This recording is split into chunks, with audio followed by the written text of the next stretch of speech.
Well, let's go ahead and get started. Good morning. I'm glad to see everybody's face on the screen. This is new member orientation for June. My name is Regina Toubre. I'm the Association Executive for the Four Rivers Association of Realtors. A couple of best Zoom practices that I would like us to cover. We typically have had, pre-COVID, we had this new member orientation in person here at the office, and then started doing Zoom when COVID happened.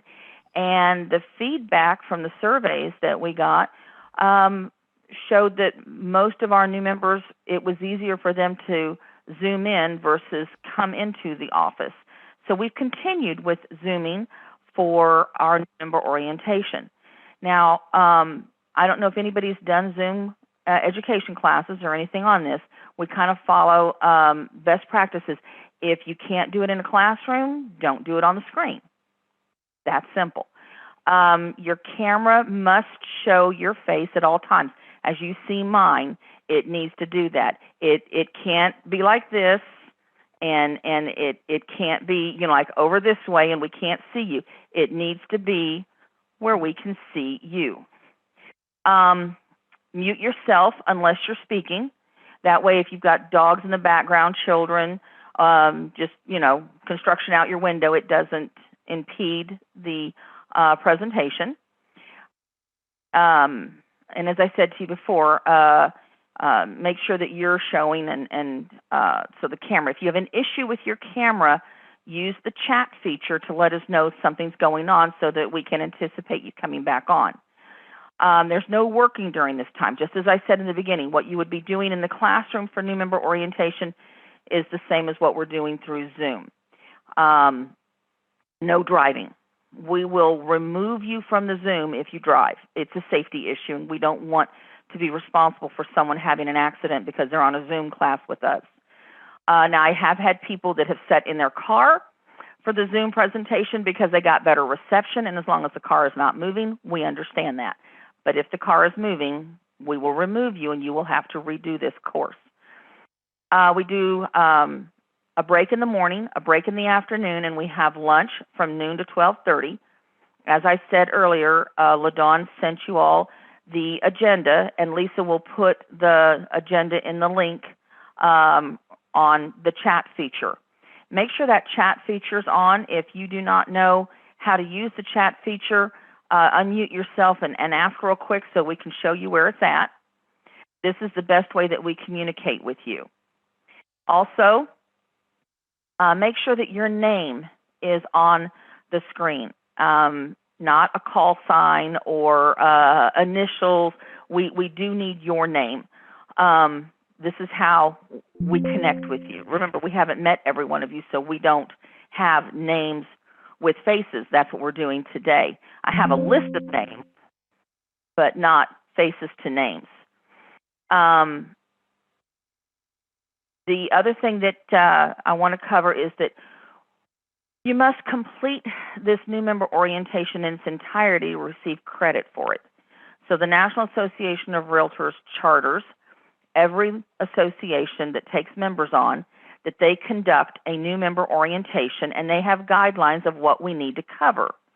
And we have to actually mark this on your National Realtor Data System record that says you've had this class. If for some reason you cannot attend the class in its entirety, please chat with LaDawn, and she will help you make arrangements to come and do a makeup of this class. Are there any questions at this time? Awesome. Okay, so moving on.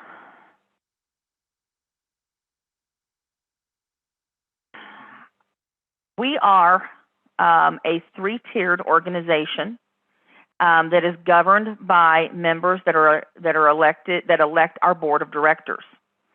So the way we work, we're a not-for-profit. We, as you can see on the screen, the National Association of Realtors was founded in 1908, and then Texas was chartered by the National Association of Realtors, whose acronym is NAR. Texas Realtors was chartered in 1920. The local board was our current Four Rivers board. Pre-merger were three boards. We were the San Marcos board, the New Braunfels Canyon Lake Area Association of Realtors, and the Seguin board. And they were all three chartered in the early 1960s.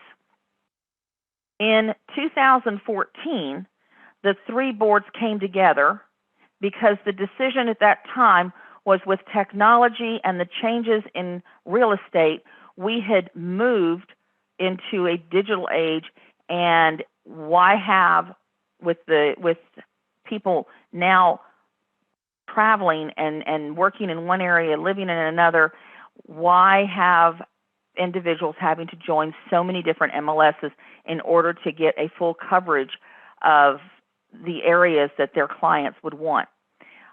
So if we merged together, the three boards had founded the Central Texas MLS in the early 2000s, and in 2014 they merged and became Four Rivers, and they regionalized the Central Texas MLS, which they founded. So Central Texas MLS at that time was just those three boards. We're now at 5 associations that are part of a regional MLS. You will learn more about the regional MLS this afternoon with Mike Murphy, our MLS operations officer. But when we talk about what a board does, everybody always thinks MLS, and that is a service we do provide. And for most people, that's the first thing that they think of, because that's the tool that you will use to sell and buy homes, of course. But the other thing that National Association of Realtors charters each local association with is the protection of the realtor mark. And the other one is our code of ethics. So the primary function of the association is to protect the realtor mark, provide a base for the realtor code of ethics, and a networking arena for its members. Then comes the MLS. So we have bylaws that we follow, and those are everything in our bylaws are voted on by our members. And one of the things that we have is that we have annual elections. So our board of directors, we have a past president, a president-elect, treasurer, secretary, and then we have directors. And these are all people like you that are members of the association and have served on committees and then have decided to step into that volunteer arena of running the association. The staff does the day-to-day work, but the decision-making is done by the board of directors. And with that, I would like to introduce Debbie Holmeyer, who is our 2022 president for Four Rivers Association of Realtors. Hi, how are y'all doing? And welcome.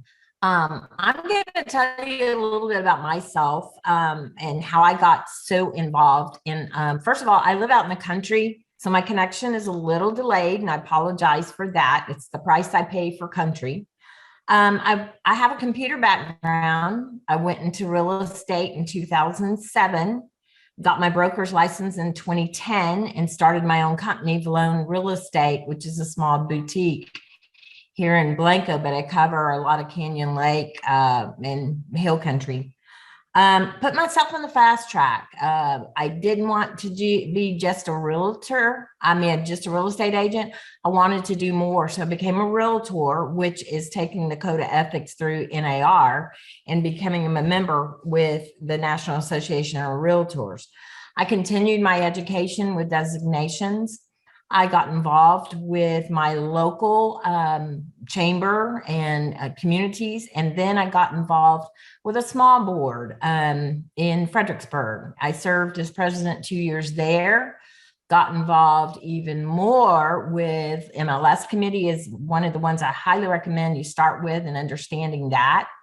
I've served as a TREPAC trustee for my region, 7, going from Kerrville to Bandera to New Braunfels, just all over.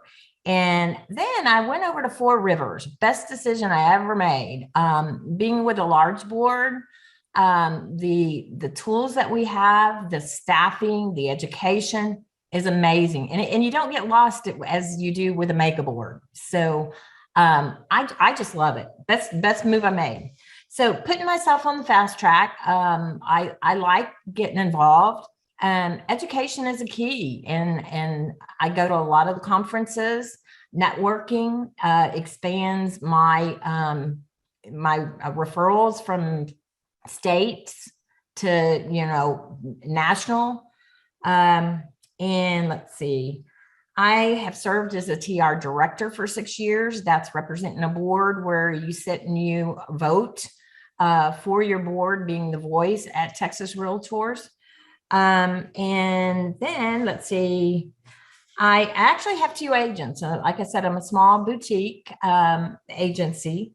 And then I have served at Four Rivers as a secretary and working my way on up to president. My passion is Tree Pack. It is our pack for raising money, and Casey's going to cover this a little bit more, but it's raising funds for the politicians that fight for our rights.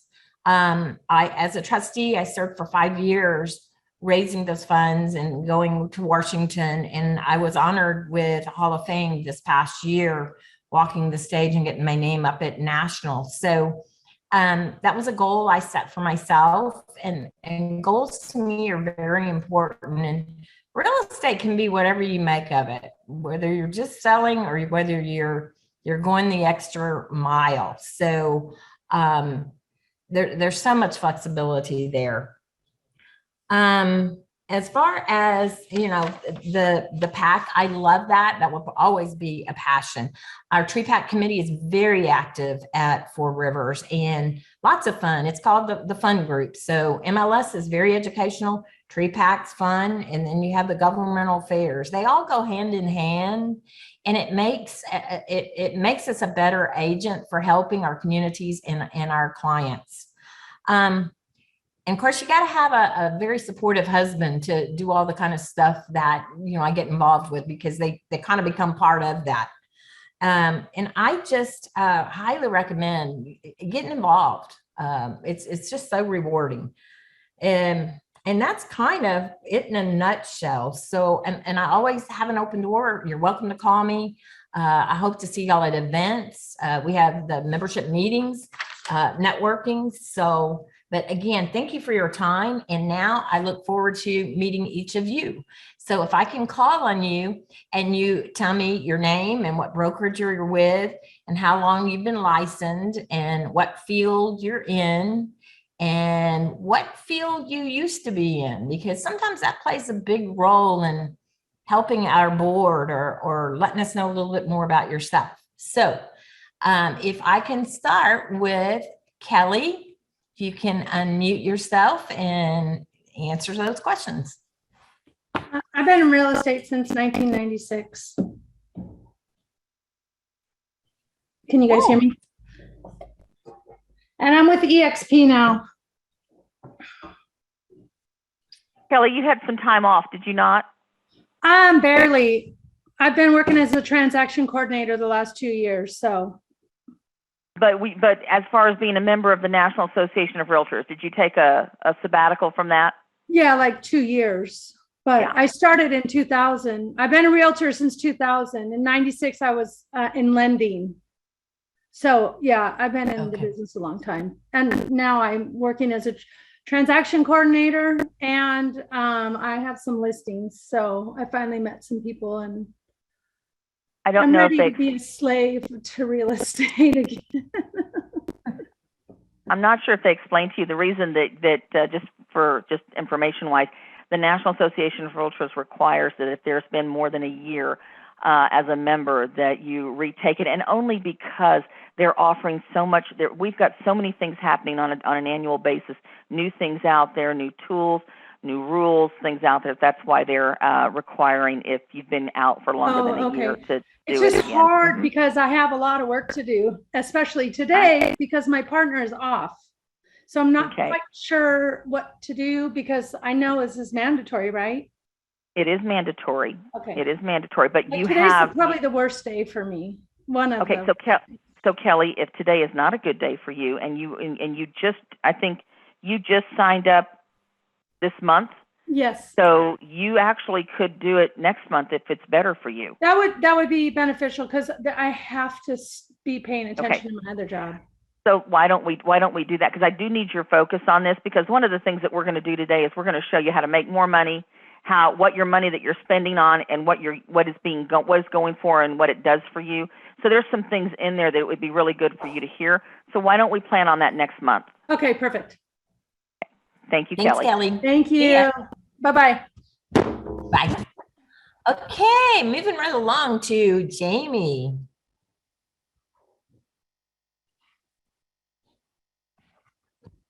I'm Jamie. I just got my license at the end of January, and I am working with EXP. Okay, what did you do before? Unmute yourself. Sorry, I didn't mean to repress that. I still work for a TPA company, so it's Boone Chapman. Kind of the larger companies go through us for all their insurances for their employees, so we kind of make sure that they're all good and going and being billed correctly and that. So it's me. Cool. Well, welcome. Thank you. Thank you. Maria. Good morning. Can you hear me? This is my first I Zoom, can, so I thank don't even you. know if I'm doing this properly, but I was in the dental field prior to real estate for about 20 years maybe. And I got my license in August, and I'm with Coldwell Banker. First time Zoomer, woohoo! Welcome. Yay. Yay. Good deal. Well, thank you and welcome. Matthew. Hi, good morning. Matthew Kabbalah. I'm with the Real Good morning. LLC. Good morning. Let's see here. I've had my license for 2 weeks, I think.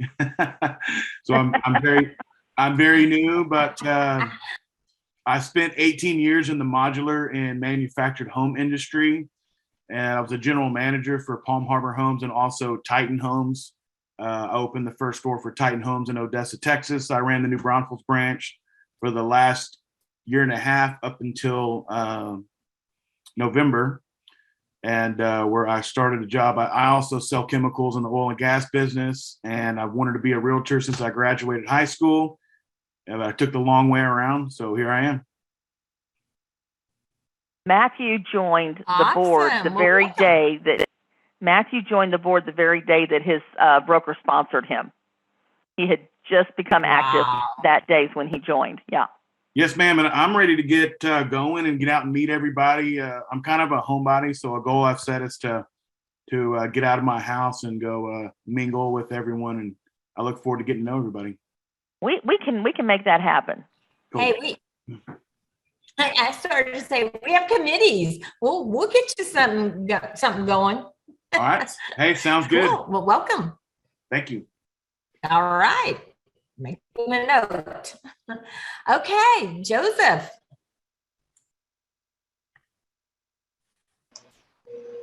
Can you hear me?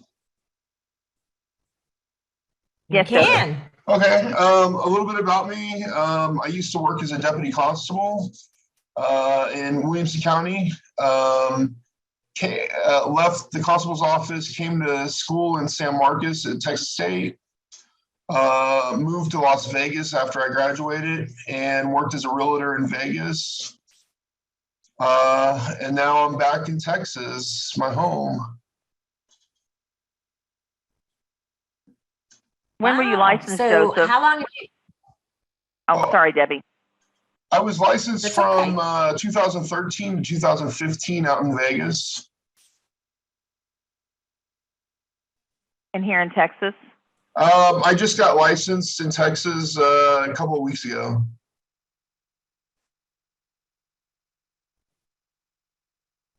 And who are you with, Joseph? Coldwell Banker.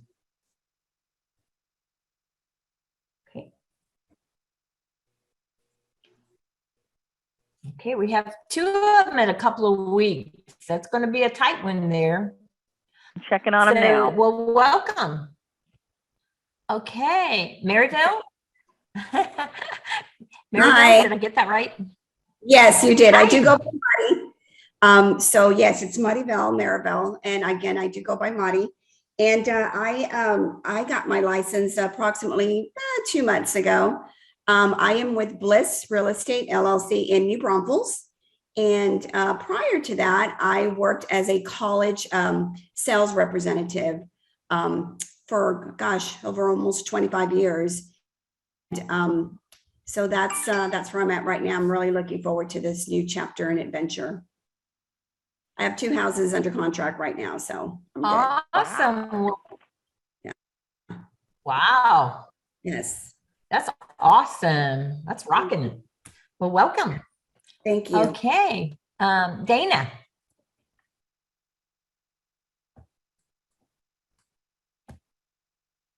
Can you hear me? Yes. Hi, it's my first Yes, Zoom ma'am. too. So hi Maria, it's my first Zoom too. I helped run a coffee. Yay. I helped run a coffee shop for about 14 years. I still do that on the weekends. I got my license like a year ago. I've been apartment locating for 6 months with a brokerage called Social Earth, and now I'm going to get on their realtor team.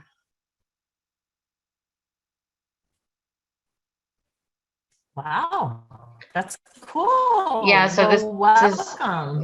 this is all brand new to me. I'll be taking a bunch of notes because I'm OCD about that. I am too. Like I'm a big note taker. So Yeah, I love you. Totally love writing understand. things down. Nice meeting y'all. Nice meeting you. Thank you. Katie. Can you hear me? Okay. I am Yes. with Phyllis Browning in New Braunfels. I just became a real estate agent. Like I passed my test a couple of weeks ago. I was interviewing a couple brokerages and ended up with Phyllis Browning. I've been in title for a long time and just decided I'm not meant to sit at a desk all day. So I wanted to go into real estate. I love working with the public. I'm a single mom. I have a 4-year-old. So I just I knew that the energy and the hunger that I have, I can make a lot of money. So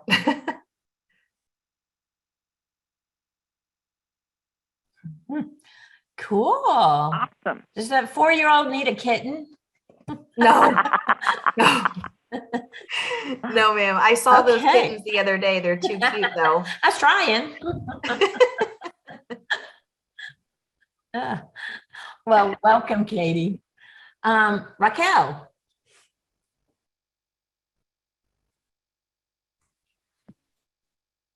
Okay, I'm Raquel. Good morning. I'm with Muzzy Property Group Good morning. under All City Real Estate.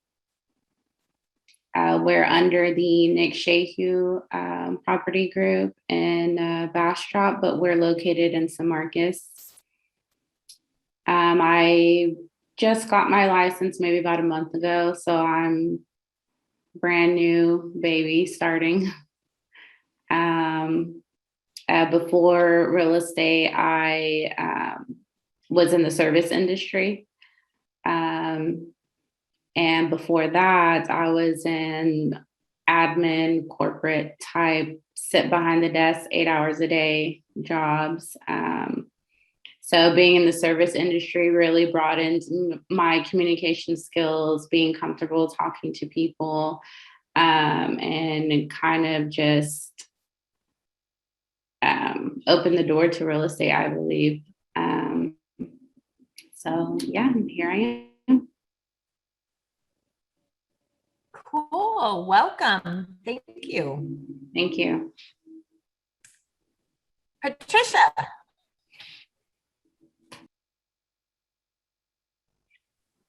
Hi. I actually had Hi. I've had a license for, I don't know, about 7 years, but I took a 3-year break. I just got back. I'm with Mid-City Realty.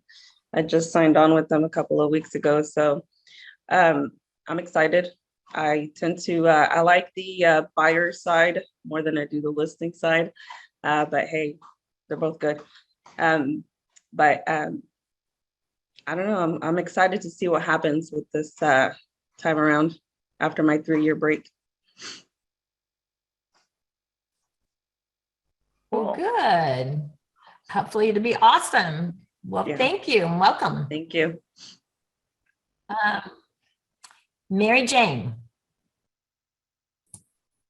Good morning. I'm Mary Jane Wendell. I'm with D. Lee Edwards Realty, and my specialty is going to be in Seguin with residential. My husband does commercial, and I've been licensed since 2008 in El Paso, and we moved here in 2013, and then I worked in real estate for a few years, and then I got a job at our radio station, KWED.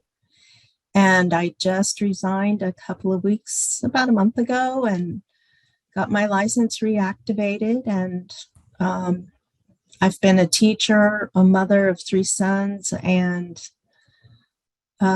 here I am again. I love our area, and hope to do lots of wonderful deals here in the area. Good. Well, welcome. El Paso has been hot on real estate too. So, Yeah, I have a lot of friends, of course, still there. welcome to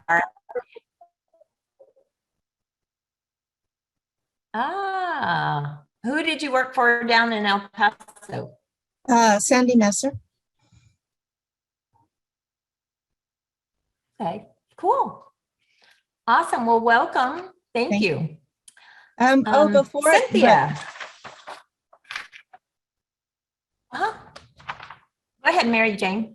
I was with. Go ahead, Mary Jane. When I first moved here to Seguin, I was with Karen McMillan, and then that sold to Heritage Texas. Then I went with Anders Pierce, and then I needed to be having a steady income, so that's why I went to the radio station. So, yeah. Okay. All good brokerages. Cool.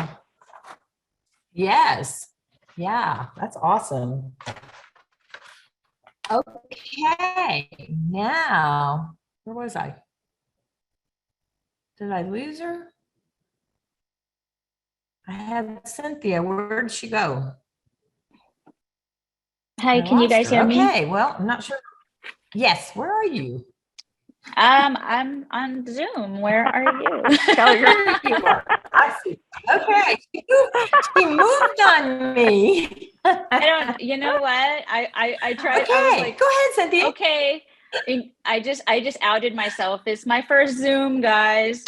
Yeah, so I accidentally just logged out.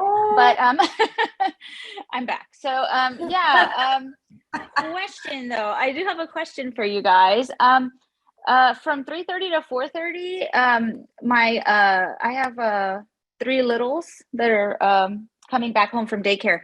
So I might have to switch to Zoom on my phone for the last hour. I just wanted to make sure that's okay, just because I might have to be running around changing diapers and stuff. So is that all right? I just want to double check.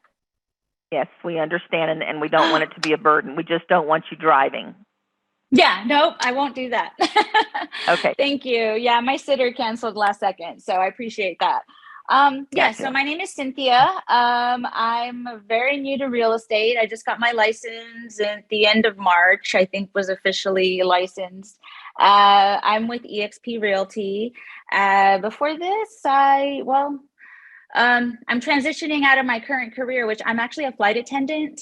So I've been doing that for 7 years, and transitioning out of that into real estate so I can hopefully be home more with my family and my children every day.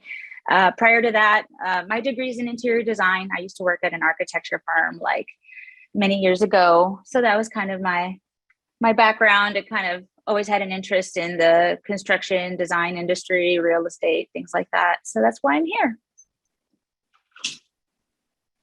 Wow. Awesome. Well, welcome. Thank you. Thank you. Thank you. It's a lot of good knowledge you're bringing, Cynthia. I hope so. Yeah. Okay, Nelson. Hey, can you hear me? Yes. Can you hear me? Yes. Yeah. I started in Houston. You're good. 2 years ago, and I put my license in inactive for 2 years because I moved over here. And I started with Better Homes and Gary Green over in Houston with my mother. And I helped her do real estate over there. So I have a little bit of knowledge. And then I came over here, joined EXP probably about a month ago. And then I just joined y'all's MLS or y'all's board 2 weeks ago. So right now I'm currently working with HEB and doing real estate, but eventually I want to do real estate full time. So. And Nelson, when did you say you were licensed? 2019 to 2020. Yeah, 2019 to 2020, and then I put it in inactive for 2 years. Right. So, yeah.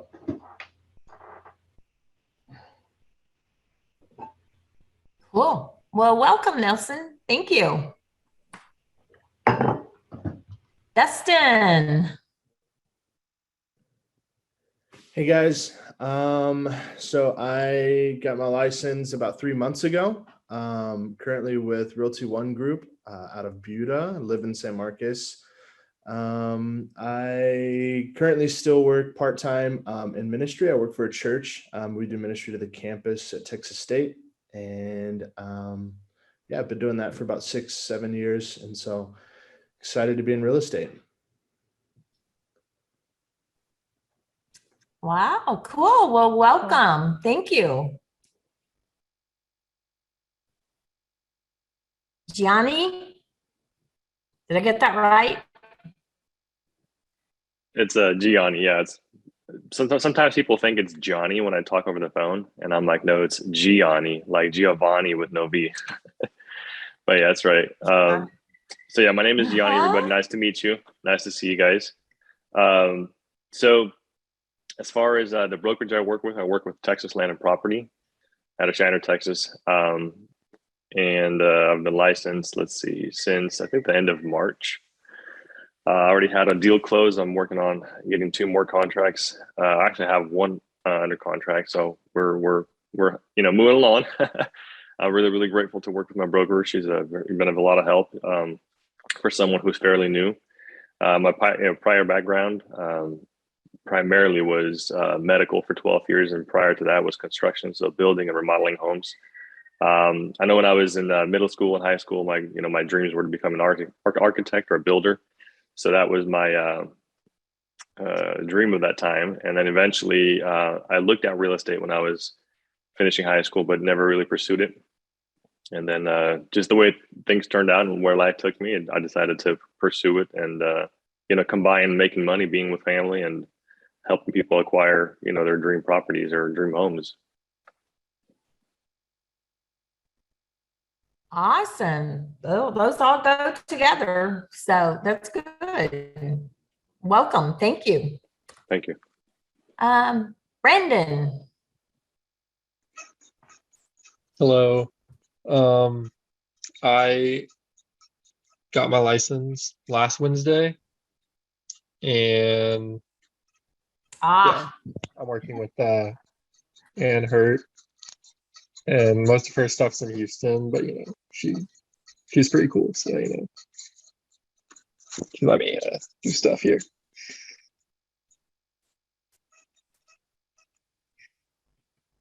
So where is here? Are you doing real estate more in Rumford, Spain? Where's your target? Well, I actually live out in Kingsbury, which is why my connection's a little bad. So if I break out or anything, but I typically spend a lot of my time in doing stuff over in New Braunfels and then a little bit in Seguin, but just this general area.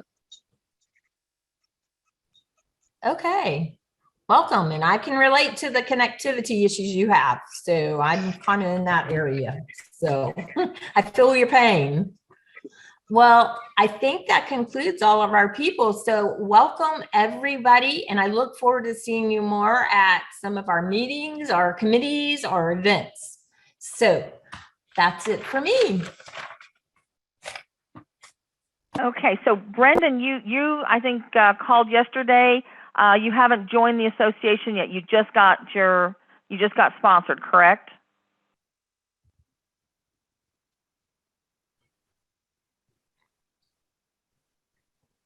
I'm sorry. Go ahead. You're unmuted now. Go ahead. Because you did not join the association yet, correct? No, yeah. Tomorrow I'm gonna go with my broker and stuff, and we're gonna go like pay my dues and everything. Gotcha. But she told me to do this today. I understand. Well, with that in mind, Debbie, I think that I'd like to recognize the two newest ones, and we have a special prize for you here at the board. But it looks as though Brendan and Matthew are going to be our newest licensees. Cool. Yay. Yeah. So we have a nice little prize here at the office. Next time you're out and about, Brendan, we'll see you tomorrow. Matthew, when you're out and about, stop by. We have a beautiful board store. Give you a chance to check it out and meet the staff in person, and we'll have a nice prize for you. Perfect. I need to come get some lock boxes, so I'll be by soon. There you go. And we've got some cool information about that for you guys later. Really cool. Debbie, did I lose you? Nope, there she is. Debbie, did you have anything else you wanted to say? I'm here. Did you have anything else you wanted to say? No, other than just a welcome. Nope, that's it. Just welcome everybody. I look forward to seeing you guys at meetings or around or doing a deal. Great. So thank you. Thank you, Debbie. All right. Well, we are a little bit ahead of schedule. Let me see here. I've got a few people that I want to introduce y'all to that don't really have a presentation part in today's new member orientation, but I'd like to have you put a face to a name. Stephanie, I see you're on here. Do you think, yeah, there you go. And you have our babies, do you not? Do you have our little babies? Can you get them on the screen? Aha! So, yes, Piddles. And you got, I'm going to make him mad because it's nap Is he time. sleeping?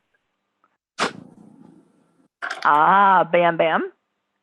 And I have to go get Rivers. And Rivers is the one that we're going to keep. So she's the little girl. The other two are little boys. So again, if you know anybody who is looking for a wonderful pet, send them our way. Unless you yourself are, great to have. And later today, I'm going to tell you a story about cats and real estate. They're going to have you laughing. All right. So as I said at the beginning here, Stephanie does our MLS operation. She's the person when you call in that you're going to be your go-to person when you're not sure how to do something in the MLS or you need a little help. You're ready to, whether it's enter a listing for the first time, sell a listing, make a change. She is your girl there. I mean, she is the lady that is the expert on that. And then Jennifer, say hello.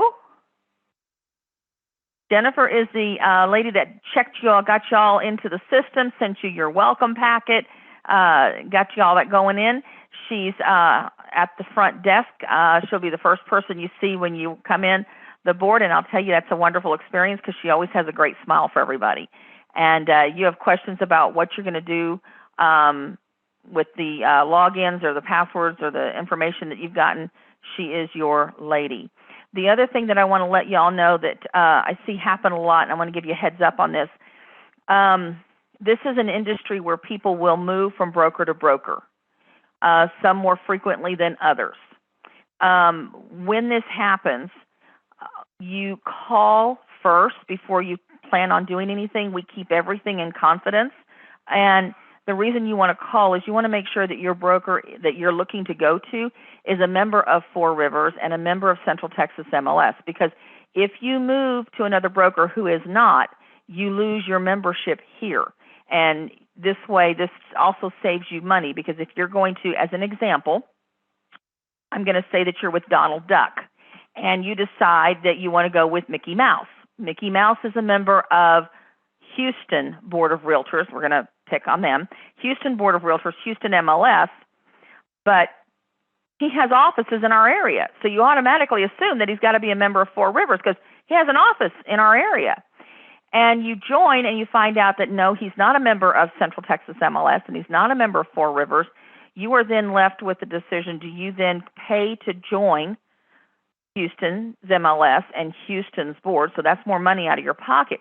But even more importantly, that area doesn't service the area that you're in. So your networking that you would do to help, build deals and build those relationships, those individuals are in Houston, not here. So before you make that transition, if you call, I'm looking to change brokers, can you tell me, are they a member of Four Rivers or are they a member of Central Texas MLS? We can let you know.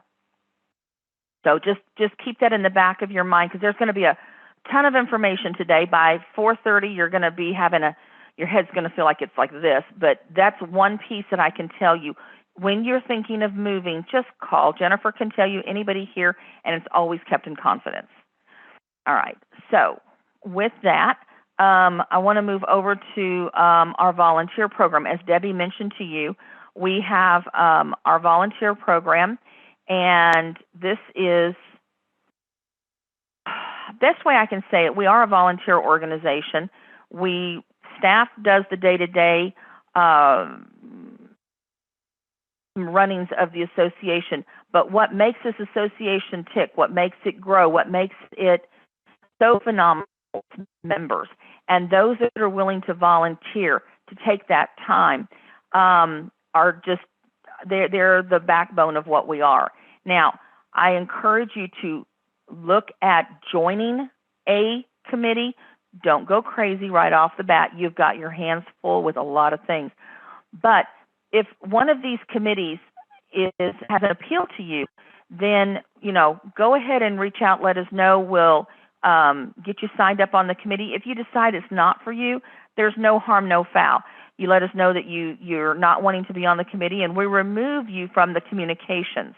So if you say that you're interested in a committee, we're going to add you to the communications of that committee, which is what what we would do. And then if you don't want to be on anymore, we would remove you.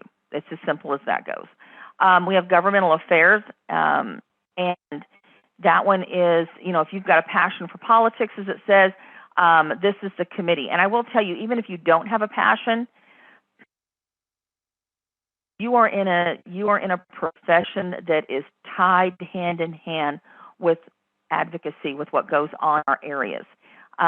This is really good for knowing what's going on with planning and zoning, what's going on in the neighborhoods, what's going on with the school zones, or building zones, what's going on with the school ISDs and things like this. So this is really good, and we have this tailored to each county. So we cover, here at Four Rivers, we cover Caldwell, Comel, Guadalupe, Gonzales, and Hayes. Those 5 counties are the jurisdiction of Four Rivers.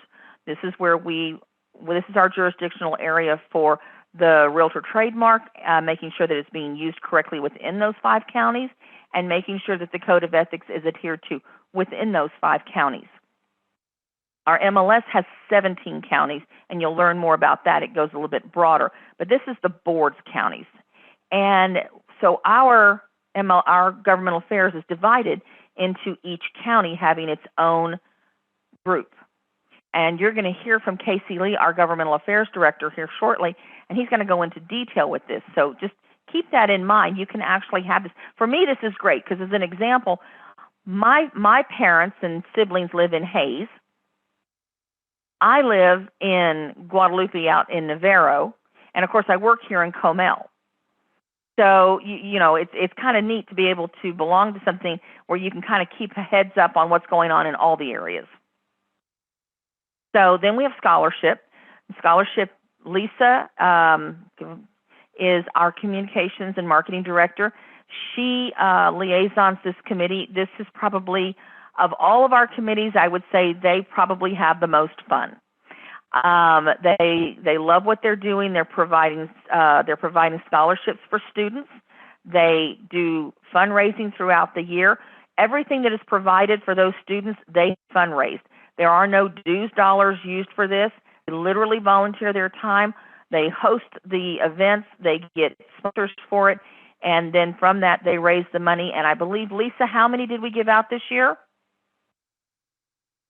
So this year we gave out 17 scholarships. So that's $17,000. And then next year we already hit our $20,000 mark. We have one more fundraiser in the fall. So we may be able to give $25,000 away next year, which is the most we've ever given away, thanks to the volunteers. And we've gotten feedback from these students, and I mean, that can be their books. You know, just taking the book fees off. It's amazing. You know, $1,000 may not seem like much, but for these students, it does make a difference. So this is a great way to meet other people and to give back to the community. The next one we have is professional development. This is our committee that basically works on our programs that we bring to our members. And we try to do a monthly luncheon and bring good speakers in here that can give you information on this. Debbie, I'm going to call on you for a second, and would you tell them, as a member and a broker, we had our last luncheon in May, and we had the superintendents from the different schools in our counties. And what did you think about that? You know, at first I was not sure how that was going to go. And now I think we should do that every year, having those 5 and hearing the issues that they have and how the realtors and the schools can come together was invaluable. I sat at the table with them. Casey and me we actually have a meeting this next week with Comel that they want to try to partner with us and let's educate the folks coming in with the right information, because as you're selling, people always ask about the schools. And personally, my son's grown, so I don't have all the accurate information, and the schools want our help. So I highly recommend we keep this going and partner with our schools. Does that summarize it? Yes, it does. It does. And we have a member benefit for the luncheons that Lisa will cover later on. We have a ton of member benefits set to save you money and help you earn more money, and she's going to cover all that fun stuff. But we make it as easy as we can for you to attend these events. And then if you are somebody who likes to plan things, and if you just have an idea of something you'd like to know more about, please let us know so that we can look at bringing those speakers in for you. Next is Tree Pack, and I'm really not even going to touch on Tree Pack because Casey does a wonderful job with this. So I'm going to let him explain what Tree Pack is and why it's so vital to us. Then we have our MLS committee. Now, remember I told you that Four Rivers, when they were 3 separate boards, created Central Texas MLS. Each board usually has its own MLS. So San Antonio has an MLS, Austin has an MLS, Houston, Dallas, Kerrville has its own MLS. Fredericksburg, which is like 20 minutes away, has its own MLS. And this was, again, why we started thinking, why not have a regional MLS and make it easy on individuals without being, such a cost burden, let alone just entering listings in multiple places, keeping up with multiple rules. So this was kind of where we went with this. So we now have a regional MLS, and that has a board of governors that are 2 individuals from each of the boards that sit on this board of governors. And we have an advisory council with 2 other individuals from each of the 5 boards that kind of sits on that one. And the advisory council kind of looks at the rules, the regulations, things like that. And the board of governors deals with more, would be similar to our board of directors, dealing with the top level of what's going on within the association and the direction of it, vendors that they might be using, products they might be bringing. But we have here at Four Rivers a local MLS committee. And basically that committee's role is to be an education source to our members for all of the different platforms we have, the different products we have that have to do with the MLS. Because it can be a little overwhelming when you get in there just trying to figure out how to use the MLS, let alone all the different products that we bring to you within that MLS. So they kind of go over that. And the other one that they do is they try to highlight and bring to you about the rules and regulations. There are individuals who really enjoy reading through bylaws and rules and those kind of things. Most of us do not. And so it's kind of nice that they're looking to bring the rules out in a more fun way through different videos and things like that. Kind of reminds me of the, I'm going to date myself here, the old, what was the Schoolhouse Rock? You remember, for those of you that, well, for those of you that are 40 or over, you'll remember Schoolhouse Rock. And they would play it on Saturday mornings, and they would take something that was, kind of complicated and simplify it down and put it with a song, and it was just easy to remember. Anyway, MLS committee. Professional standards, that's my committee. And this is, just like we said, this is going over the code of ethics and professional standards. We emphasize broker engagement, hoping that the brokers can then make sure that they're bringing to the licensees underneath them about our code of ethics, so that we elevate our profession. It's as simple as it comes. We want it elevated. Then we have Next Gen. Now this is Lisa's baby. And Lisa, I want you to go ahead and just kind of explain Next Gen, because I think that you're the best person to do that. Next Gen. All right. So when you're a professional, a lot of organizations have what's called a YPN, which is a Young Professionals Network that introduces the new people to the industry. But because real estate is so broad in the ages that can participate, we have members that are 17 years old to 70 years old. So having a YPN group really wasn't conducive. So 2 of our members, 2 of you, 3 to 4 years ago, decided to create the Next Gen committee, which is the next generation of realtors. So it's based on education and mentoring. We partner new agents with seasoned agents. We start your vendor list off with exclusive vendors, such as inspectors, title, lenders, builders, all the people you're going to be working with. So you get introduced to them. And then we just have a lot of fun activities. We do lunch and learns. We're going to do a free CE education class. We have mixers at Krause's. We go axe throwing. So we just create fun environments for you guys to get to know each other and build those relationships. So all of our events are free. They're paid for by our exclusive sponsors. So don't let that hold you back. Anytime you see something that Next Gen is hosting, come out and join us. And I will sit down and say, I mean, this really is a no-brainer. It's free. You network with seasoned and new agents. You build that sphere of influence that you've got, and again, they bring value to you, and all you have to do is show up. So, excellent committee, especially for all of our new people or people that are coming back into this. All right. So as you can see from, if we go to the next slide, I think the pictures that we have on here, Lisa has done a great job. She's our photographer, and you can see the one thing I think that I see on here, other than governmental affairs, which we're very intent on listening, everybody's having a good time.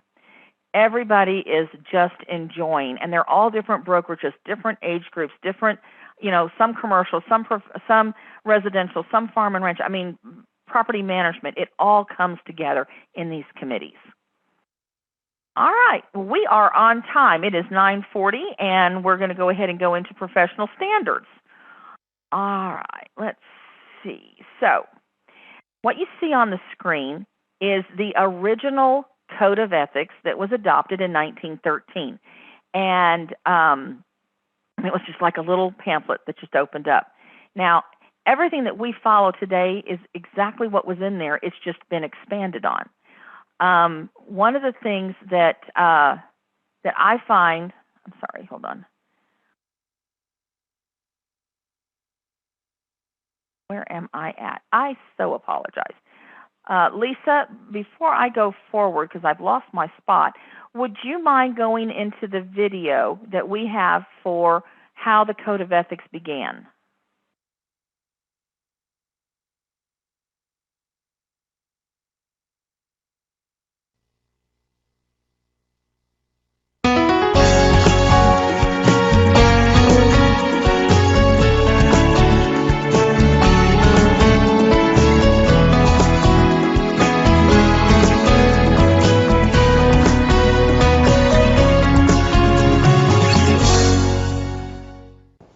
Welcome to the National Association of Realtors Code of Ethics Education Program.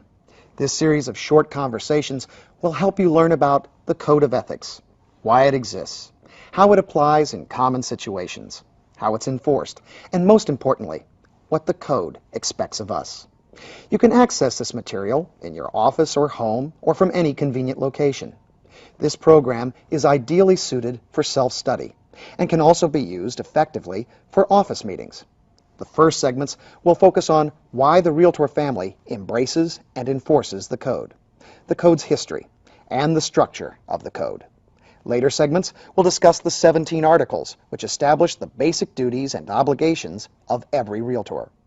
The companion standards of practice, which interpret and explain the specific duties imposed by the articles, and also the case interpretations that illustrate, or put another way, bring to life the articles and the standards of practice.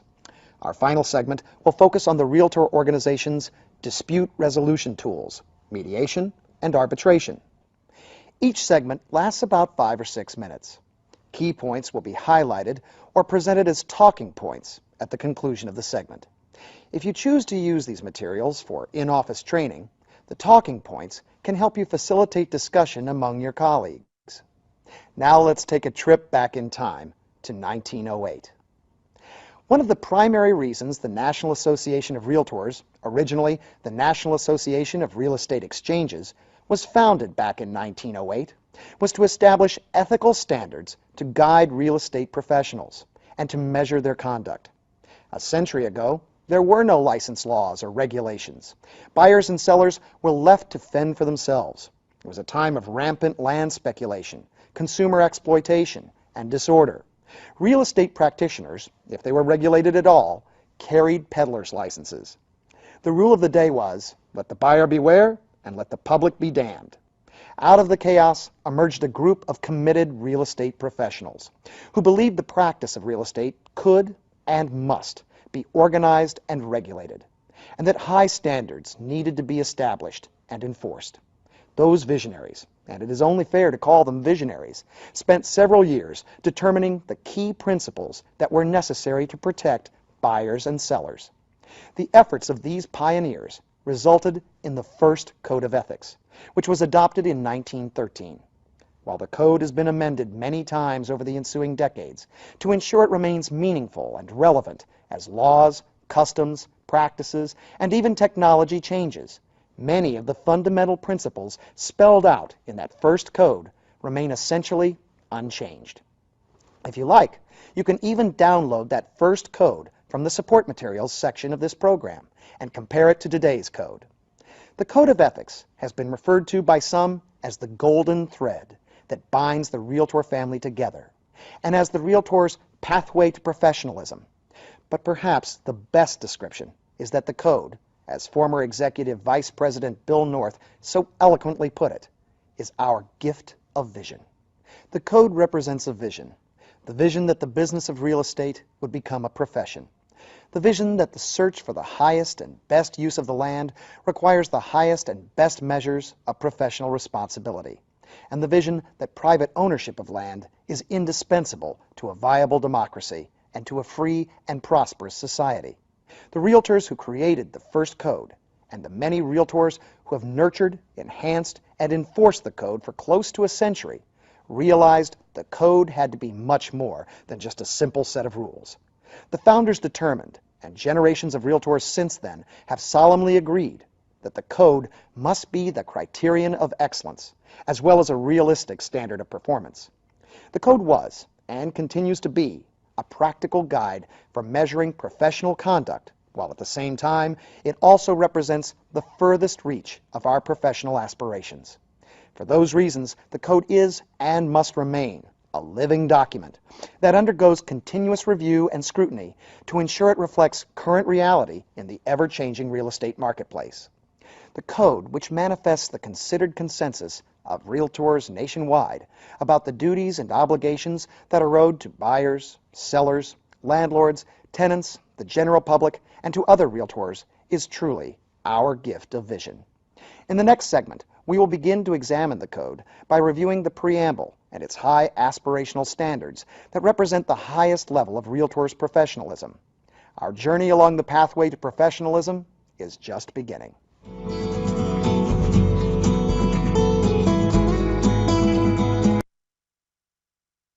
Okay, so one of the things that each of you got from when you joined was we gave you what's called provisional membership. This means that you got all the rights and privileges of membership on the promise that you would complete two things.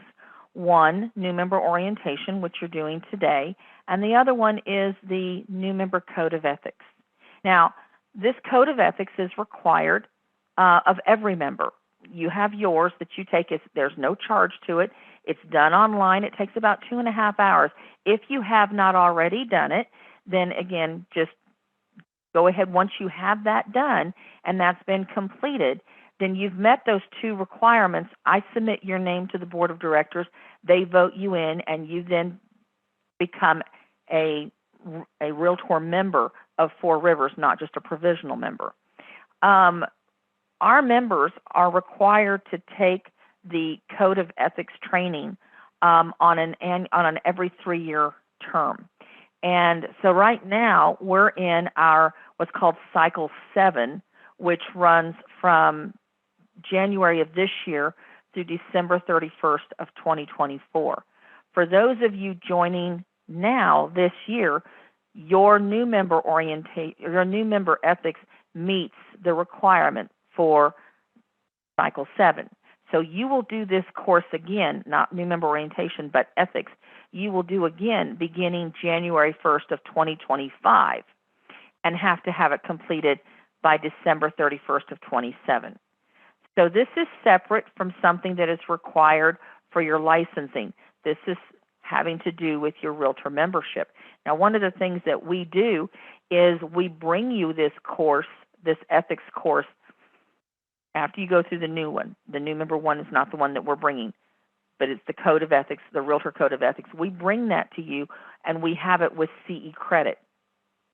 So after you get through, after you go into that 2025 time frame, then look for it, and we will provide it. And that way, your time, we're cognizant that you're spending that 2.5 hours, but you're not only spending it on what's required to make you the best realtor, but you're also getting CE credit, which helps you with your license renewals. So another one of the things that we try to offset with you. So going through, you'll hear about this, as we go, and as you can, with the Code of Ethics, you'll hear about it as time goes on. The way that our Code of Ethics works, you took your license, or you took your test, you got your license, so you can practice real estate. You did not need to be a realtor to practice real estate. You needed to have a license by the Texas Real Estate Commission. We don't take licenses away or any of that kind of stuff. We can, through different platforms, if there's been a violation of the Realtor Code of Ethics, then the panel, which is made up of your peers, no staff does this, this is all peer related, can require, if someone is found guilty of violating the Code of Ethics, can be required to take education classes. In extreme situations, membership can be suspended. But kind of the way this works is that if you have, when you go through the Code of Ethics, you'll see I'm talking about, if you feel like something has happened, the first thing you should ever do is always, always, always contact your broker. They hold your license, they're responsible for you, but they're also your support system. So if you feel something is being done that goes against the Code of Ethics, then go talk to your broker. A lot of times they can speak to the other person's broker, and things can be resolved very quickly. And sometimes it's just a matter of people not knowing they're new and they just don't know.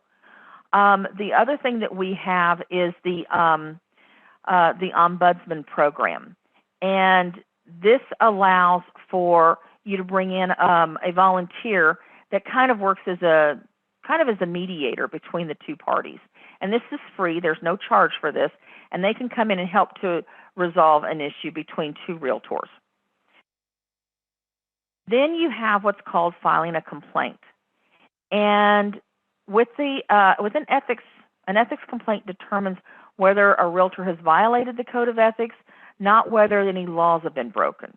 The primary emphasis of discipline for ethics lapse is education. However, more severe forms of discipline include fines, suspensions, termination of membership may even be imposed for serious or repeated violations, as I mentioned to you earlier. Then,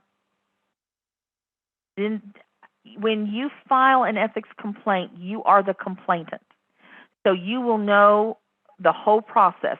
You will know what's going on with it. You'll know the final outcome.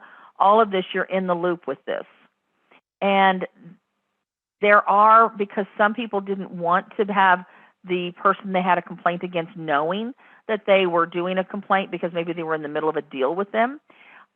Texas Realtors, looking through the Code of Ethics, got permission from the National Association to create what's called a citation program, which is where you can file an anonymous complaint. And this makes Texas Realtors, they take on your role. They become the complainant.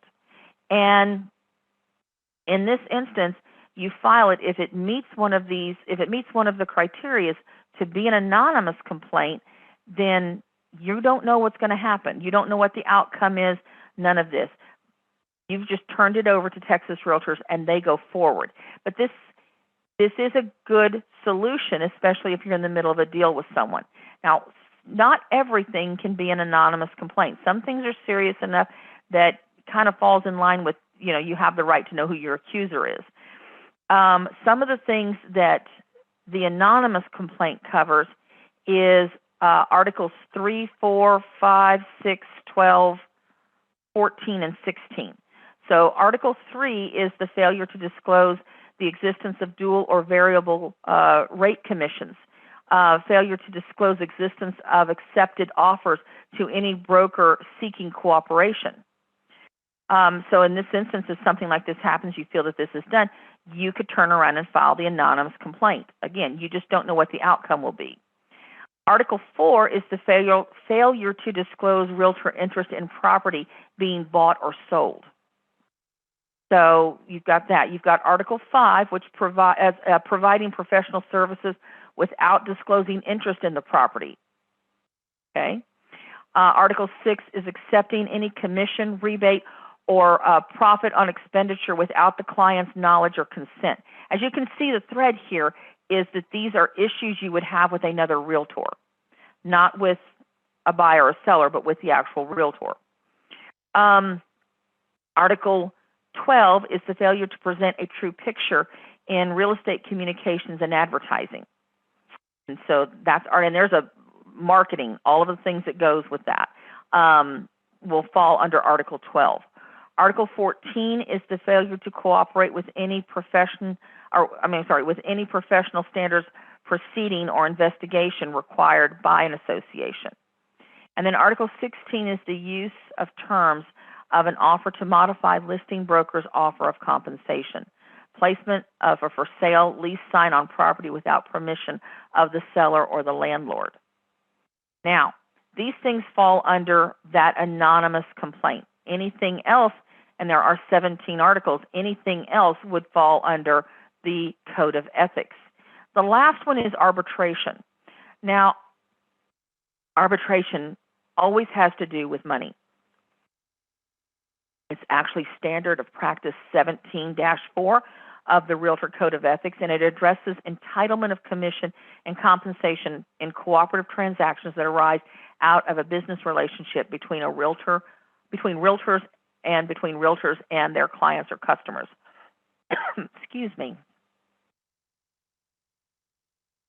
So, kind of how that falls in line and what you would do. Lisa, let's go ahead and proceed to our pathways to professionalism.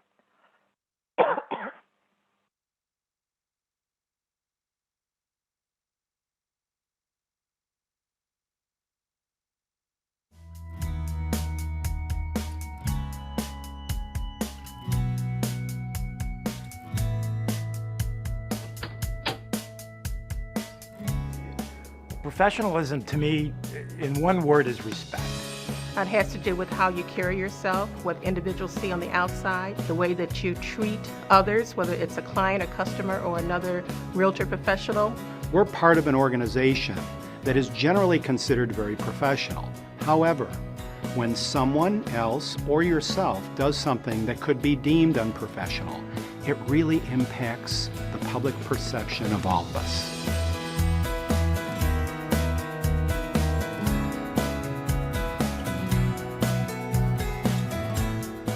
Being a member of the National Association of Realtors means you hold yourself to a higher standard. Our Code of Ethics and Standards of Practice set us apart from those who are not members and govern our professional conduct as realtors. But beyond those standards are additional issues of courtesy and etiquette you should know when dealing with properties, clients, customers, and fellow realtors. Based on NAR's Pathways to Professionalism, this video contains tips that you can follow to maintain a level of professionalism that will benefit your career and the real estate industry as a whole. Let's begin with 6 timeless tips. Professionalism begins with our first tip, the golden rule. Do unto others as you would have them do unto you. Number 2, show courtesy and respect to everyone. 3, communicate with all parties in a timely fashion. 4, present a professional appearance at all times. Dress appropriately and make sure your car is clean and uncluttered. 5, be aware of and meet all deadlines. And finally, number 6, be aware of and respectful of all cultural differences. It's important that we portray ourselves in the highest light that we could be perceived. The importance of professionalism to my reputation is the cornerstone. Without a good reputation, you have no future business at all. It's very important to be as professional as possible and to follow the Code of Ethics because this is a business that grows by referrals. It takes years to make a good reputation, and it takes seconds to lose a reputation. As a realtor, you have unique and trusted access to a very important part of people's lives, their homes and property. How you treat that property matters and leads us to our next series of tips on professionalism.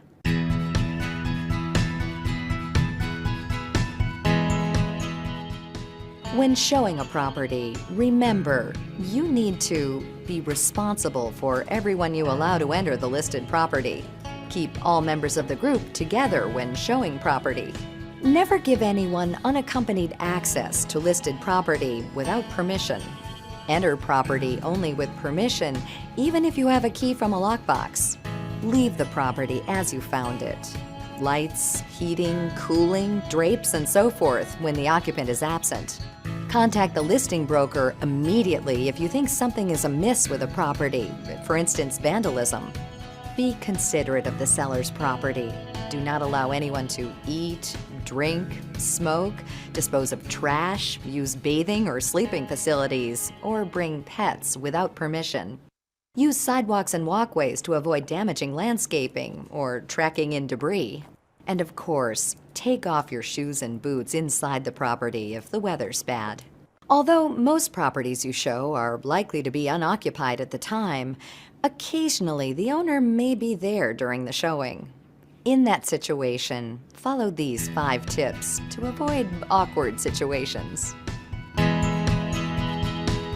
Always ring the doorbell or knock and announce yourself loudly before entering the home and before entering any closed room. When entering a property, ensure that unexpected situations, such as pets, are handled appropriately. Ask permission before using the telephone or bathroom. Never criticize property in the presence of the occupant, and inform occupants that you're leaving after showings. What I notice sometimes is other realtors are distracted. They're on the cell phone, they're doing something else while people are showing properties, when really they should be paying attention. So the key there is to be alert. Be alert of your surroundings, try to find out as much as you can about the property ahead of time, and try to foresee any problems that might arise. I look at it like I am the protector in that home. It's key, it's critical that I'm always with the clients and that I'm making sure that absolutely everything remains exactly the same as when I found it. Real estate is a reputation business. What you do today affects your reputation and business for years to come. How you interact with people goes a long way toward determining what your reputation will be.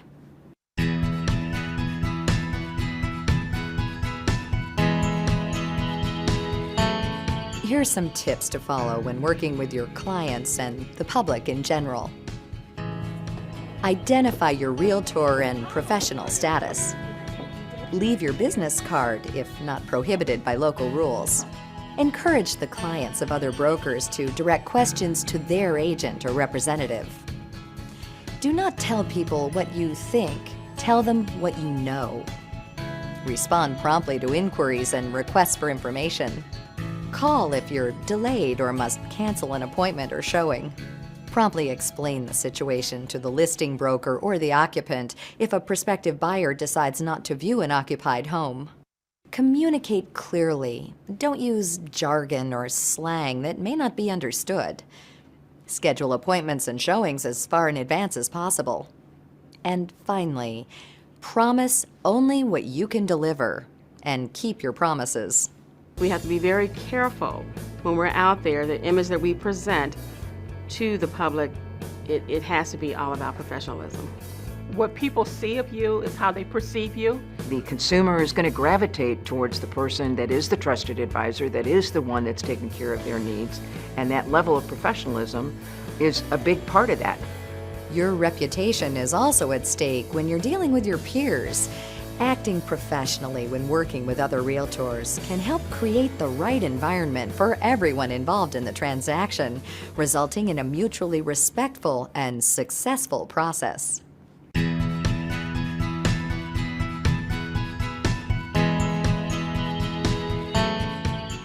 In your dealing with other realtors, always be sure to identify your realtor and professional status. Promptly and courteously respond to other agents' calls, faxes, and emails. Be aware that large electronic files with attachments or lengthy faxes may be a burden on recipients. Notify the listing broker if there appears to be inaccurate information on the listing.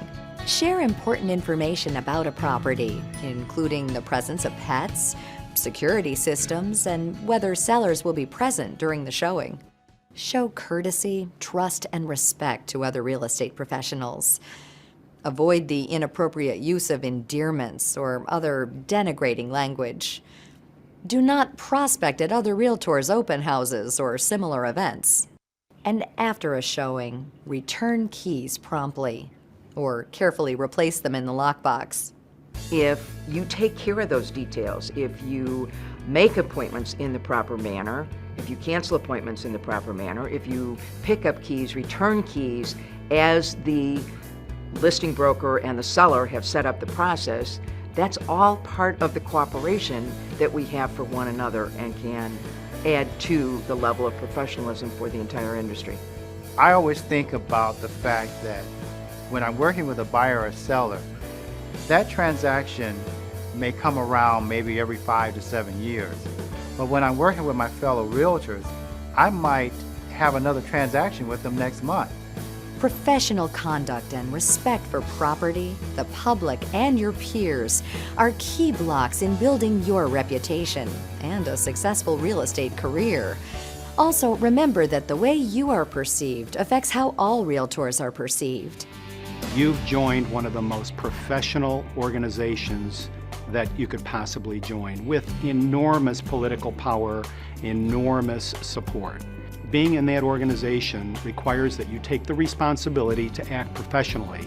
We have that high standards of how we conduct ourselves, and it becomes habit, then every day you're earning the reputation and earning the credibility that you have as a realtor. Thank you for taking the time to watch this presentation. Together, we can all build an industry of respect, professionalism, and success.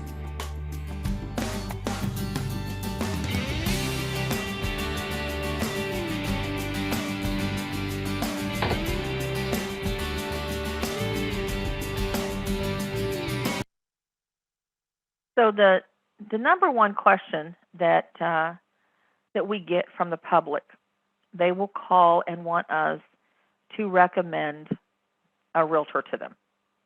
And it may be that they just never worked with one, but a lot of times it's calling because they've had a bad experience. And so they want to avoid that from happening again. And so they're looking for us to give them a name, which we explain we cannot do. We treat all of our members equally the same. We can't put one above the other, so we can't recommend. The only thing I ever recommend is to use a professional. But the questions that we get from them are their frustration because they didn't feel like they were listened to.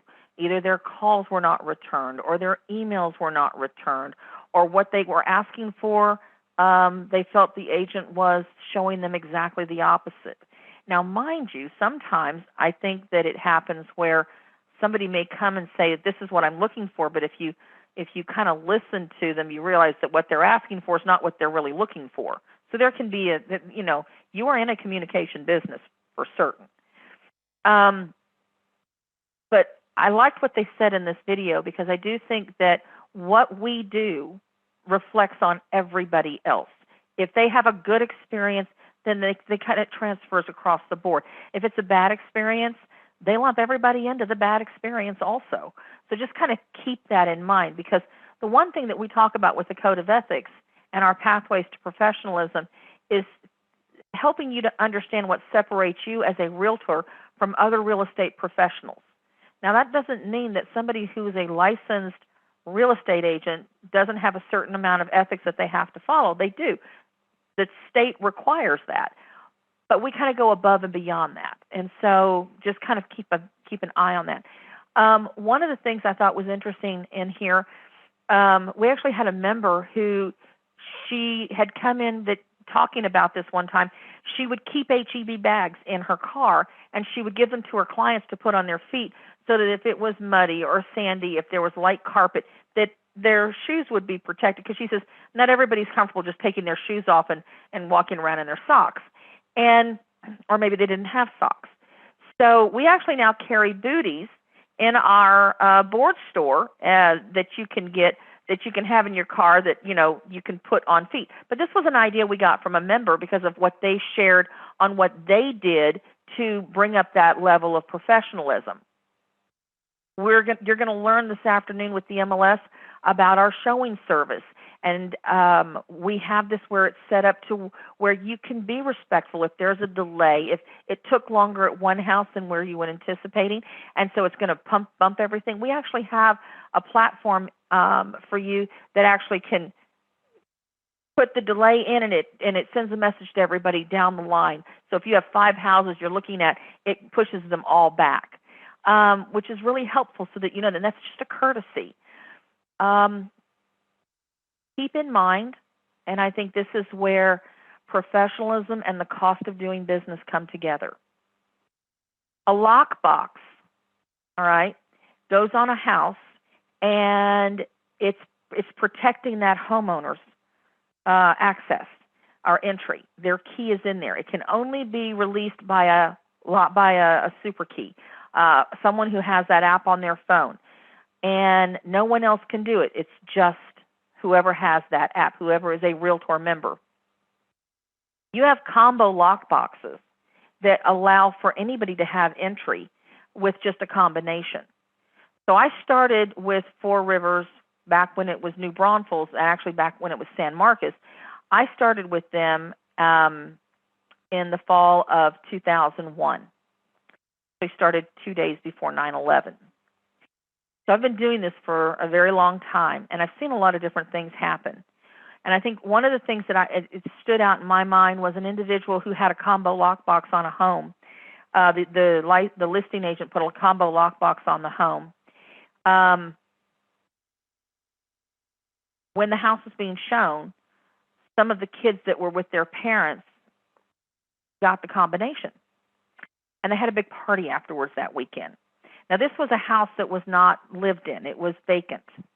And there was a lot of damage done to that house. I mean, a lot. And it took an investigation to figure out who it was, because nobody knew who opened the house, because there was no record of it, because it was just a combination. Now, the police ultimately figured it out. But what if it had not been figured out? The homeowner who's selling their house has got all this damage, and it was simply because there was a combo lockbox. Now, don't get me wrong, there are times and places for combo lock boxes. I mean, they've been on gated on land where you have a gate. That makes perfect sense. But when you're talking about someone's home, you have to up that professionalism a little bit. And so I do encourage you, because with a lockbox, you have a record of who's been in that house, what time they were in that house.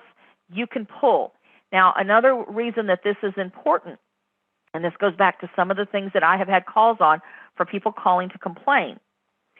I've gotten calls where someone complained because they took their clients to a house, and when they were showing the house, the realtor who had shown the house before was upstairs taking a shower. They wanted to clean up. They had just got done doing walking a bunch of land. Then they had shown this house. They didn't think there was any other showing, so in their mind it was okay to go ahead and take a shower here and then get ready for their next showing. We won't even go into the fact of how the person thought this was an okay thing to do. But this is the kind of message that we don't want to leave. I've had people complain that they came home and food was missing out of their refrigerator, that chicken legs had been eaten. And again, I hate to say it this way, if you have the lockbox, you know who was in there. Now, I told you earlier that I was going to tell you a little funny story about cats. This was with one of our past presidents. She had a listing, and they had like the little orange tabby cat that, you know, it's a very common cat. So anyway, the cat was in the house, and the listing agent, or not the listing, and the buyer's agent came in and opened the house up, and the little cat ran out. So she told her clients to go ahead and go inside and start previewing, and she went, and they had these bushes that went along the outside of the house.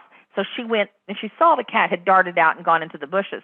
So she goes looking for the cat. So she finds the cat, just right there under the bushes, picks the cat up, goes in the house, puts the cat in the house, finishes the showing of the house to the clients, and they leave. My past president, she calls because her clients the homeowners are completely furious. They have had damage done in the house. There has been, the bottom line was that there was more than just that one colored, that little orange tabby cat. There was more than one of them in the neighborhood. They had a female. The agent had picked up a male, not even knowing it because it just looked the same, put it in the house. That cat's in the house. They've left. It's hours later. You can imagine what this male cat has done in the house. So this was one of those where if there's an animal on the premises, and they should have in the showing instructions what to do with the animal. If the animal gets out of the house, unless you're talking about a backyard with a fence that you've not had your eyes off, don't put the animal back in the house. Call the listing agent. Let them handle it. I just thought that was just the irony that there would be two cats looking the same, female, male, but they did. So just heads up on that one. The last thing I want to leave you with on this, actually two more things on this topic.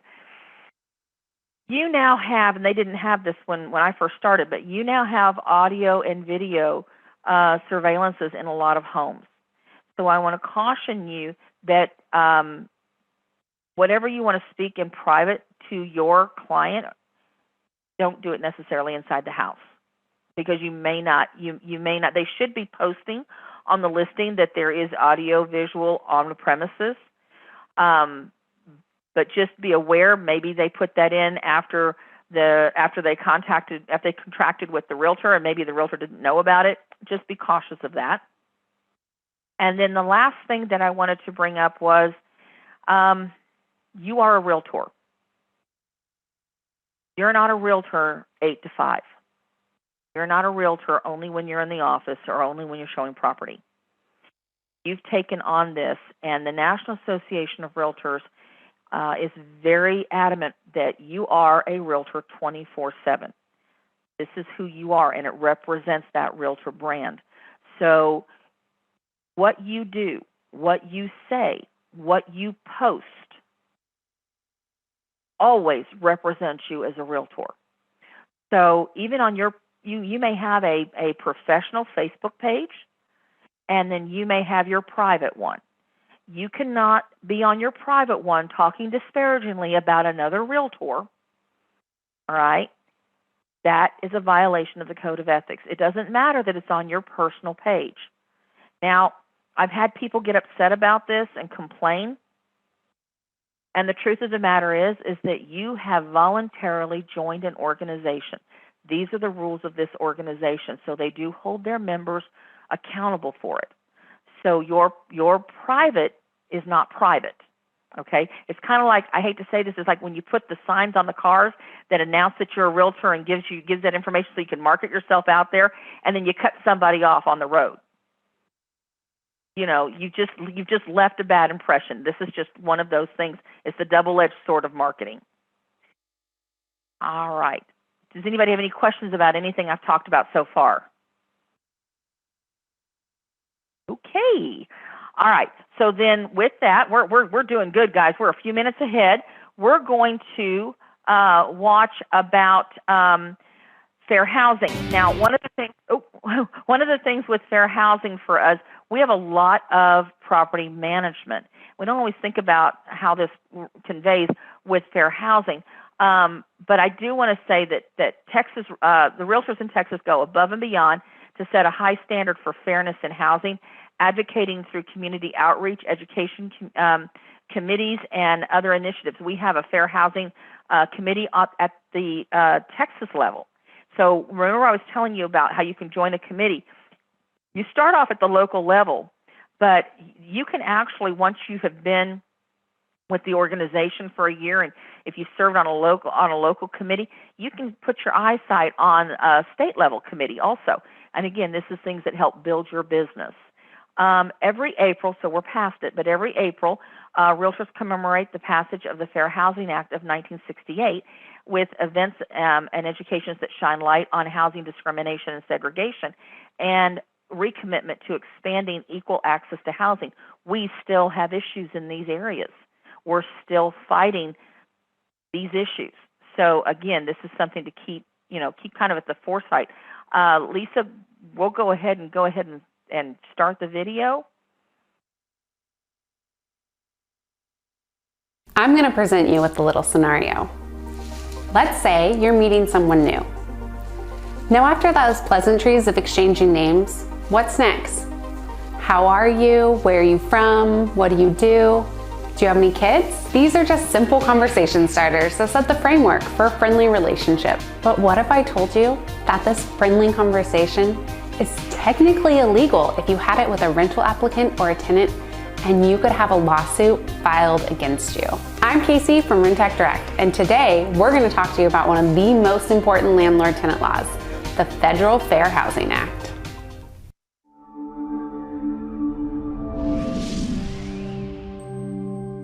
When you hear about a landlord's legal responsibility to prevent discrimination, we're most likely referring to the Federal Fair Housing Act. The Fair Housing Act prohibits discrimination due to race, color, national origin, religion, sex, familial status, and disability. This means that a housing provider, landlord, or property manager cannot accept or deny a rental applicant for a reason associated with one of these protected classes. The U.S. Department of Housing and Urban Development, also known as HUD, is responsible for these regulations that prohibit discrimination and other federal issues related to your tenants. The Fair Housing Act extends beyond the leasing process and the tenant screening process to include advertising, preventing a landlord or property manager from marketing a property to a certain group of people.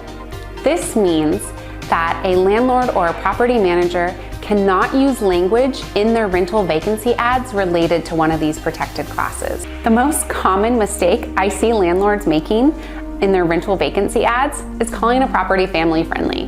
Remember, familial status is one of those protected classes, and so you can't even mention anything family related in your rental ad. So remember when I asked about that new person I just met and I asked them if they had kids? I was just trying to make friendly conversation, get to know them a little bit. But if they're a rental applicant or a tenant or someone I'm meeting for the first time and they happen to come to a rental vacancy open house, I can't even discuss kids because kids fall under the familial status protected class and it is off limits as a landlord-tenant conversation. Now, you might be kind of wondering like, oh, but I need to know who's going to be living here because of rental occupancy laws and because you want to know. Well, you cannot ask them about kids specifically. You can have them fill out information listing the names of any occupants that are under 18, but you can't ask them what their relationship to these minors are. You see, the idea here is you can't give preferential treatment to someone who has kids, nor can you deny a rental applicant if they do have kids. Essentially, familial status cannot play any role in your rental screening decision. What you want to remember about the Federal Fair Housing Act is that you cannot bring up any topic related to a protected class in a normal conversation, even if this conversation isn't even related to rentals or rental screening. That's because somehow learning this information about your tenant or rental applicant could influence your relationship with that renter or tenant or applicant. Federal fair housing laws also prohibit disparate impact.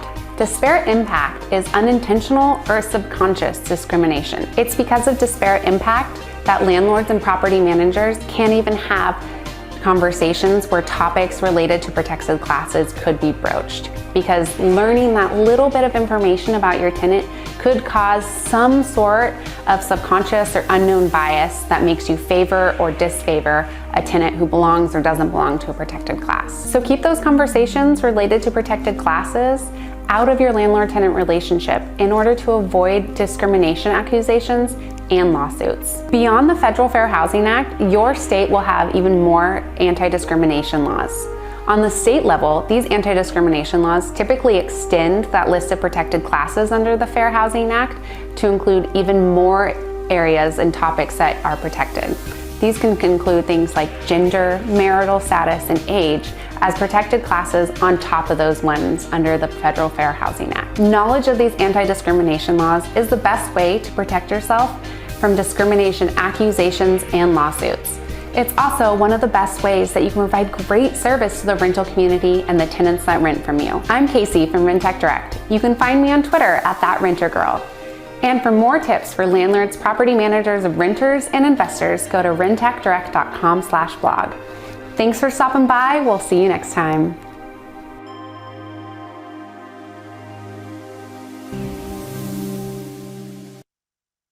So I'm going to since 2003, Texas Realtors has a foundation that has provided grants that often support organizations that provide low-income population affordable housing, educational opportunities, and financial guidance in the home buying process. So something to keep in mind if you ever need that they actually have this at Texas Realtors. But as you can see from what was said here, kind of goes in line with what I said before. You are always on as a realtor. It's never off. Everything you do affects this industry that you have decided to become part of. All right. Do we have any questions about what we've covered so far? Okay. So we are going to go ahead. We're just a little bit ahead. So we're going to go ahead. It's 10:25. We're going to have a break. Be back at 10:35. And we will pick up with Casey Lee, our Governmental Affairs Director. See you in 10. So I'm Casey Lee. I'm the Government Affairs Director for the Fort River Association of Realtors. And what does that mean? Well, that means that I pay attention to everything, all the policies that are coming out, all the actions that are coming out from our cities, our counties, even some of our state stuff, to see how is it going to impact you, your business, your clients as they're trying to buy, sell, lease homes. And I make sure that we can work smoothly in their chosen profession. I do have some help. As you see the people on the screen, we represent 5 counties. Regina mentioned that earlier, and I will not repeat the counties. They are here on the screen for you. I repeat them a lot, but we represent 5 counties, and we have government affairs committees, official government affairs committees for now 4 of those 5 counties. I'm still working on Gonzales County, but even though we don't have an official committee for Gonzales County, I do keep an eye out there, and I do have realtors like yourselves that keep an eye out there. I can't, this is not the Four Rivers Association of Casey's. I cannot and do not do this job on my own. I am not the expert in all of these areas. I have lived in all of these areas. I have worked in most of these areas. Where is Brendan? Brendan, you mentioned, I'm going to call you out, that you are a realtor now under Ann Hurt, right? Yes. Ann was my broker when I was a realtor. And so I was a realtor before I did the job I do now. And I saw the importance of people who are trying to poke their nose in and take money out of your pocket. And that's all government officials. Everybody looks at real estate, and I'm gonna get into some of the issues here, but everybody looks at real estate and says, well, if you're buying, selling, leasing property, you must have money, right? And everybody here is independently wealthy. You just started and you're already independently wealthy, right? No. Oh, we're in trouble then. This is a hard job, and y'all are starting out, and y'all are learning very quickly. This is a hard job. You wake up every day unemployed. And you have to go out and fight for that employment. And Gianni, you mentioned a couple deals earlier, and I am very proud of you for knocking out a couple deals already and having a couple more in the works. Sounds like that's hard. But we represent 5 counties, and we pay attention to all 5 counties. I do have help, and if you notice in Hayes County, Comal County, and a couple of the others, I've got committee chairs. We have committees that meet once a month, and we communicate in between, but we meet once a month. Our Seguin meeting is going to meet here in about an hour and 20 minutes. And I have to, so as soon as I'm done with y'all, I'm going to hit the road and head out to Seguin, where we meet actually in person at the Seguin Public Library. And so it's on the first, what was the Wednesday, on the first Wednesday of every month, we meet at Seguin Public Library. And I'm very proud to say that I just sent out an email, and hoping we get some good responses. I just sent out an email, Caldwell County. Anybody here in Caldwell County? Live, work, Caldwell County? No, okay. If you do know somebody who lives and works in Caldwell County, I just sent out an email about we're having our first Caldwell County meeting on June 14th. At noon, and we're going to do it via Zoom because it is the first one. We don't know where we're going to meet in person yet. So if you know anybody in that area that wants to participate, send them my way, and I'll make sure they get the email, the invite. All those committees also, they all report to what's called the legislative management team. And those are the chairs of all these committees and the vice chairs of all these committees. And then a couple representatives from the board that all kind of finalize the recommendations and decisions that come out of those committees and decide, is the board going to jump and which direction and how high? And they tell me where to set the bar. And these are all committees that are led, directed, and they don't work without the engagement from y'all. So we also have some state appointees. So we have a TREPAC chair. TREPAC is our fundraising arm. I'll talk about that a little bit later. But TREPAC is how we are able to, all the issues I'm going to talk to y'all about, this is how we're able to get in and support elected officials who support our issues, who are with us. They support the good issues and they fight the bad issues for us in office. And our focus is local, but we work on local, state, national levels. We have a state representative at Texas Association of Realtors. Y'all are members of Four Rivers, Texas Realtors, and National Association of Realtors. And our representative at Texas Realtors level is a TREPAC trustee and a political involvement committee member. So our TREPAC trustee is Peggy Jones. Our political involvement committee member is Warren Hoskinson. And then we have a Central Texas field rep. And so I mentioned I used to be a realtor, but I worked my way out of direct sales real estate and into Texas Realtors. I worked for TREPAC, and then I went to be a field rep. Our Central Texas field rep, this is a direct line to state level, to Texas Realtors, is Nathan Cady. And he does the job that I used to do, and he's good at it. And we talk a lot. He calls me, asks me questions, and I call him and I ask him for information. And so that's, if I were to boil down, what do I do on a daily basis? I gather and disperse information. Remember that, because it's going to come back up again. Next slide, please. So advocacy. When I talk about advocacy, of course, my focus is political. My focus is I'm going to advocate for y'all at local, state, national level, the issues that are going to affect you as a realtor and your clients as property owners, you as property owners. But it's more than just political. Advocacy is advocating for you to be better than you were yesterday, to be better than the agent next to you. You are a realtor. You are better than an agent because of your code of ethics, and we'll talk about that. You are called to be better than the person next to you. And a lot of that is knowledge. I'm not going to read this whole thing, but I'm going to read key parts of it. Number one, the first line, this is the preamble to the code of ethics. You heard a video about it earlier. This is the preamble to the code of ethics. Everything you're going to subscribe to as a realtor that's going to help make you better. It starts with one phrase: under all is the land. That means that everything we do touches land, and land touches everything we do. Y'all are selling and hopefully to the highest and best use. That's also in there. The land that is required for everything we do. We're all on Zoom right now. We're all talking. Somewhere there's, whether you're using your cell phone for connection, whether you're using direct line Wi-Fi, somewhere there is a tower somewhere that sits on a piece of property. There are buried lines somewhere that go through property. There's a server center hosting this Zoom meeting somewhere, and that's all sitting on land. If you left your house today, if you drove to your office, I see most people are sitting at home. Who's sitting in their office? Besides Four Rivers staff, Dustin, Matt, sitting in your office. If you drove on the road today, infrastructure, roads, utilities, those all take up land, and it's all things we're interested in. I mentioned earlier that if I have to boil down to one sentence what I do, I gather and disperse information. That's mostly what I do. Well, guess what? Now it's what you do.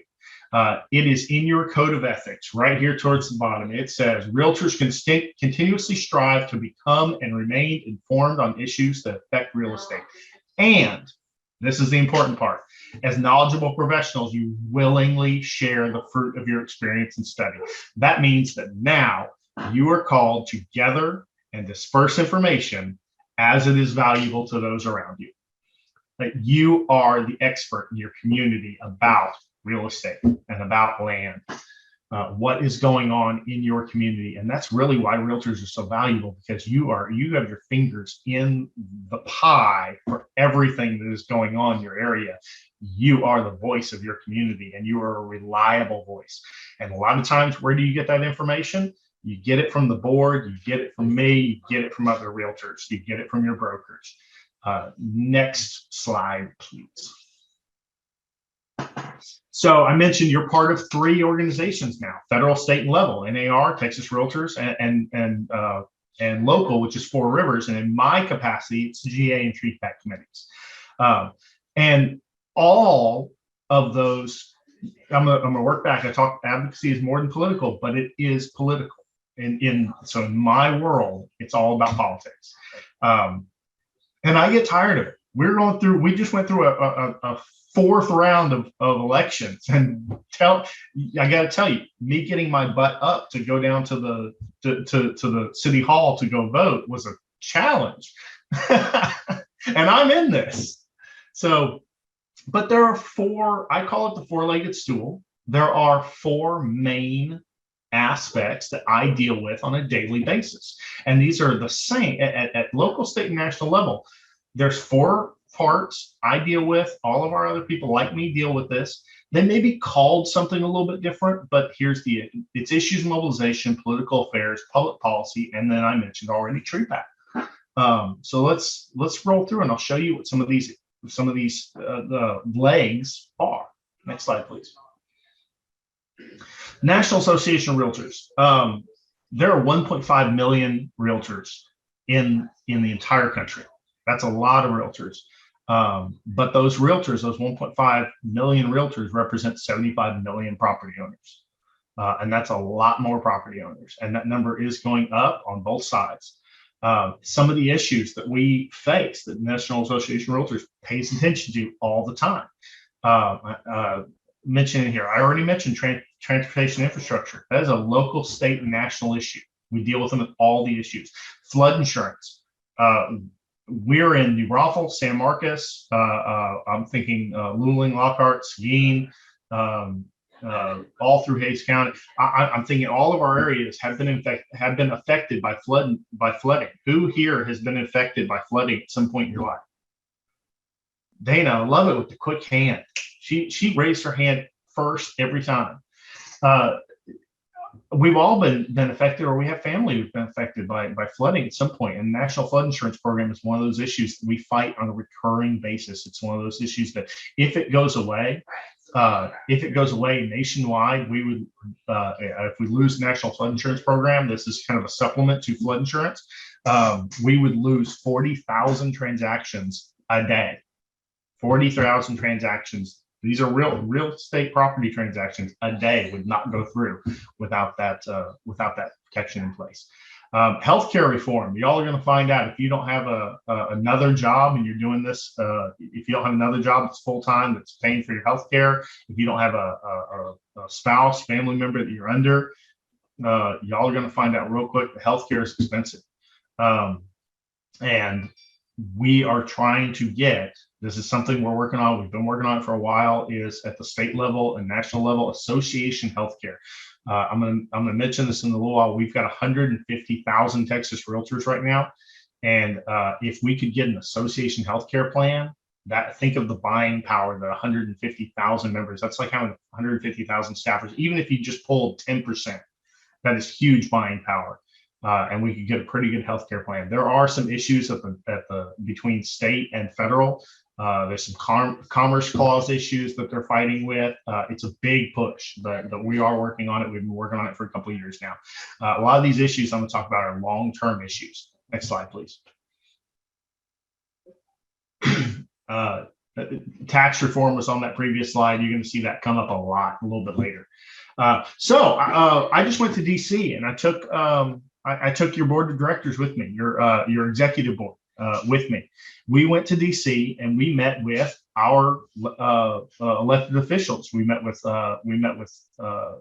Chip Roy and Lloyd Doggett specifically, and we talked about these issues: protecting private property, expanding access to homes. We are right now. We have nationwide, again, we are short 5.5 million housing units. That's a big shortage, and you wonder why prices are so high right now. And your clients, especially since y'all are new, or you're working double and triple hard. If you're working with buyers trying to just find a house on the market for them right now, that's especially something affordable. It's because we have a housing shortage.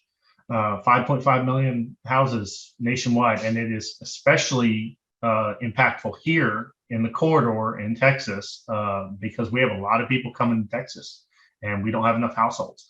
Something that hit me real hard. I looked at this. There's only one affordable house, one affordable listing for every 125 people looking. That's, again, nationwide, but think about it in the local perspective. There is one affordable house for every 125 families looking. That makes your job very hard. So we're talking about some issues. We went and we talked about expanding some building access. I actually got a good relationship going with a person in Sioux Falls, South Dakota, that was working on some tax incentive funding options, trying to get more houses on the ground. We are constantly talking to our city councils across our areas, saying, "Hey, city councils and planning and zoning committees, guys, we got to shorten the permit process. 18 months on the permit to build a home is not acceptable. We need to get that on. We need to get these houses on the ground faster." Gianni, I think you mentioned home building, and so you're nodding your head here with me. Yes. Next slide, please. These are all big issues, and this is nationwide, but so state level.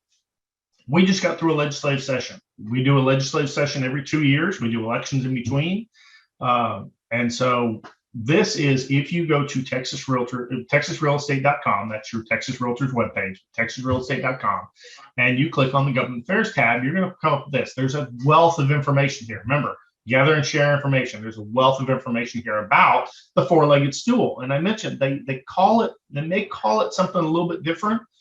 This one's much like what I called it, but political affairs, legislative affairs. Those are the issues. Political affairs is relationships with candidates. Issues mobilization. This is if an issue is going that we support or oppose heavily in one way, we get behind it or fight it heavily. That's issues mobilization. And then again, tree pack, supporting those candidates, those elected officials who support us. Next slide. Every session, I'm keep talking about statewide. Every session, over 10,000 bills are filed. And as a field rep, I used to read a lot of those bills. So the last time I read those for the state, there were 15 staff members. 15 staff members read over 10,000 bills. And you don't just read a bill once. You read it, and then they change one word. So you got to read it all again to make sure they only changed one word, and that word didn't drastically change the complete meaning of the bill. Big difference between shall and may. They changed the word may to shall, or the word shall to may, and thank you, Johnny. And it'll change the complete wording of the bill. And typically in a session, we track about 3,000 bills. That's 3,000 bills that have some impact in real estate. Next slide, please. During session, we meet with our legislators. This year we did it virtually, and I tried to crop myself out of a bunch of those photos, but this is us meeting with elected officials via Zoom. These are all Realtor members. You got a couple staff members in there, but these are y'all. These are the relationships that y'all have with our staff, with our elected officials. And I can't do my job without the relationships that you build. So if you have an uncle, an aunt, yourself, if you're an elected official at some level, or if you ever thought about being an elected official at some level, I can help you. I can support you there. We have a Texas Realtor Academy, candidate academy, that if you've ever thought about being elected, about running for office, you really need to take it, because there's a lot you haven't thought about, and we can set you up for success. And not just you, anybody that you know that's thought about running. And it helps build a relationship right off the bat. Next slide, please. Guys, this is real quick on that last slide. This is a massive undertaking that we at the local level coordinate with the state level to do. We send about 25,000 Texas Realtors to the Capitol every session, and they expect us to show up. They are ready for us to show up. Other groups show up and they say, "Great, we want to talk to you, but we can't right now. The Realtors are coming." It's a huge undertaking. You try to walk in the Capitol any day of the week, you might get a meeting, you might not. We walk in the Capitol as Realtors, they expect us to come, and they want us to come and talk to them. During the session, here were some of the issues, the prime issues that we were talking about with them. We took talking points. And because of that, these are the issues that passed. Number one, big one, and I'm gonna say number one just because it had a huge impact, was HOA reform. Who lives in an HOA? Who here lives in an HOA? Dana, no HOA for you. I was expecting that hand to go up. I live in okay. Who loves their HOA? Absolute best thing that's ever happened to them. No hands. Who hates their HOA? Oh, a couple more hands. Good. I'm kind of okay with mine. I read the covenants and restrictions. I know what I'm supposed to do and not supposed to do. They leave me alone for the most part, except when I park my trailer out in the driveway. I know I'm not supposed to do it, and they get mad at me and they leave me nasty notes in the mailbox. But there are some HOAs that are a whole lot more restrictive than that. I've lived in some that are a whole lot more lenient, and I've lived in some that are a whole lot more restrictive. And usually those restrictive ones are not real clear on where their rules are and how their fining procedures are. So we asked for some transparency, and really more than transparency, some home buyer protections, especially when you're trying to buy or sell. The fees we're getting out of hand. We asked for some fee caps, some home buyer protections, and some transparency requirements. Couple other issues. We're all on broadband right now. We're all trying to connect via internet, and especially during the start of the pandemic, we all saw how our statewide broadband access was lacking. Especially we saw Debbie was on here earlier. She lives out in Blanco County. She's got horrible connection out there. She's tried everything, and the broadband just isn't up to snuff. And so you may have seen some issues when she was on here earlier, and she does her best with what she's got, but it can be better. It needs to be better. We have a new broadband development office to expand broadband across Texas. You can thank you, Realtors, for pushing hard for that. Some other big successes, but I'm going to move on. Look right there. You're going to see property tax transparency on there again. Property tax transparency and reform. Reform, not relief. Relief is temporary. I like reform. Reform is long term. So, but you're going to see property tax pop up there again. Keep that in mind as we move forward. Next slide, please. So everything starts and ends locally, folks. Nobody wakes up and just says, you know, what they do, but it usually doesn't work well. Nobody wakes up and says, I want to be a senator. I want to be a congressman, and they start locally. And usually the issues that start locally end up the big issues that we see at the national level, at the state level. These are issues that start locally. An elected official, a legislator, usually just they don't just sit in their office and come up with ideas. They get ideas from y'all, from constituents. Somebody comes up and says, my property taxes are outrageous, and I'm going to lose my home. I've owned my home for 30 years and I can't afford to keep it now because my property taxes are too high. That's when it's like a state level Senator Betancourt says, you know what, we're going to do something about it. We as realtors have a good relationship with Senator Betancourt. Anyway, all these issues start and end locally. They start from the bottom, they become bigger issues, we take them up as far as we can, and then the effects of those, once the laws are passed or changed, it comes back home, and we see the effects back home. One of those issues that we dealt with a little while back was land development. All of our areas work on their land development codes almost consistently, almost constantly. But they definitely pull them up every few years and revamp them in a big way. San Marcos has been working on that for a while, and they had a group of I forget how many. It was a lot. A task force that was working on suggestions for the land development code, and when I say a lot, it was like 150, 200 people that were working, and these were residents. These were people who live and work in the community in San Marcos, and they came up with their suggestions for land development code changes. They passed those up. Planning and zoning got a hold of them. Planning and zoning said, and it was a good list, a good, well thought out list. And planning and zoning looked at it and said, we don't agree with any of these, and went to city council and said, you can just ignore all of that. No, you had 150, 200 people work on this for 18 months. And you just ignored every one of their suggestions. And their suggestions were good. And you can see some of them. I believe the website's still active, smtxforall.com. And so we went and we pulled we ran an issues mobilization campaign. I mentioned issues mobilization as one of our four-legged stool tools. So we ran an issues mobilization campaign, and we did not get everything we wanted, but we got a lot of the changes in there that we wanted.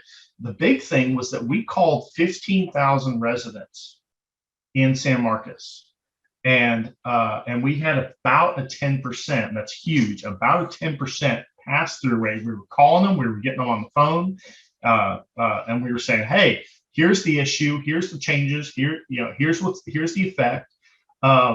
Do you want to talk to your elected official, to your city council member or mayor?" And if they said yes, we patched them right through. At the start, city council was going to pass. They were just going to pass using the planning and zoning committee recommendations, and they wouldn't listen to us.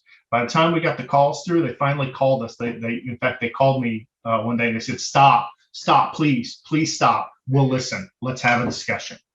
And sometimes that's what it takes. It takes overwhelming force from the local level. And you as realtors did that. And they actually listened to the recommendations that we made. They didn't pass all of them, but they passed a lot of them. And they discussed them at length, which was the important part. We want you to have the conversation. That's what we want. So political affairs, it all comes back. What are our goals in political affairs? Keep realtors informed and engaged. Again, it is your job now to gather and share information. We want to build and strengthen relationships with elected officials. If they wouldn't listen, we had to make them listen by saying, it's not just us, it's the public. We represent property owners, property users, tenants. We represent everybody. Part of that relationship building is that when we find somebody that supports private property rights, we want to keep them in office or get them in office. So we elect realtor champions. Realtor champions know and understand our issue. Does that mean that we're always going to agree on every issue? No, and I don't expect that. But that means the door is going to be open and you're willing to have the conversation. We don't have to go and battering ram the door. I don't want to battering ram the door. I want the door to be open. I at least want it to be unlocked. So when I knock on it, you say, "Come in." And we want them to know that realtors are active, engaged, and paying attention. Next slide, please. Example of that. We're back to San Marcos again. There's an eviction ordinance in San Marcos that is unduly affecting landlords, housing providers. It's designed to help tenants, but it's really not helping tenants, and it's doing so at the expense of housing providers. And because of the added expense and burden to housing providers, it's costing tenants more. And so I'm not going to read this. This is just an article that came out from the San Marcos, one of the San Marcos papers, and the highlighted parts. Pat Fernandez, past president of your board and active realtor member in San Marcos, we went to city council and sat there all night long for them to discuss this issue. All the highlighted parts are her being quoted. She alone is quoted almost twice as much as anybody else in this article. And it just shows the talking points she was bringing out, and the passion she was bringing to the issue. Next slide, please. All of this is not possible. None of this is possible. Sorry, none of this is possible without TREATPAC. I keep bringing it up. We support candidates who support our issues. We support elected officials who support our issues. We do that through TREATPAC. We raise money through TREATPAC to give directly to candidates when they're running. This is money from the realtors as a group. Let me tell you, Political Action Committee, PAC, gets a bad rap, and sometimes they do deserve it. Ours doesn't. PAC is not a four-letter word. It's a collection of y'all as realtors. You go and try to do, again, I'm going to go back to that issue. You go and try to do, to take this issue to city council, let alone legislative or Congress, state or local, state or federal level. You go by yourself and try to have this conversation. You're not getting in the door. If you do, they're going to placate you and you're going to leave. You go as 2,500 Texas Realtors strong, or 150,000 Texas Realtors strong, because that's how many Texas Realtor members we have. And you're going to get listened to a whole lot more. We have 1,600 Realtor members in the Four Rivers area. And I guarantee you, when I say that, an elected official listens. And we're able to support those elected officials using TREATPAC. Ladies and gentlemen, there's one thing I'm going to ask of you right now, and you're fresh and you're starting out, and I know every penny counts. So I'm not asking you for any money right now, but your dues billing is going to come along, and when your dues billing comes along, there's a checkbox on there, and it says voluntary $35 TREATPAC investment. $35 TREATPAC investment. $35 is a lot of money. The best thing that you can do for your career right now is, when that dues billing comes along, leave the box checked. I'm asking you to do nothing at all. Pay your dues, leave the box checked. $35 TREATPAC. That $35, and I've got a calculator that proves it. I've got a sheet that proves it. Just on the basic savings we are. Next slide, please. Let's go ahead and move to the next slide. The basic savings to our issues. Our protections, our issues have put into our profession. As an average realtor, your $35 investment in TREATPAC, and I call it investment, saves you $9,000 a year. That's an average realtor. Who has $9,000 laying around right now? Remember, I said we're all independently wealthy here, right? We're all realtors, so we must be independently wealthy. Who has $9,000 laying around right now just so you can start your profession?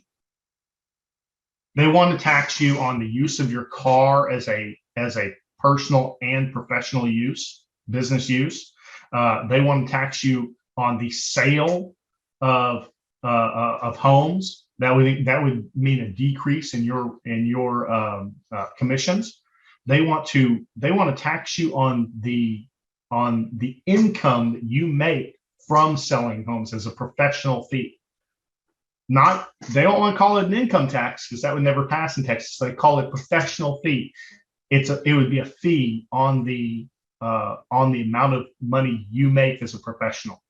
And we here in Texas, I'm gonna show you this in a little while. We here in Texas banned all of those. In fact, the transfer taxes constitutionally banned. 84% of Texans voted to ban transfer taxes in Texas a couple of years back, and that's because we as realtors said, no, that's not cool. There are some states here where your client would pay a 12% transfer tax between local and state. They would pay a 12% transfer tax. That's 12% of fees on the sale of their home.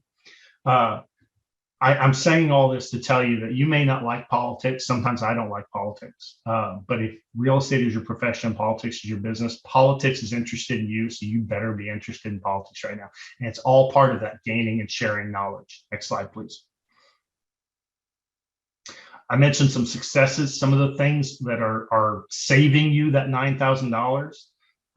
Well, there's also some other issues on here. I apparently I misspelled ban in 2015. I put an extra N on ban. It's a ban with a long N. Now I'll fix that later. But your brokers loved this one back in 2015. We repealed. They were double taxed, $300 every 2 years. They paid it for their license and they paid it as a fee. So every 2 years, your brokers save $300. I mentioned 2021 HOA reform. Remember, I like reform, not relief. Property tax. Look here, 2021 property tax. 2019 property tax. It's in here again. There's property tax loans in 2013. Property tax transparency in 2015. You're telling me these issues keep coming up? Next slide, please. We don't just fight these issues once, they keep coming up. They're recurring issues. That's why we don't give up. That's why we don't just say, great, we won, we're done. Let's get out. Right now, this year, who went and voted on the 7th? Who went and voted on May 7th? I had to remember because we had the runoff election on May 24th. I'm tired of elections, people. We're going to have more in November. May 7th, Maria, I saw you raise your hand. We had 2 propositions on the ballot. Texas Realtors was heavily supporting, and we as a local association were heavily supporting Proposition 2. It was an increase in the homestead exemption. Is it a solve all for everybody? No. On average home across the state, it's going to save $250 in taxes a year. It's a drop in the bucket compared to what a lot of people pay in property taxes. But it's a drop, but we're going to take advantage of it. And we're going to keep fighting. I mentioned property taxes. Next session, property taxes is going to be on it again, I guarantee you. And we're going to be behind the conversation. We're going to be leading that conversation. I mentioned property taxes. There is a campaign going on right now, and I gotta talk to you about this one. It's knowyourtaxes.org right there at the bottom of that sheet. You need to be sharing knowyourtaxes.org with your clients right now as they're buying and selling their homes. If they're even not buying and selling, if they're living in their homes, your family members, if you own your home, if you rent a piece of property, share this with your housing provider. Knowyourtaxes.org. The tax process is woefully misunderstood here in Texas, across the nation, but here in Texas. And right now, your clients, yourselves, you are getting your property tax assessment. It's not a bill, but you're going to find out real quick as you get into this. Your clients are going to come up and say, I got my tax bill. I got my tax bill. No, you didn't get your tax bill. You got your assessment.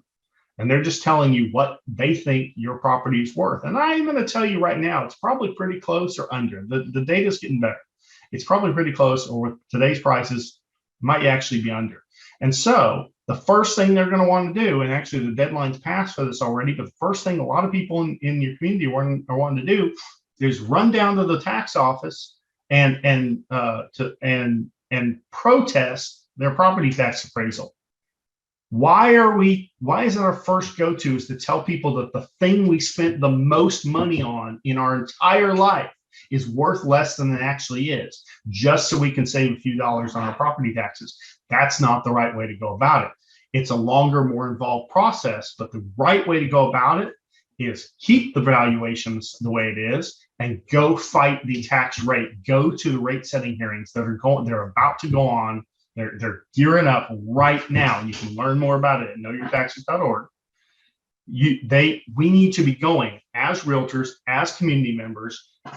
We need to be taking our clients and going to the rate setting process. And for every dollar over last year's budget that our taxing entities want. We need to say, justify that dollar for me. If you want it, great. If you need it, even better. But you need to justify it to me, and don't just expect an automatic raise. Back in 2019, we passed some tax reform that from the no new revenue rate. And guys, I'm about to go down a rabbit hole here. I'm gonna throw a lot at you. Just absorb what I'm saying. Don't try to drink it all in. You're gonna try to drink from a fire hose real quick. In 2019, we passed a law from last year's rate. When they get the new valuations, they have to start at a rate that means that usually it's valuations go up, rate goes down. Usually, so they have to start at a rate that gives them no new revenue from last year. It's no budget increase from last year. From that rate, they can go up 3.5%. They can go higher than that, but at 3.5%, you get to vote on whether or not they get that. So a lot of our communities are going up 3.48% over last year. It still means a budget increase. It still means a tax increase for you. If my bill goes up from last year, it's a tax increase. We need to be going and set to these rate setting hearings and saying, why do you need it? Not you can't have it.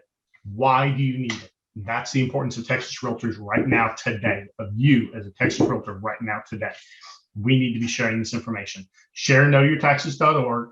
If you want to go down this rabbit hole a little bit more, on our Facebook page, we've got a 4-part series. Lisa posted it. I stood up with Brian Johnson out of New Braunfels and got way more information than we could ever share.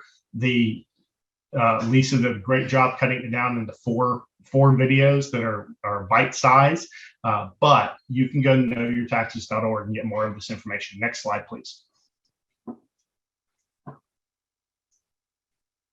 So I mentioned this is an ongoing process. The same issues come up, they go around, and TREPAC is the way that we best support those issues by getting elected officials that know our issues and understand our issues into office at all levels. Next slide, please. If you want to stay informed, some good ways to do so are to text the word TX Realtors to 30644. You'll only get text when something important comes up. When we have a call for action on an issue, I have not gotten a text at all this year. Because we're out of session issue, I got like one last year during session. I think, maybe not even then.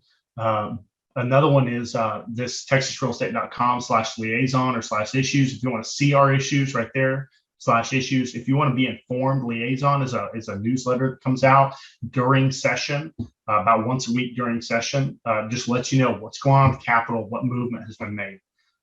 Every so often, again, if there's a big issue that comes up, you'll get one outside of session, but usually it's a during session thing.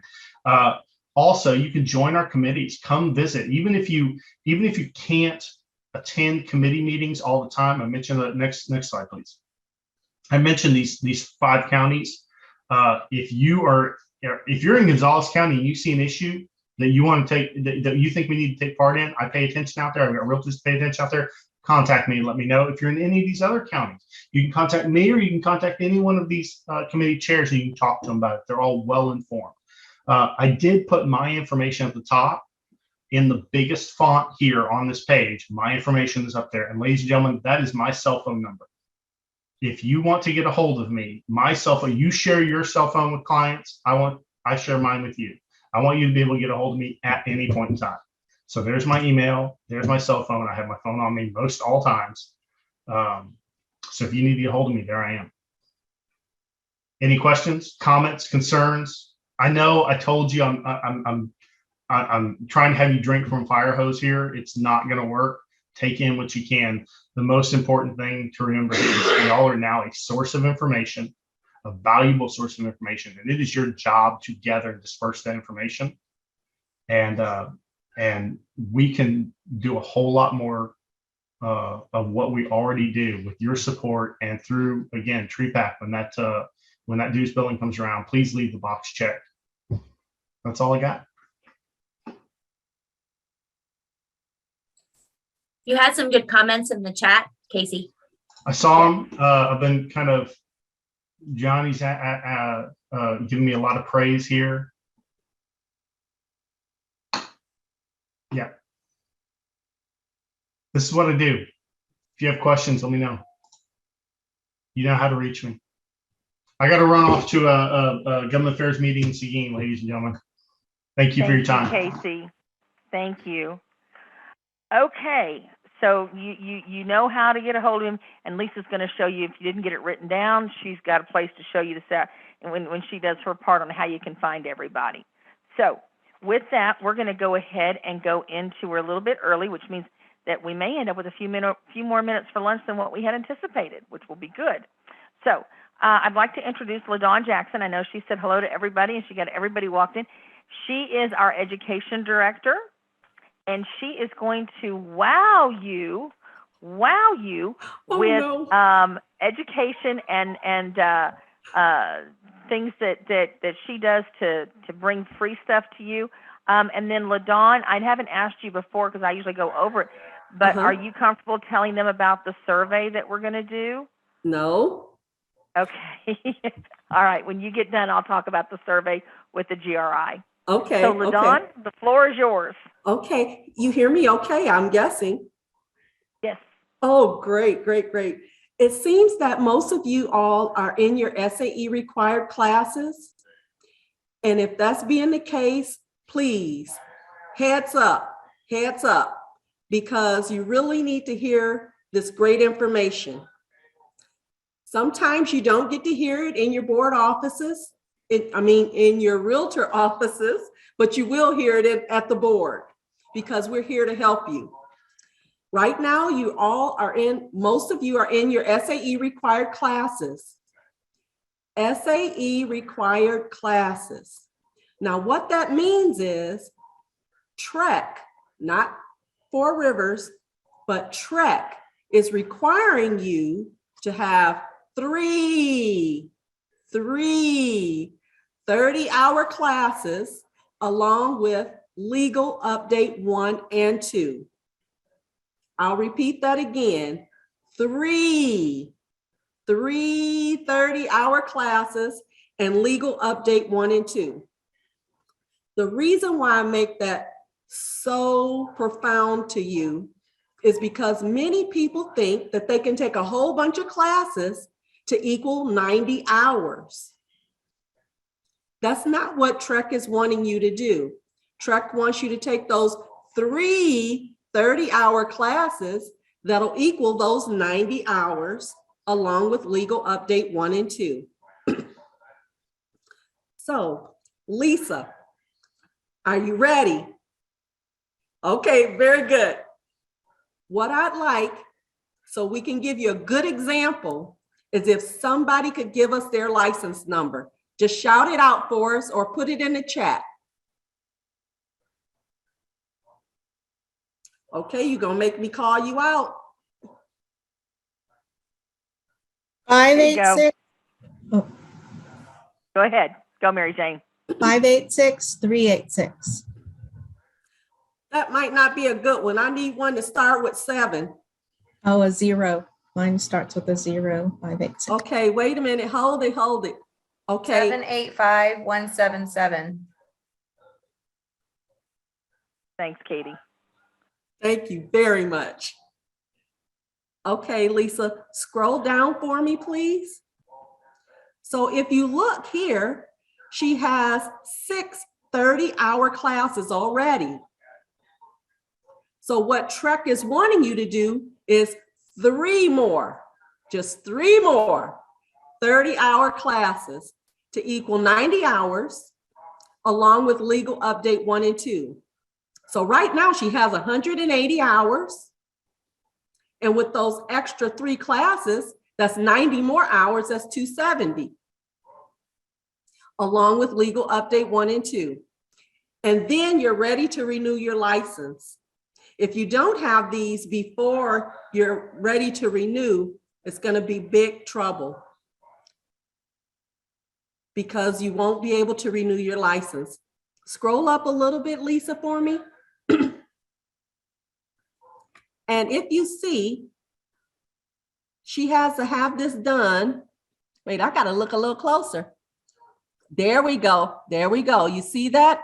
5/31/2024. She has until then to get those 3 30-hour classes in Legal Update 1 and 2. I will tell you, don't wait till the last minute because you guys are going to get really busy and you won't be able to take the classes. The 30-hour classes are typically 4 days long. 4 days for one class. So don't wait. And what we offer here at Texas Realtors, at Four Rivers, is GRI classes. And the reason we offer GRI classes is because you get a lot of bang for your buck with this one. It gives you a great foundation for your business. You get to know a lot of ins and outs. We have a great instructor, and you'll get your 30 hours, your 90 hours, 30 hours each class, and you'll have a designation. Now you're wondering, well, what's a designation?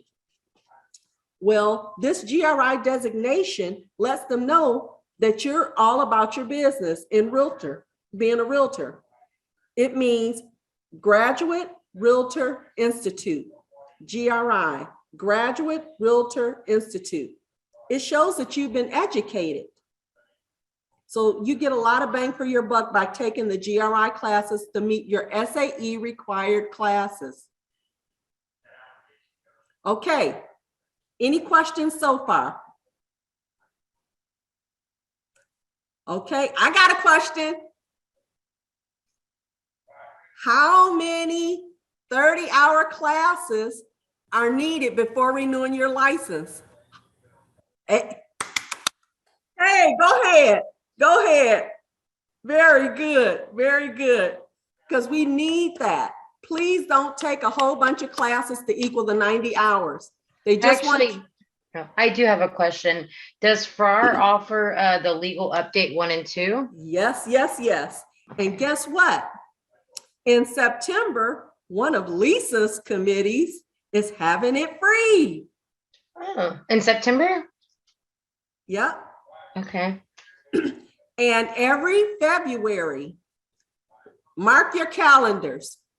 Know this. Every February, I arrange a group of classes so that you can get a lot of free classes. And it includes Legal Update 1 and 2. Okay. And you know what? Just in case you got some spare time, jump in and take those free classes. It might not help you with your SAEs, but it will help you with your business as having knowledge. You'll see a lot of classes come through that will be free with Four Rivers. If you have time, take them. Take them. It's going to help you with your business because it's knowledge. Knowledge is power. So take the classes. Okay, Regina. Okay. One of the things with LaDawn, and I'm going to tell you, this woman, she bends over backwards. I mean, I've seen her, not that I encourage you to do this, but she's had people call her that their license is expiring, you know, in 2 weeks, and they haven't got any of their classes in, and she's helping them get all their classes in. So she bends over backwards. She really does. The other thing I want to encourage you to do, and I think every realtor should do this, part of her free February collective is the broker responsibility course. Now, that's 6 hours, and every broker or anybody who manages agents is required by TREC to take this course. I encourage you to take that course. You should know what you are to expect from your broker. So this is, to me, this is empowering to you. Not only will you get that credit for, for hours, but it lets you know what you should be expecting from your broker. So good one to take. Yes. And if ever you have any questions, you give me a call. Because I know, like Casey said, water hose, this is a lot of information. And if you forget, call me now so we can get started on it and not wait till the last minute. Go ahead, Regina. Sorry. No, that was perfect. That was perfect. And again, like I said to you, Lisa's going to show you how to contact staff. When she does hers, she'll actually show you, so you don't have to remember everything. But for those of you that are out there, LaDawn, when they call, what is your extension? 117. 117. All right. All right. So we're gonna move on from there. We've got. I think we're gonna actually be able to break for lunch at 10 minutes till. I have a short video on antitrust. Finishing up with what Casey had talked about with governmental affairs and stuff, we have 3 elements of antitrust violations within real estate. One of them is price fixing, which is agreeing to charge the same commission between brokerages. We have bid rigging, when auction buyers work together to lower purchase prices. We have market and customer allocations, which divide regions or customers in your area. And we have group boycotting, which is avoiding certain buyers or real estate agents.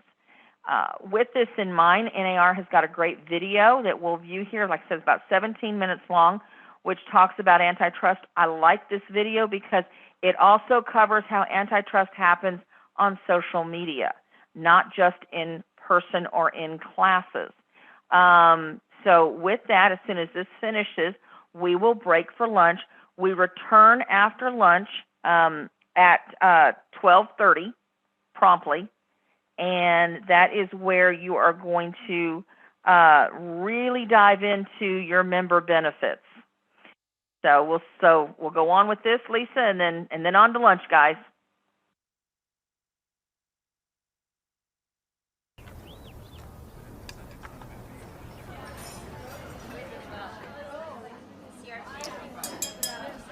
All right, friends, this has been a wonderful evening. Great steaks and even better wine.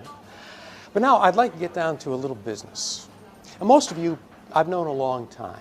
Scott, our kids played ball together. George, we played tennis together. I consider each of you family, even you, Carol. Even though we're competitors, we've been through good and bad times together. Lately, it's been harder to make a profit than any of us have seen in years. I know I could stand to see more cash coming in the front door. So, next week, I'm raising my commission rate to 7%. Just wanted you to know. Obviously, what you decide to do is entirely up to you.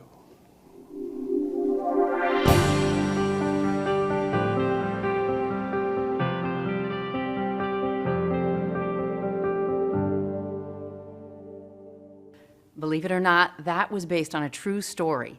In the 1970s, a group of real estate competitors were convicted of fixing prices on their commissions while they enjoyed dinner at a fancy country club, and the convictions were upheld on appeal. Antitrust laws haven't changed much since the 70s. In fact, they haven't changed much in over 100 years. But the ways that real estate professionals can get into antitrust trouble have changed. So, welcome to Antitrust 101 for real estate professionals. Let's start at the beginning. What is antitrust law? Well, the heart and soul of antitrust law is the Sherman Act of 1890. And while antitrust law is commonly associated with the prevention of monopolies, it also applies to individual agreements to restrain trade. In other words, an antitrust violation occurs when there is an agreement, an understanding, or conspiracy among competitors that unreasonably restrains competition. In real estate, price fixing and group boycotts are the two most common antitrust violations. For instance, our host at the club wasn't just speaking about his own business. He was encouraging his competitors to follow his lead when he announced that he was raising his commission to 7%. He didn't have to directly say that, although that's what he implied. And his guests didn't have to expressly agree to charge the same commission. But when they did, they had formed an agreement that broke the law.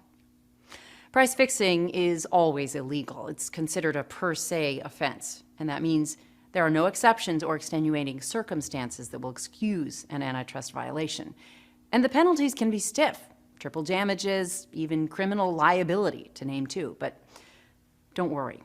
We're going to cover what you need to know to keep yourself from accidentally falling into that trap. Now, generally, price fixing isn't accomplished by a written agreement. Who's naive enough to write down something that's illegal? Most price fixing violations are unwritten or verbal agreements. And agreements with competitors on other business practices like these are also illegal.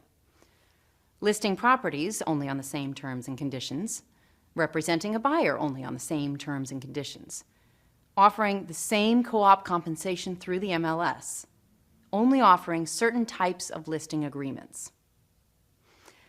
Often discussions on these subjects are implied and take place in the most innocuous circumstances, over coffee, on the golf course, even on vacation, at a ball game. To avoid getting into trouble, remember, appearances count. Make sure that what you say to a competitor is exactly what you mean. Don't make statements that could be considered an invitation to fix prices or engage in other questionable activity. Just make your message clear. Okay, let's do a quick little self-test. You belong to the North Shore Swells Club by invitation only. You all sell million-dollar homes, and once a month you all meet to discuss how to market them better. Can the members of that group agree to offer each other a higher commission split than they offer to other brokers? No. That would be price fixing. Consider disbanding or at least dropping out of the group. All right. At a meeting, you hear two competitors agree to fix commissions. So what plan of action would keep you out of trouble? A, stay quiet and don't contribute to the discussion. B, tell the group that it sounds like a decent idea, but don't say anything else. C, make it clear to the group that you don't want to be associated with their plan and then leave the meeting. D, all of the above. The only correct answer is C. Even if you stay silent, you could still be accused of joining the conspiracy. Silence may not be a sufficient defense. And you can avoid unintentionally being part of an illegal conspiracy by openly stating that you refuse to be associated with it. Or even better, be careful to avoid these types of discussions at all.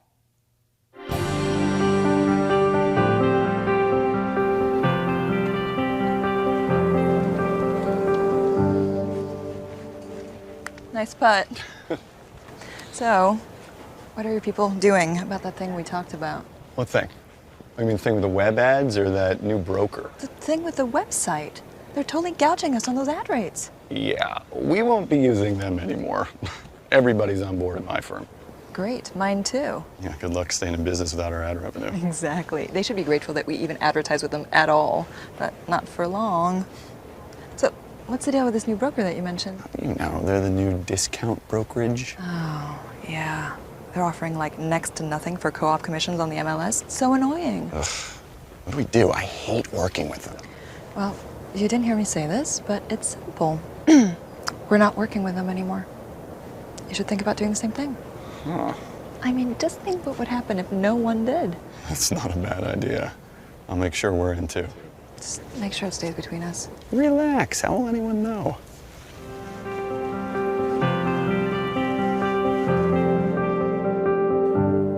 These days, the most common potential antitrust violations seem to involve group boycotts.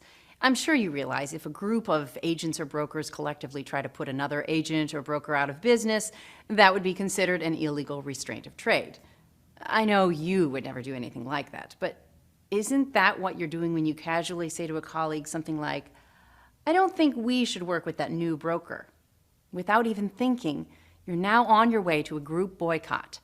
And this is also true if you agree with other competing firms to do any of the following: not cooperate with a particular broker, not show a certain broker's listings, not advertise in certain media, and not use particular suppliers or vendors. The targets of these boycotts are often competitors who offer new business models. They could also be vendors or suppliers. And obviously, no one has to work with someone they don't like, as long as that decision is made independently. But encouraging your competitors to go along with your decision to not work with that new guy in town can get you in trouble. And the same goes for suppliers and vendors that you think charge too much or you don't like for other reasons. Don't give them your business if that's your preference. That's fine. But don't ask or encourage your competitors to do the same. And under no circumstances should you say to your competitors anything like, let's do something to make these guys lower their prices. Okay, time for a couple more quick questions.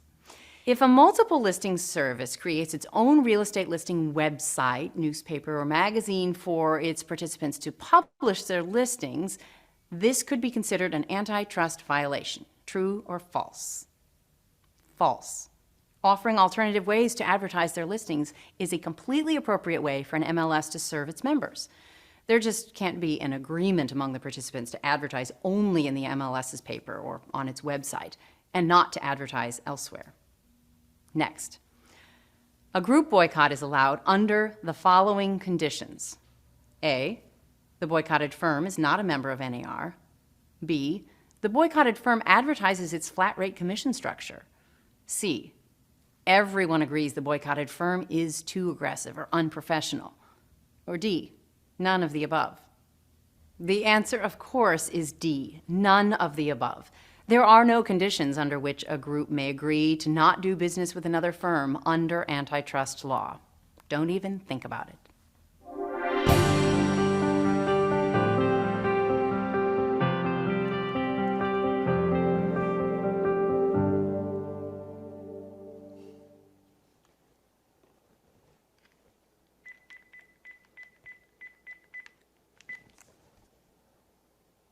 Beverly, go to the association's Facebook page. You are not going to believe what's going on. There's a post about that referral company that's trying to join the MLS, and people are getting really worked up. Yeah. Max just posted that he is definitely not going to cooperate with them. And he's got 45 likes already. Call me back later. Let's talk about how to handle this.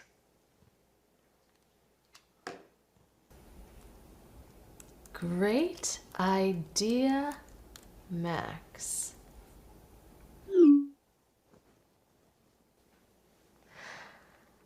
I've been telling clients that it doesn't seem like they actually take any listings, so why would someone want to work with them? I don't think they have any idea how to market property. Who knows? But I wouldn't be surprised. There are lots of ways to get in trouble on social media, and there's lots of social media where it can happen. LinkedIn, Facebook, Twitter, blogs, not to mention texting on your smartphone and answering your email. The possibilities for unintentional antitrust violations go on and on. You don't need illegal intent to say something that's against the law, or something that someone will later claim was against the law. So be careful. Always remember that what you say in cyberspace stays in cyberspace forever. When it comes to avoiding antitrust claims based on your comments about competitors, your mom had some good advice to follow. If you don't have something nice to say, don't say anything at all. Here are some more important points. Don't answer email or make comments on websites that disparage other companies or competitors. And don't get into discussions in forums that are disrespectful to other firms or people. Having said that, everyone falls off the wagon from time to time, and maybe you didn't even say something nasty about someone, but you took the easy way out to explain your commission rate to a potential client and said something like, "It's the rate we all charge." Your statement makes it sound like everyone has agreed to charge that commission rate, and that's not legal. And maybe instead you said something like, "The association has a rule about our commission rates." The truth is, no association with an ounce of sense would adopt a rule like that. But don't panic. Follow up with that potential client to clarify your mistake after you talk to your firm's attorney. Okay, one last quiz question. Private communications between friends can't be antitrust violations because they are difficult to prove. True or false? It's definitely false. Even if it is difficult to prove, a conversation that results in an agreement to limit competition is always illegal. And what you think might be a private conversation or comment probably isn't as private as you think. Your best option is just to not make troublesome comments. Always assume your words can be heard or read by someone else. So while the market is challenging, I'm hoping that we can all have a better quarter coming up. All right, guys? And now we can do it. All right, moving on to the next item on the agenda. Okay, I wanted to say a few words about Big City Realty and the change to their pricing structure. Now, speaking strictly for myself, I'm not pleased at all. I mean, it's tough enough in this market trying to make a living without Big City.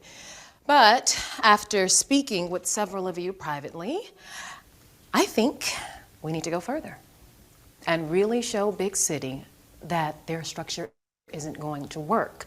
And until they make changes to it, they're on their own, completely on their own, if you get my drift.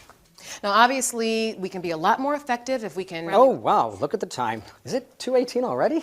I have an important call scheduled for now. I'm so sorry, I really need to go. Donna, please make sure you note in the minutes that I left and was not present for this discussion, if it continues after I leave, which it probably shouldn't. That's Tim Evans, E-V-A-N-S. Don't forget the S. Okay, I'm out of here.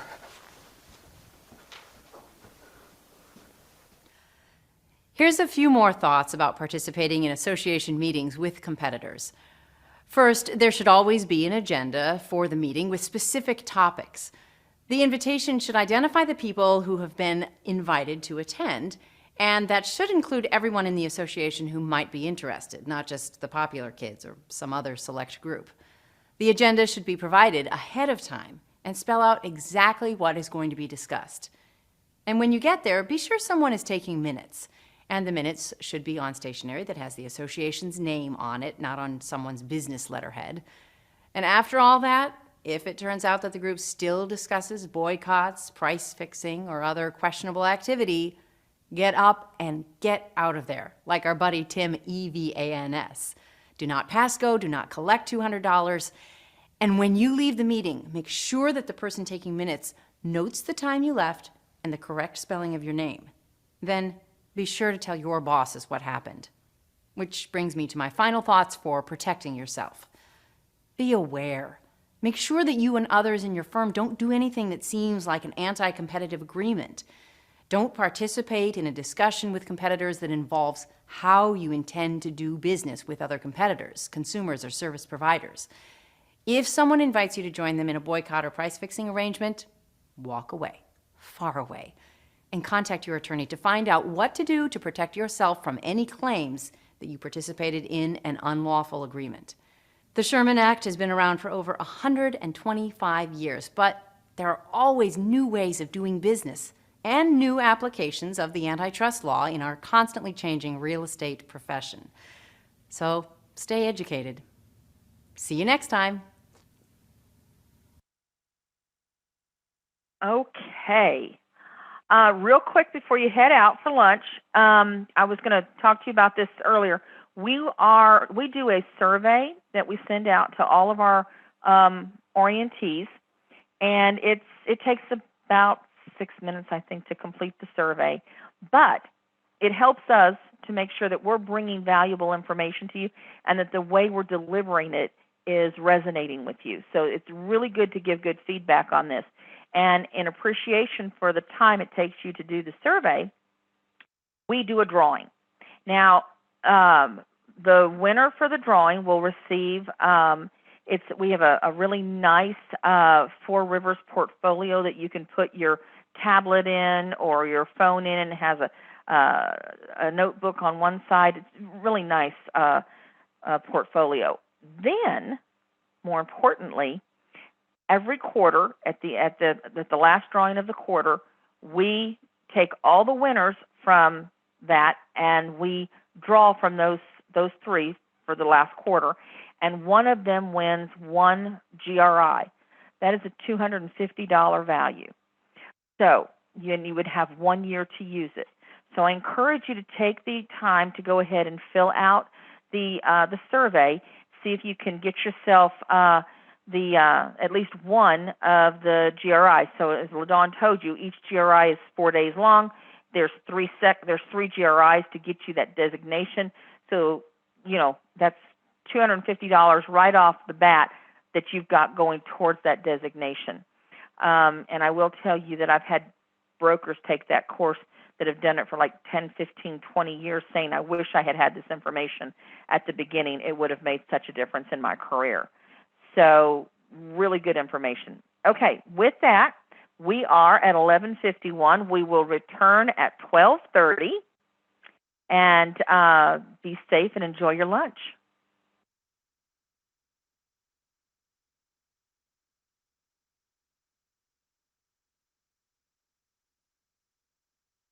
Well, as you can see, we are a realtor family. So you are all now a part of our realtor family. So that's what I will be addressing you as today. So just to take a minute to introduce myself. I'm Lisa Montoya, the Director of Marketing and Communications for Four Rivers. This is my 7th year with the association, and I'm elated to be a part of serving you as the Realtor members. Our job is not easy, but it's a lot of fun, and we take a lot of pride in what we do for you guys. So just like Casey was telling you that he was a Realtor once upon a time, I was actually in real estate as well. When I graduated from Texas State, I sold land for custom homes in Schertz-Cibolo and sold out developments and showed custom spec homes. So I've done your job. I've showed property and receipted title and closed contracts. So hopefully that knowledge, along with my marketing degree from Texas State, will give me the powers to give you the information that you need to be successful at our association. So that's just a little bit about me. Let me start sharing my screen here. Okay. So you are now a part of our Realtor family, and there are lots of benefits to being a part of our Realtor family. Can everybody see that screen okay? Perfect. Okay. So you are a member of the local association, which is Four Rivers. You are also now a member of the state association, which is Texas Realtors. And you are also a member of the national association, which is the National Association of Realtors. So it's a 3-tiered organization, and you are a member of all 3 tiers. And there are benefits to each of those tiers. So what happens is that you pay your annual dues. They're billed in November due December for the following year. And those dues, we split those up between the 3 associations. So we send the national their dues up, we send the state their dues, and we keep $110 of your money to service you for a whole year. So what do you get for that $110 that you pay to Four Rivers every year as a member? Just some of our member benefits are listed on the screen. There are a lot more, but these are the highlights. So we have a member loyalty card program. You can pick these up in our office, and whenever you attend a Four Rivers sponsored event, you get your card punched. So this encourages participation and engagement, networking, getting out there, and we reward you for that. So every card you turn in, every quarter we do a drawing, and we draw one card, and that Realtor member gets $100 cash. Woo, cash in your pocket. Then at the end of the year, we take all those cards, even the quarterly $100 winners, and we put them in a big drawing, and one of our Realtor members gets their whole dues reimbursed. So you could be a member of Four Rivers for free just by following the member loyalty card program, getting your cards punched when you attend those events, and turning those in. And that includes committee meetings. It includes today. It includes our events, our fundraisers, our luncheons, anything that Four Rivers is hosting. All right, so that's a huge member benefit. That's cash back in your pocket for being our member. Along the lines of education, our Director of Education, LaDawn Jackson, she's already told you about how hard she works to get great classes and instructors here at Four Rivers. Well, we offer our members free education. So she did explain that you are in your first 2-year renewal. You'll need those 3 30-hour classes to get your license renewed. But you can take any of the free education that we offer, and all those hours bank, you don't lose them. They go towards your broker's license if you ever want to pursue that. So you get the information and you get those hours banked. It's not a waste of time. So take advantage of those 18 to 21 free hours of education that LaDawn coordinates for you every year. It'll really benefit you. Also, if you haven't visited our offices yet in Green, come by and see us. We are always excited to meet our members and show you our giant board store. We have so many products downstairs that are Realtor branded, and for your open houses, everything that you will need. And if we don't have it, we can probably get it for you. So our members get 25% off all of our board store products.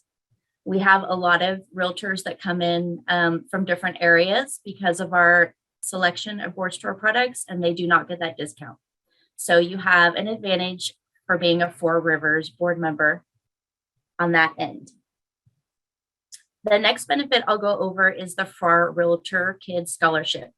So Regina talked about our scholarship committee. We raise money every year. We give away $1,000 to local high school students in our 5-county jurisdiction, but we reserve one of those for our Realtor members. So if you have a student who's graduating in one of our 5 counties, your child can apply for the Realtor Kids Scholarship, and we give away $1,000 to you and your child to go for further education. So this year we actually gave away 2 Realtor Kids Scholarships. With Katie Clark's daughter is going to A&M. She's going to be an aerospace engineer, and Paula DeRoche's daughter is going into animal science at Texas A&M. So they both got $1,000 from the association. We invest back into our members and into our communities that way. So that's a great member benefit for you all. Then we have our exclusive Super E-Key reciprocity. So this is really cool, guys. So if you don't know what a Super Key is yet, it's an app on your phone that you use to open the lock boxes when you show homes. In order to be able to open those lock boxes, you usually have to be a member of that area's MLS. So take, for instance, if you're in New Braunfels, but you're showing a home in San Antonio, you would normally have to belong to that MLS in order to get access to that lockbox. But our Four Rivers primary board members have reciprocity with San Antonio and Austin, so they get into those lockboxes without having to belong to their MLSs. That is a huge savings to you guys. We have a lot of members who actually utilize that member benefit is their reason for being a board member at Four Rivers, because it saves them money and it gives them access to the homes and properties they need to be showing. So that's an exclusive E-Key reciprocity. That is one agreement that doesn't exist with any other association that I'm aware of. So you guys have a huge advantage at Four Rivers because we're in the middle of a major market area. We agreed with the associations to our north and south to have that agreement, and it's in place, so it really benefits you guys. Let's see, we also have $10 luncheons and multiple free events. So the luncheons that Debbie talked to you about this morning, like the ISD superintendent panel that we had in May, our members only paid $10 to attend that. They got a great meal at the Burnt Bean Barbecue in Seguin. They got a great panel of speakers with information. They got to network with 100 of their realtor peers and friends, and it was a great event. So take advantage. When you see those realtor membership luncheons, please attend those. It's low cost and it's a great value to you guys. And we also have multiple free events during the year. As I explained earlier, all next gen events are free. So attend those and don't let the cost keep you from those great networking events. Then we have the Safe Showings Enterprise Safety app. I'm going to show you a video on this a little bit later, but we take safety very seriously here at the board office. We want you to have a plan in place. So our board of directors purchased this Safe Showings Enterprise app for you to use at no additional cost. It'll keep you safe when showing homes and meeting with the public. So that's a member benefit to you guys that I'll show you more about in just a minute. Then we have leadership and community outreach. So Casey Lee talked a little bit about serving at the local, the state, and the national level. We give you those opportunities to serve in those positions to grow your business. The more contacts and more people you engage with, the more referrals you will get, and that organically grows your business. Plus, you're serving your industry, so it's a win-win.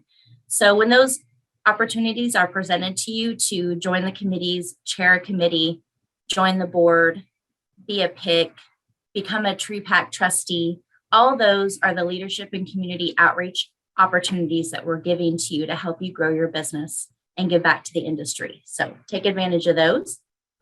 And last but not least, of course, you have a friendly, knowledgeable, and available association staff here to help you with anything that you need. That is our job. So those are just a few of our local member benefits. Does anybody have any questions about those?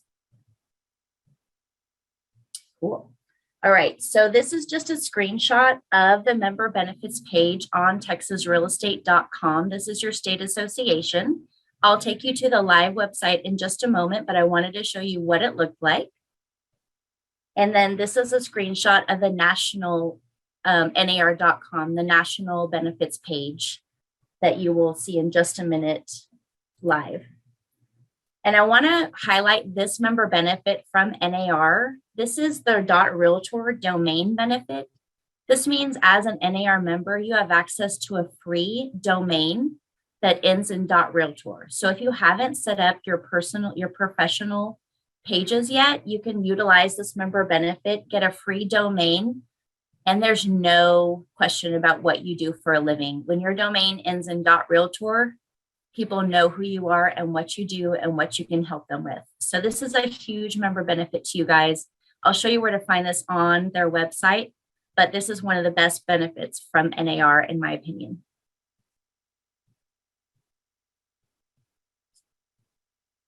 All right. Let me stop this and we're going to go to our live websites real quick before I get into the trademark.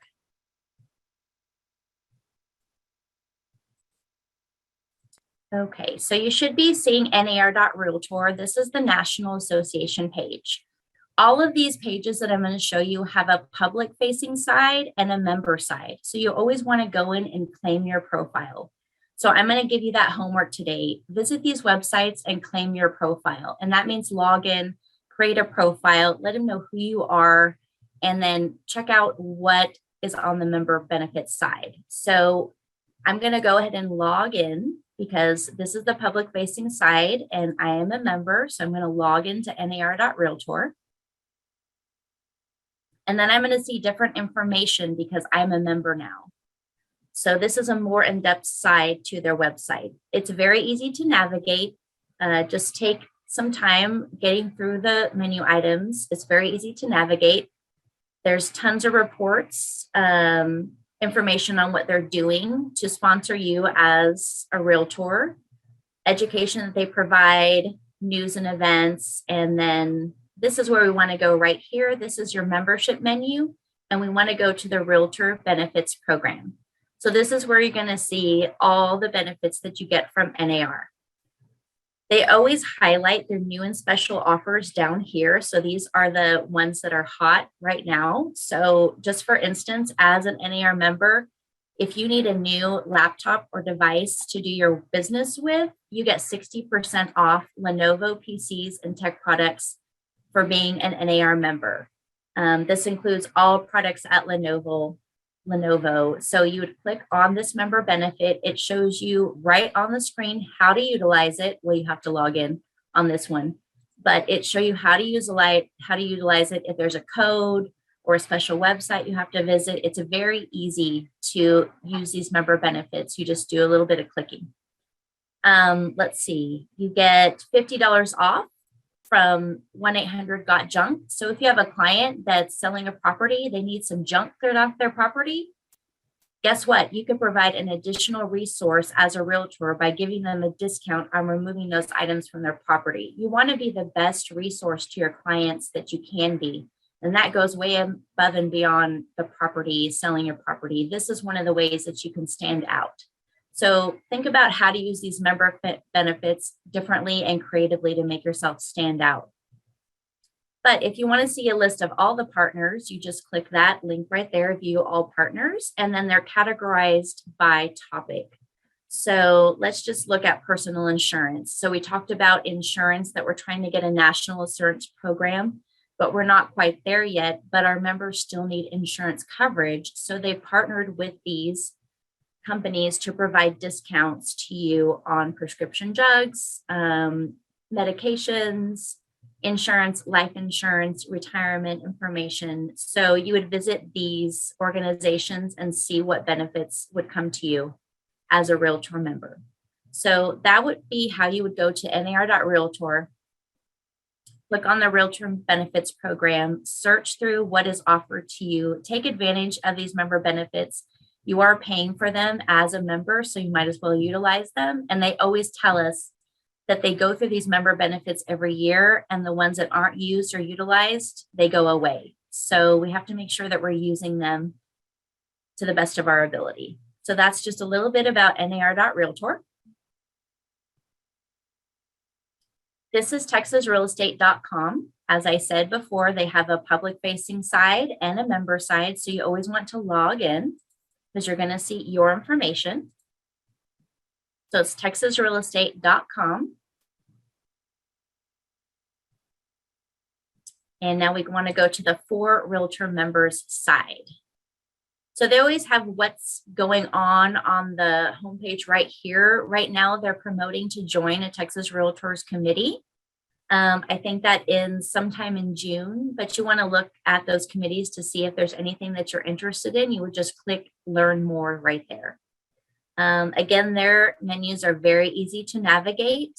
Legal and ethics, all your forms that you need right here. Governmental affairs information about TreePack. Education, they do have a lot of CE education at the state level available to you.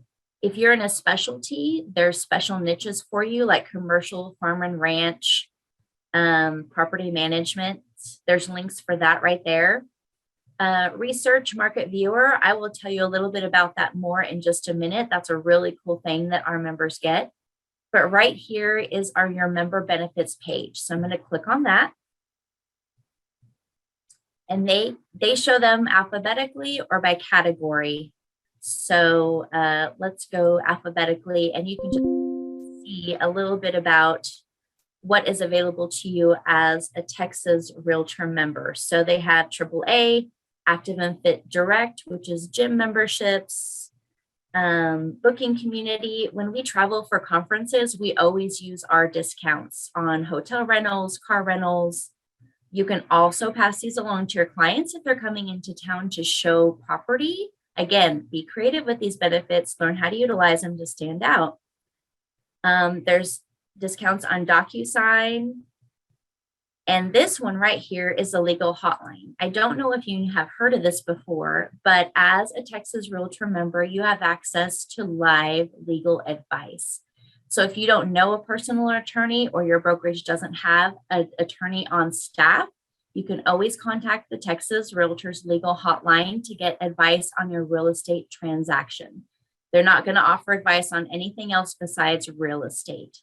So you can call this number. It's 1-800-873-9155. You can ask them any information about your real estate related question, and you get live legal advice. So you don't get in trouble during your real estate transaction deals. A lot of stuff can come up. You're not sure. Don't assume. Ask the the legal hotline if you have any questions. If your broker's not available, this is always here for you. So that's a great Realtor member benefit from Texas Realtors.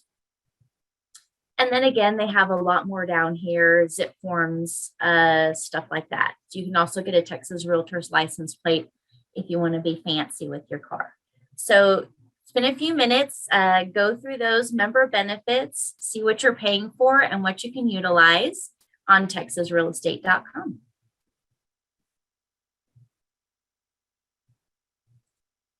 All right, I'm going to go back to the slideshow now. Okay, we're going to talk a little bit about the realtor trademark. So you've heard that term a few times. What is the realtor trademark? It's a federally protected billion-dollar trademark. So we have rules and regulations that go along with that trademark. I'm going to show you a few of those, and then I'm going to show you where to find the rest of them so you can learn them. So you can always be in compliance when communicating to the public about you being a realtor. So first and foremost, the term realtor should always be capitalized, always, and should always be followed by the trademark symbol when possible.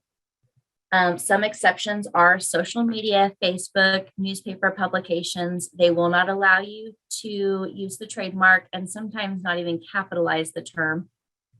NAR understands that, but when possible, always capitalize it and use the trademark. So how do we create that trademark? There's 3 ways that I know of. If you're in a Microsoft Word program, all you have to do is open parentheses, capital R, close parentheses, space. That will create the R trademark. My favorite is the shortcut of Alt 0174. I use that 20, 30 times a day. And if you're posting from your device, then you scroll all the way over to the right in your special characters where they have the music signs and the ampersand sign, and you'll find the trademark T and the trademark R. So obviously you want to use the R. I did have a member who tried her best, but she chose the trademark T, and I said, you almost were there, but you need to use the R. So just do your best when you're posting using the trademark symbols. So this is a really cool video that NAR created. I love it because it's Marvel-esque. So it tells you the importance of the realtor trademark, why NAR protects it so fiercely, and why you need to pay attention when you're using it in your marketing materials. So let's watch this video. As you know, the real estate world can be really competitive. Standing out in a crowded market is crucial, but staying authentic while setting yourself apart is really the key to success. If you're a member of the National Association of Realtors, you use the Realtor mark to get eyes on you and your business and ensure those eyes see you as an honorable partner and trusted advisor. The Realtor mark means that you are more than a real estate agent. It signifies that you adhere to a code of ethics and that you are committed to protecting clients, the public, and other real estate professionals. It also tells people that you conduct business with integrity and provide high standards of real estate services. To ensure all members get the benefits of the mark, it's important that all members use it correctly. When it is used incorrectly, it diminishes the unique meaning of the mark and its value. Here's a few simple rules to help us preserve, promote, and protect the meaning and value of the mark for years to come. 1. Don't use Realtor as a synonym for real estate agent. Realtor only means member of the National Association of Realtors. That's something special that differentiates you and the services you provide. 2. Because Realtor identifies you as a member of NAR, you should use the mark with your name or the name of your firm. For example, Sally Rodriguez or Sunshine Realty. Remember to use all uppercase letters and the registration symbol to convey the special meaning of the mark. 3. Don't use Realtor with descriptive wording or as a job title. Using the mark like this implies it refers to anyone in real estate, regardless of NAR membership. For example, your hometown Realtor is incorrect, even if you are a member of NAR. Remember, Realtor means member, so it doesn't make sense to say your hometown member. No matter where the term Realtor is used, whether on a brochure or a website or in a social post or an ad, using it correctly preserves, promotes, and protects the value for all members. With a little help from Realtors everywhere, all NAR members can continue to count on the meaning of the mark to help distinguish themselves and convey credibility and their commitment to serving clients and the community for years to come.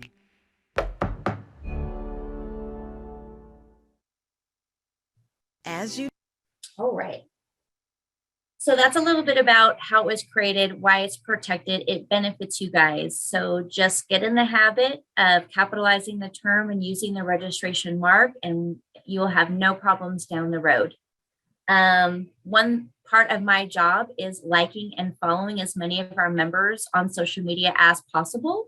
I do that to see what you're doing and how you're accomplishing things in the community, but I also do that to monitor the use of the realtor trademark and make sure that you're in compliance. So if you see me liking and following you on social media pages, don't think that I'm gonna blast you out if you use the term incorrectly. I will private message you. I would never embarrass you, but I'll let you know, hey Maria, congratulations on that $1 million sale. You did great with that. Just next time you post, make sure that you capitalize the term realtor and use the trademark if possible. So that would be the extent of it. And let's go over some things with the trademark now. So I'll show you on NAR where to download the trademarks that you're going to use for your business cards, your marketing, your digital graphics, and everything. So they give you 3 options. They give you a blue option, a black option, and a transparent option that you download in the format that you're going to use it on. Obviously, there's different formats for billboards than there is for car magnets, than there is for business cards and pins. So just pay attention to those. But on the transparent logo, you can change the background color of the block around the Realtor R, but there are certain design standards that you have to keep in compliance with. So this area of isolation right here, this is the block around the Realtor. You have to make sure that the R and the term Realtor can be seen and visible if you alter this mark. And there's also size restrictions that you have to follow. You can't make it extremely small or extremely big and pixelated. So just pay attention to those. Some people like to brand the color of their logos to their brokerage. Absolutely fine. Just make sure that you follow those design standards and you'll be good to go. These are a few examples of how not to use the term, how to use and how not to use the term realtor. So one thing you'll notice that's very important in these situations is punctuation. Punctuation is key. All right. So if you're typing your name, you always want to put a comma or a dash or a dot, depending if you're online, between your name and the term realtor. That signifies you as member of NAR. So you can do Sally Rodriguez, comma, realtor. You can do Sunshine Realty dash realtors. If you are putting the term before your name, no punctuation is needed, but just know that that's one exception. Right here are all the ways you cannot use the term realtor. Don't hyphenate it, don't abbreviate it,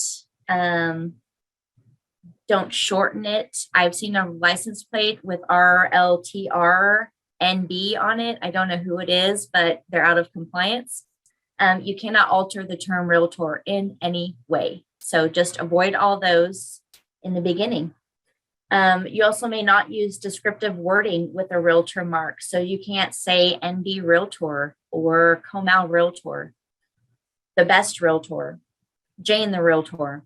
None of those. No descriptive wording with the term can be used. Remember, the term short and simply means member of NAR. So like in the video, what I do is called the member test. So when you're creating your marketing material and you're using the term realtor, all you have to do is replace that term with member of NAR. If that sentence makes sense to you in that format, then you're using the term correctly. If that sentence doesn't make sense to you in that format, you're not using the term correctly. So just remember the member test, member of NAR. It gets a little tricky when we get to domain names and URLs. They're a little more lenient because there's only certain things they can restrict online. So like I said before, you cannot say Chicago Realtor, Como Realtor, your professional realtor. But these down here below, Realtor Sarah, Sarah Realtor, local Sarah Realtor, Realtor Sarah local. Those are all fine and in compliance. So what I'm going to show you is where to find those. There's a member marks manual on NAR.com. It breaks all these down for you. You want to download it and keep it on hand. Some brokerages have standards for their email signatures, for their business cards. If your brokerage already has those, copy and paste, that's fine. But if you're creating your own marketing materials from scratch, you do want to read the member marks manual and make sure that you're in compliance with those. Non-members may not use the term realtor or the realtor trademark. If they do, they get in big trouble. So if you know anyone that's not a realtor member, they're just a real estate agent, and you see them using the member trademark, please let us know. And I'm going to summarize this for you and then show you where the member marks manual is. So what's most important to remember as a new realtor? First and foremost, realtor means member of NAR. Realtor only has 2 syllables. I don't fault anybody before today for pronouncing that incorrectly, but there is no A or no E in between the L and the T. So it's 2 symbols, realtor, realtor, not realtor or realtor, realtor. So please learn how to pronounce your profession correctly. Realtor should always be capitalized and followed by the trademark symbol when possible. Realtor logo has design standards that should be followed when communicating to the public, and we will be monitoring these. And punctuation is key. There should always be a comma or a dash or a dot between your name and the term realtor, and that information should be followed by your brokerage information for complete contact when possible. All right, does anybody have any questions on using the term realtor? I have had plenty of new agents contact me saying, hey, can you take a quick look at my email signature? I just want to make sure I'm using the term correctly. Everything's in compliance. I am so happy to do that. I'd rather do that than find out later that you've been using it incorrectly. So contact me about your business cards, your marketing materials. Remember that punctuation, even if it's on the second line, guys. So if you're saying Mary Jane Wendell, comma, second line realtor, that comma still has to be there. So all this and more is found on nar.realtor and under logos and trademark rules. All right, so it's really easy to find. I think they also have a couple more videos on this page. This is where you're going to download your logos. Read the do's and the don'ts. And there is a member marks manual link right here. So you can download that PDF, keep it on hand, and consult it whenever you're designing your marketing materials. You'll be good to go. All right. Go back to our slideshow now. Okay, we're going to talk about exciting things in communication. So this is my main job at the association, is to communicate with you guys. I have 1,960 plus members to communicate with, so it's a big responsibility and I take it very seriously. My job is to keep you up to date with what's going on in your association, your industry, and your MLS. So here are the ways that we do that. The best way for you to stay in touch with what's going on at your association is our Monday morning memo. I send this to you every Monday morning at 6 a.m. It's in your inbox. It's short and sweet. So please just take 5 minutes on Monday morning and sit down with your coffee, your juice, your smoothie, your tea, your power protein drink, whatever you want, and just take a few minutes to read through this Monday morning memo. You're going to be in the know. You're not going to miss anything that's going on. Events, classes, new regulations, all kinds of things. New services are posted in the Monday morning memo. If you're not receiving this memo, please let one of our staff members know so I can get you on the distribution list. We want to make sure you're receiving this information. All right, the second best way to stay in touch with Four Rivers is our Facebook page. We have an awesome Facebook page, and I post everything that we do on Facebook. Our handle for all of our social media is 4 Rivers AOR. That's where you can find us. Facebook, Instagram, Twitter, YouTube, everything. I'm actually thinking about creating a TikTok for our association, so we'll see how that goes, but our handle would be 4 Rivers AOR if I were to do so. So on Facebook, I post everything. We have about 3,800 followers on our Facebook page. So I just told you we have about 1,960 Realtor members. So who are the other people following our Facebook page? Buyers and consumers. So they're seeing what you guys are doing in the community. They're seeing what accolades you're getting, what professionalism you're bringing to their communities, how to find you. They follow us on our Facebook page. So anytime I feature you guys, which I will do after this class, just know that it's going out to 3,800 people, including buyers and consumers. So you want to be a part of that, please like and follow us there. We do have a Twitter account. I use the social media platforms in different ways. So like I said, everything goes on Facebook, but on Twitter, I usually reserve that for governmental affairs, calls to action, legislative issues, things like that that are going on in our area. So if you're a Twitter person, you can like and follow us there at 4 Rivers AOR. We do have an Instagram page. I like to keep Instagram a little bit lighter and a little more fun. So our fun stuff goes on there, like our tube floats. We had a 1-hour CE class, and then we floated down the river, which was a lot of fun. Happy hours, habitat builds, anything that we're doing that's fun and benefits the community goes on Instagram. So if you want to like and follow us on Instagram, you can find us there. One of my favorite ways of keeping in contact with you is for our texting program. So you do have to opt in. Many of you opted in when you joined, but if you didn't, all you have to do is text the keyword FRAR to the number 844-336-3727. It's going to ask you for your first and last name and for your email address. And once you provided those, you are in the texting program. You're going to receive important reminders only. I don't abuse this program because when I send a mass text out, I want you to pay attention to it. These will be things like invoices will be due. Invoices went out and will be due at this time.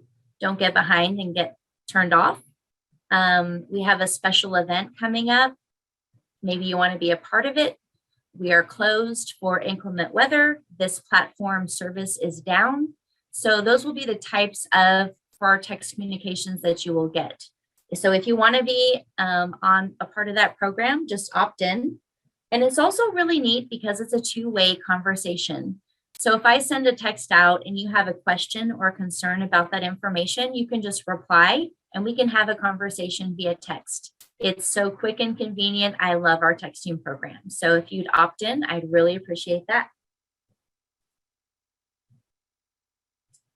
All right, let's see. I'm gonna go.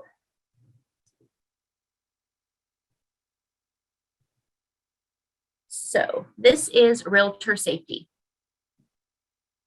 So like I said before, we take safety as a main concern at 4 Rivers. You guys are dealing with the public. There are a lot of instances where criminals take advantage of people in your position. So we want to make sure that you have a plan in place.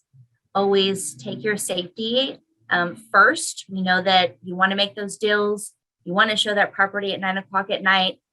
You want to get that commission, but you have to be safe doing it. So here is a video from NAR about some things you can do to keep yourself safe, and then we'll go over the safety app after that.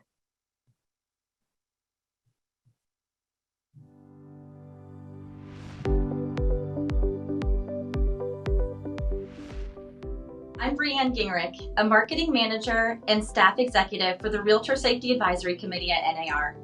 In an ongoing effort to keep realtor safety top of mind, NAR dedicates September as Realtor Safety Month.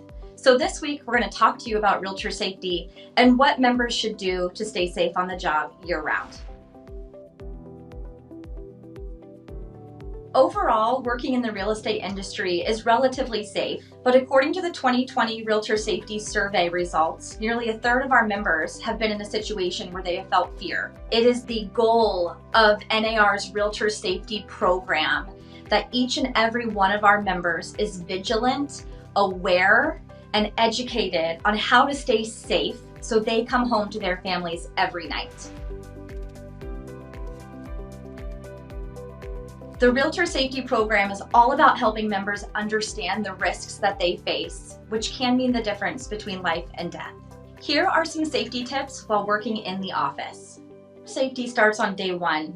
It's very important for brokers to build a culture of safety in the office and to share the importance of that with their agents on their very first day. It's important to keep records of every client that you are going out on a showing with. Take a copy of their photo ID to have on hand. It's also important to not work in the office alone and never walk out of the office alone late at night. Here are some safety tips to keep in mind for meetings, showings, and open houses. First and foremost, never meet a potential client alone for the first time. Even if you've spoken on the phone with them, always have them come into your office or meet them in a neutral location like a coffee shop. For open houses as well, bring a colleague, bring a buddy, never host an open house alone. It's important to always have your phone on you. You can use safety apps, you can check in with your colleagues back at the office, a spouse, a friend. It is smart to have a code or distress signal where if you need to let them know that you are in a risky situation and you feel unsafe, you can either text a certain code word or an emoji or say a certain phrase, and they will know that you need help right away. It's important to keep wardrobe in mind. You want to be able to escape quickly if needed. Consider wearing flats. Do not wear flashy jewelry. Lock your purse in the trunk of your car. Keep it somewhere safe, but don't carry it on your person when going to a showing or an open house. At a showing, always let the clients walk in front of you. That way, you can keep an eye on what's going on. No one can surprise you.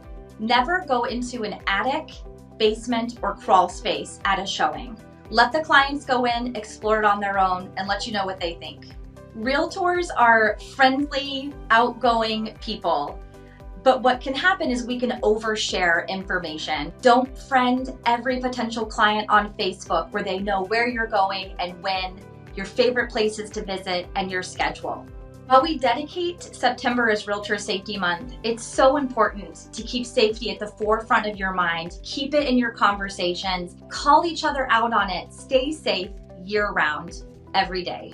To learn more about planning your safety strategy and extensive safety resources, including apps, products, and upcoming webinars, please visit nar.realtor/safety. Thank you. Be well and stay safe.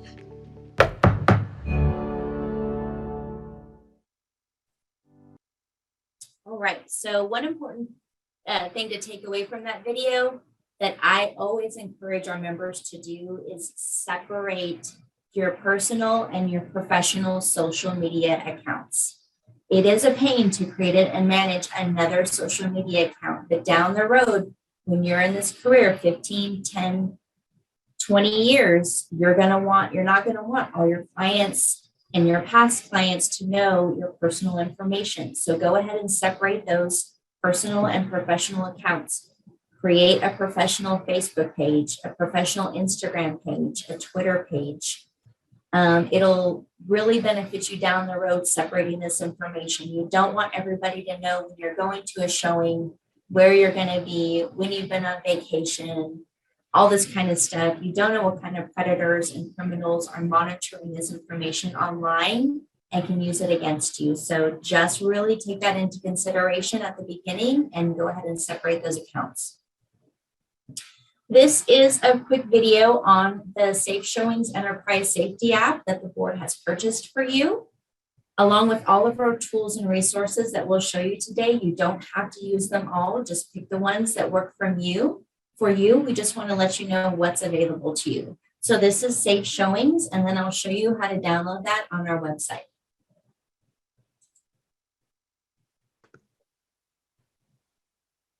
Hi, I'm Helen Hudson, the founder of Safe Showings. I'm also a realtor in Charleston, South Carolina. I created Safe Showings because 3 years ago, I had a situation where I feared my own personal safety. You're receiving this video because your MLS, association, or brokerage has purchased Safe Showings Enterprise for you, so congratulations. In order to receive it for free, you do have to follow the instructions on this flyer. It's super simple. You click under option 1 there, the download button, the download link. It takes you to this screen, then you press the button that says register here. Then it takes you to this step where you enter your cell phone number, your first name, your last name, your email address. Be careful when you're typing in all this information, make sure it's accurate, and also create a password. Then click the agree to terms and press proceed. The next thing that'll happen is you'll receive a 4-digit code to your cell phone. Enter the 4-digit code here and press the button.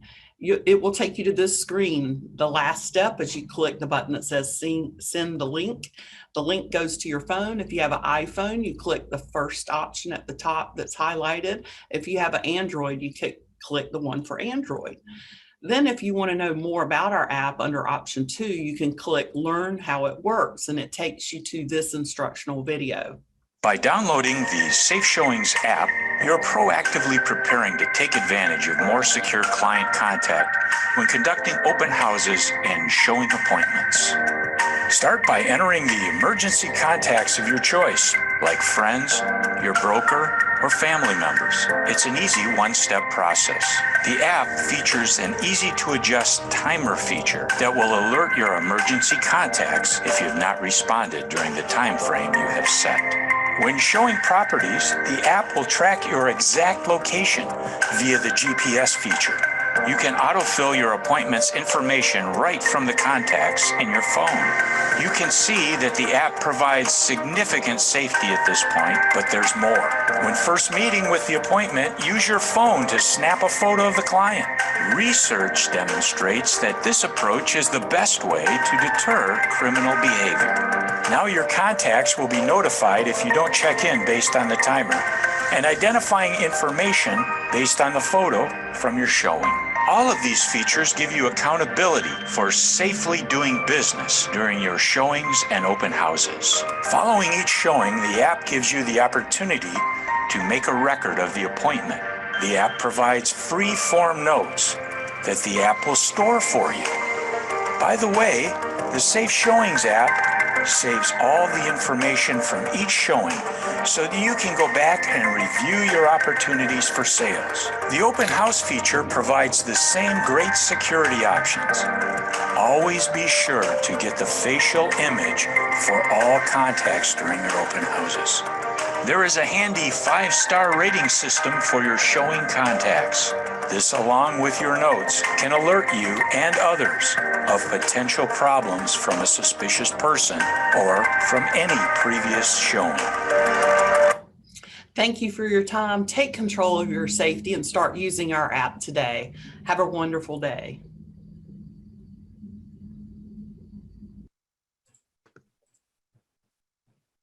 All right.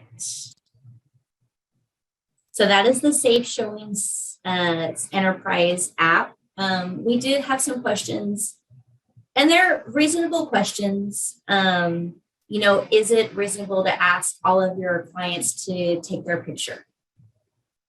Just depends on the situation that you're in, but it also depends on how important your safety is to you. So I would find creative ways to do this. Maybe you could say, it's a policy that I have to have everyone's driver's license picture to do a showing, or I'm doing a fun collage at my open house and just want to take some selfies with you. Is that okay? So just get creative, but make it important enough that you keep safe when you're doing your business. We don't want any of our members to end up on national news in any way possible. And if you have any questions about safety, contact us or NAR. They'll give you some more resources. All right, now I'm going to go back to our live website right here. This is fourriversrealtors.com. This is our local website that we've created for you. And I'm going to show you how to navigate it a little bit so you can learn how to be a member and do stuff online through the website. So this again is a public facing page. This is what the consumers and buyers are seeing. We have a couple resources for them on here. They can see upcoming events that they can be included on, such as a housing forecast. They can see what we're doing in the community, such as a VA rep sponsored lunch or a habitat build. They can find you. They can search for you by name, by city, or by brokerage. And they can also find our service affiliate providers, which are title companies, inspectors, lenders, appraisers, roofers, fencers, anyone affiliated with real estate that's not actually a realtor. We do have them as members as well. So they have those links there. They also have links to Homeownership Matters and houselogic.com. If you are not familiar with these websites, I would get familiar with them because these are where your clients are going before they hire a realtor. They want to know how to hire a realtor, what to use them for, how to get their property ready to sell. So if you have this information, you'll be more resourceful to them when they look to hire you. This is our market infographics section. This is very important to you guys. So what are market viewer infographics? Infographics are a quick breakdown of how the market is doing in that area during a specific moment in time. So what happens is that we are so lucky to live in the state of Texas because we have a dedicated real estate center to our industry. The Texas A&M Real Estate Data Center compiles all of the MLS data for the state of Texas and provides us with these wonderful market viewer infographics every month. So I will get these between the 10th and 12th of each month for the previous month. That's when they will be posted on Facebook and on our website. This is the format of the market viewer infographic. So for February, this is just for instance, you get a breakdown in New Braunfels of the median house price compared to the previous year. You get price distribution levels. You get active listings on market. You get closed sales during that month, days on market, and months of inventory. So I have these available to download for you. I would like for you to download and share this information. This information is not only for you, but to make you look like a rock star. Your clients want to know that you know what is going on in those communities. So I want you to download them, learn them, share them. Just always cite Four Rivers as the source of information and you're good to go. But these are really cool infographics to make you guys look like rock stars. They are also under resources on the member page under market viewer infographics. On Facebook, I post these in an image format that you can just reshare. And on the website, I post them in the PDF format. So for instance, on June 10th, I'm going to get the infographics for May. So that's why April is the latest that you see on the website. Okay, so that is a little bit about the public side of our website. I'm going to log in and go to the member side now. Remember, your homework tonight is to log into all these websites and claim your profiles. So on fourriversrealtors.com, you have a member dashboard. These are SSO links to the sites that you should be visiting on a daily basis. This right here is where you would view, pay, and print your receipts for paying your MLS subscription services. This link is to view, pay, and print your receipt for your association membership dues. Remember, your MLS is separate from your association. Your MLS is billed twice a year, semi-annually, and your association dues are billed one time a year annually. This link right here is to our board store. This is really cool. This came out of COVID, of course. We needed a way to provide realtor branded products to our members when our offices were closed.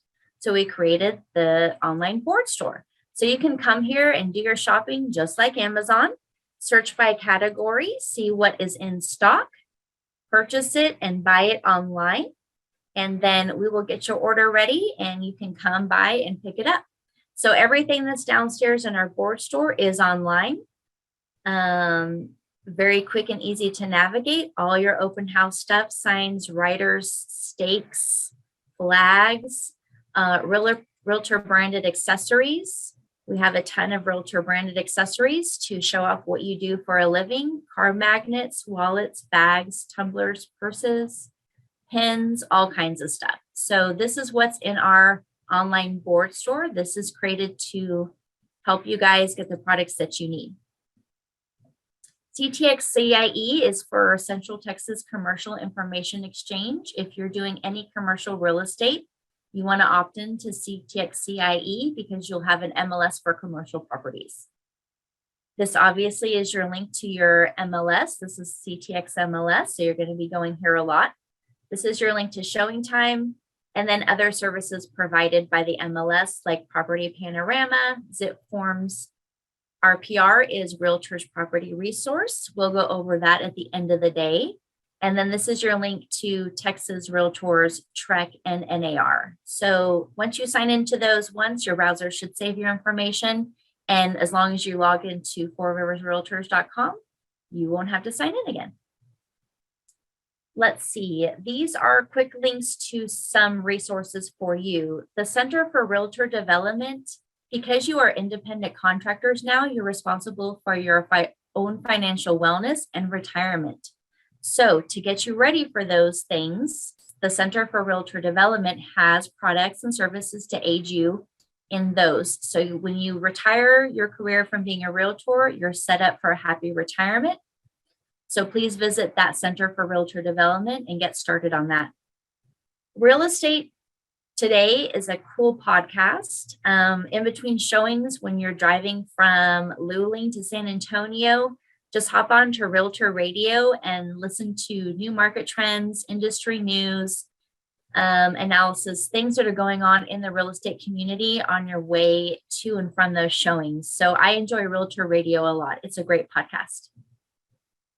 And then House Logic has free content for you guys to brand and send out to your clients. So you don't have to create everything that's Realtor branded from scratch. There's a lot of content already created for you that you can just go there and download and share and personalize it. So visit houselogic.com. Again, you'll have to log in as a Realtor member and start sharing that free content.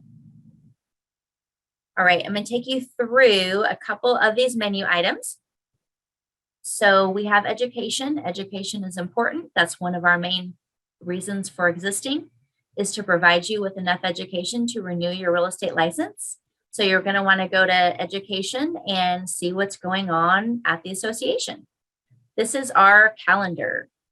It's really full. We do a lot at the association. Even though we're on the local level, we stay very busy. So all of our calendars are color categorized, and the legend is down here at the bottom. So maybe you don't want to see everything that's happening at the association every month. Maybe you just want to look at classes. So you would click down here, Association Education Classes, and it's going to bring up a list of the upcoming classes for you guys. So you can scroll through here and see what's available to you. Let's take, for instance, you are very interested in this class on June 13th, Short Sales and Foreclosures Resources Certification Course. Ooh, what's that about? So it's just like checking out online. You get information on the date and time, where it is. This one happens to be a Zoom platform, but we do have live education classes at the association monthly. It gives you the cost for members and non-members, the instructor information, and of course, description of what you're going to learn during that session. If you want to register for this class, all you have to do is scroll down here at the bottom. Obviously, you're our member, so you'd click on member registration. And after that, it's just like checking out online. You're going to make sure that you're getting the right class and the right price that you want, and then you add it to your cart. Put your credit card information in, and you are registered. After that, you do want to come back to the class and make sure you don't forget to attend any events or classes you've registered and paid for. So you're going to want to come here to this little sprocket. You're going to want to click Get as iCal, and this downloads this event to your device, and then you can put it into your Outlook or Google or whatever scheduling device that you use to keep yourself on track. So you'll be notified that that class is coming up and you don't want to miss it. So that's just a little bit about how to register for things on fourriversrealtors.com. Under resources, there's a few resources I want to highlight. Again, go through these menu items and see what pertains to you. But as Regina mentioned at the beginning of our session, you will change brokerages and offices probably sometime during your career. And we need to know that information because we are charged with keeping your contact information up to date in all the databases that these listings go to and are syndicated to. This is information that you cannot change on your own. You have to contact the association. If you did this on your own, guys, you would be there for days and hours. We have feeds that go up to all the syndication sites. We can get it done fast and promptly for you. You just have to let us know. So you come here to resources and information change forms. You will fill out what has changed. If it's your last name, your address, your email, your phone, any of this information, you submit this form and we send you an email confirmation once that change has been processed. If you're changing brokerages, you want to do the change of office broker form, even if it's just changing locations. So say you work for Coldwell Banker San Antonio, you're now working in Coldwell Banker San Marcos. That is a change. You want your listings to show correctly, so you have to let us know that that has changed. If you're taking your listings with you or keeping them at the broker, we need to know that as well. We transfer all those for you. So we try to keep your contact information up to date. You just have to let us know what's going on. Let's see, under here is also the program, which is the Safe Showings Enterprise app. It's under resources. Click download right here on the screen. If you want to watch the video we saw during orientation, just click this link again. Otherwise, just click download and get started with that safety app, and hopefully that works very well for you. Let's see. One more thing on here is the letter of good standing request. So a lot of you guys are new. You only belong to Central Texas MLS. But as you branch out, you're going to want to probably join Austin and San Antonio, which is completely fine. You want to do your due diligence for your clients and market those listings as much as possible. Get that exposure. So when you join other MLSs, what they're going to do is they're going to ask for a letter of good standing request, or it's called a logs. This is provided by your primary association. We send this to the MLS that you're joining to let them know that you have paid your national, state, and local dues. You are in good standing with the associations. You are allowed to join that MLS. So rather than calling us and having us walk you through this process, I'm letting you know where it is. It's under resources, under letter of good standing request. You simply just let us know your name, the company you're with, your email address, and the MLS that you're joining. Our accounting department will take care of the rest, and you get copied on that letter of good standing once it's sent to the MLS, okay? So that's really important, guys. That happens a lot. So I want to let you know where that resource is to do it online. All right, get involved. So Regina spoke earlier about getting involved. It's so important and so beneficial to you guys. So one way to do that is to join a committee. So these are our committees. This goes over the days and times that they meet. Most of them are on Zoom, some are in person. You'll be notified by the committee chair which way that goes if you join. So take a look, read through these descriptions again. Like we said, it's not a big commitment. Serve when you guys have time. Don't serve when you're busy. Just give back when you can is all that we ask. So if there's any committees that you're interested in, you just check the boxes, submit the form, and the committee chair will contact you and let you know when their next meeting is, okay? Property tour and caravans. If you don't know about these, this is a really great way to start off. So property tours and caravans, they're coordinated by certain coordinators in the areas that we have jurisdiction over. You add your listing to the property tour to get more exposure, or you just join the property tour to engage with your realtor peers and see what listings are on the market. Either way. So we have tours in all of our areas. They're Bulverde Spring Branch. There's a Canyon Lake tour that's huge. New Braunfels tour, San Marcos tour, Shirt Cibolo tour, and Seguin. So whatever area you're in or working in, you want to see what's on the market. contact the tour coordinator. All their information is right here. These are separately run from the association. So this is all the information we have on the property tours. Otherwise, you have to get with the tour coordinator, which is why I provided you that information here. So if you want to put a listing on or just join a tour, come to Property Tours and Caravans right here and get involved that way. All right, next up is our Learning Center. So what's under the Learning Center? So if your broker's not available, if your favorite person in the office is on vacation, the board office is closed, you have no help, and you have a listing put in and you don't know how to do this, you can come to our Learning Center and we have tutorials on some of the tools and resources that we offer. So obviously we have a Matrix MLS training tool. Shows you how to do searches, CMAs, input listings, mapping, farming, all kinds of stuff. We have the MLS review tutorial. This is what you're going to see this afternoon, but if you want to recap it, you can rewatch it right here. Professional Standards has a lot of educational pieces here on coming soon, multiple offers, are your ads legal, 10 habits of professional buyers, don't be a sign bandit, it's not an option. So they provide educational flyers and tools for you to learn those rules.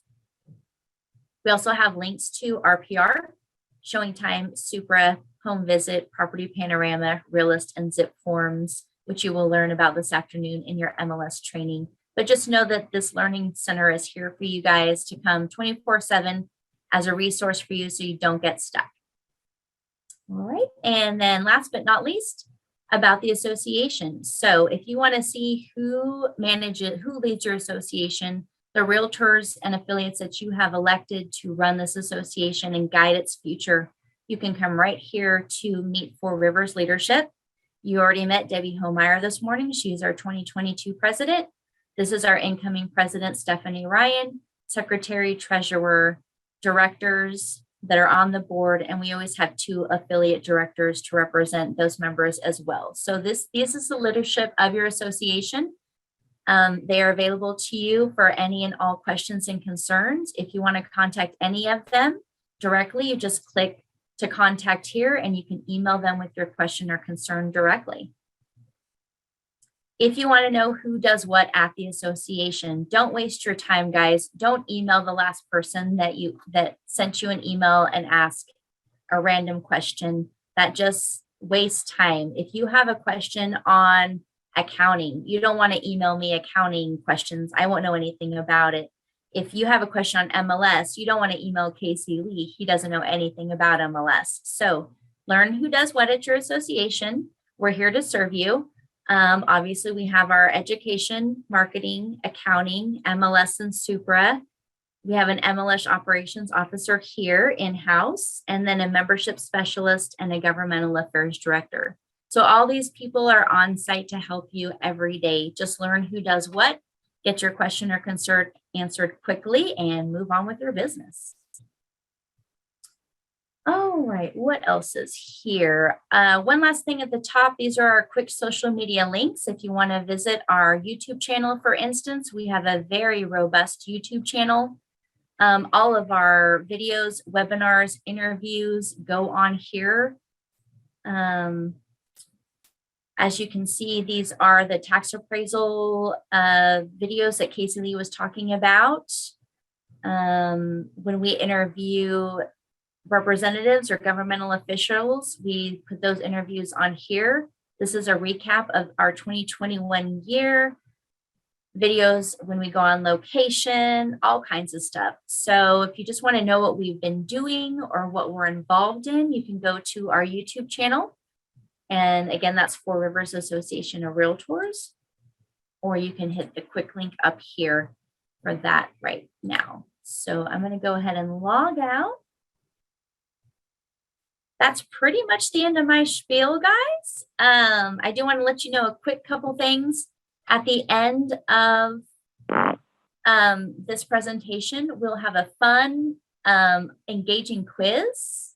It's not a pass or fail. It's just fun to see how much information you've retained and The top 3 people will win prizes. And then we take a picture of our Zoom class and I post it on Facebook and I tag all your brokerages. So warning, camera ready at the end of the day. Okay. If you don't want to be in the picture, just turn your camera off.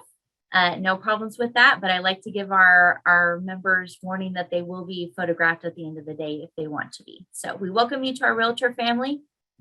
I'm Lisa Montoya. Come with me with any questions on marketing and communication that you have. And thanks for being here. Thank you, Lisa. Awesome job. Mary Jane, if you have a picture that you can put up, there's a way that you can actually load a picture to your Zoom profile. And that way, if you want that, you can have that done instead of being there if you don't want. It's a really good way though for people to see who the new people are out there. And you'd be surprised. We're all in the same boat. So anyway, we're actually ahead of schedule. So I first want to give you guys a chance. Does anybody have any questions about the stuff that we've covered so far? Okay. If you do and you just don't want to ask it out loud, you're free to email us. You now know how to contact us. Yes. I do have one. I saw that the education classes online are like lower for members. Do y'all have a section of like a calendar of free classes as well that we can just take?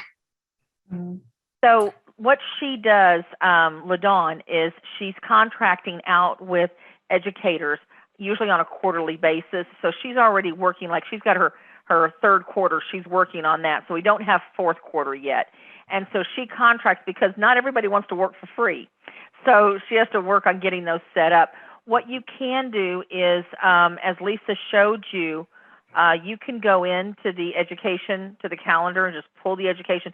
You have to check it frequently. We update it as we get classes, and then it'll always tell you if it's free or if there's a cost. I will tell you it's every February we have free education. That is our big month for it, where we bring in the broker responsibility, the legal 1, the legal 2, the code of ethics, and contracts, because all of those are mandatory.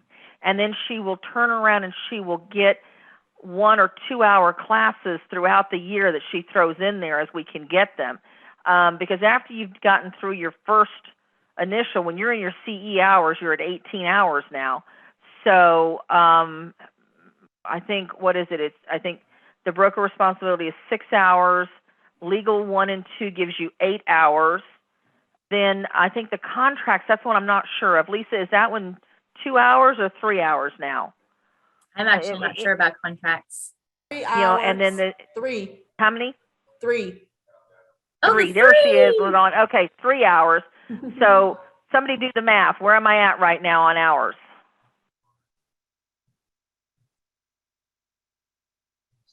But nobody does math in their head, me included. 35?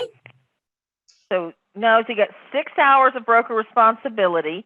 Then you've got 8 hours on legal 1 and 2, right?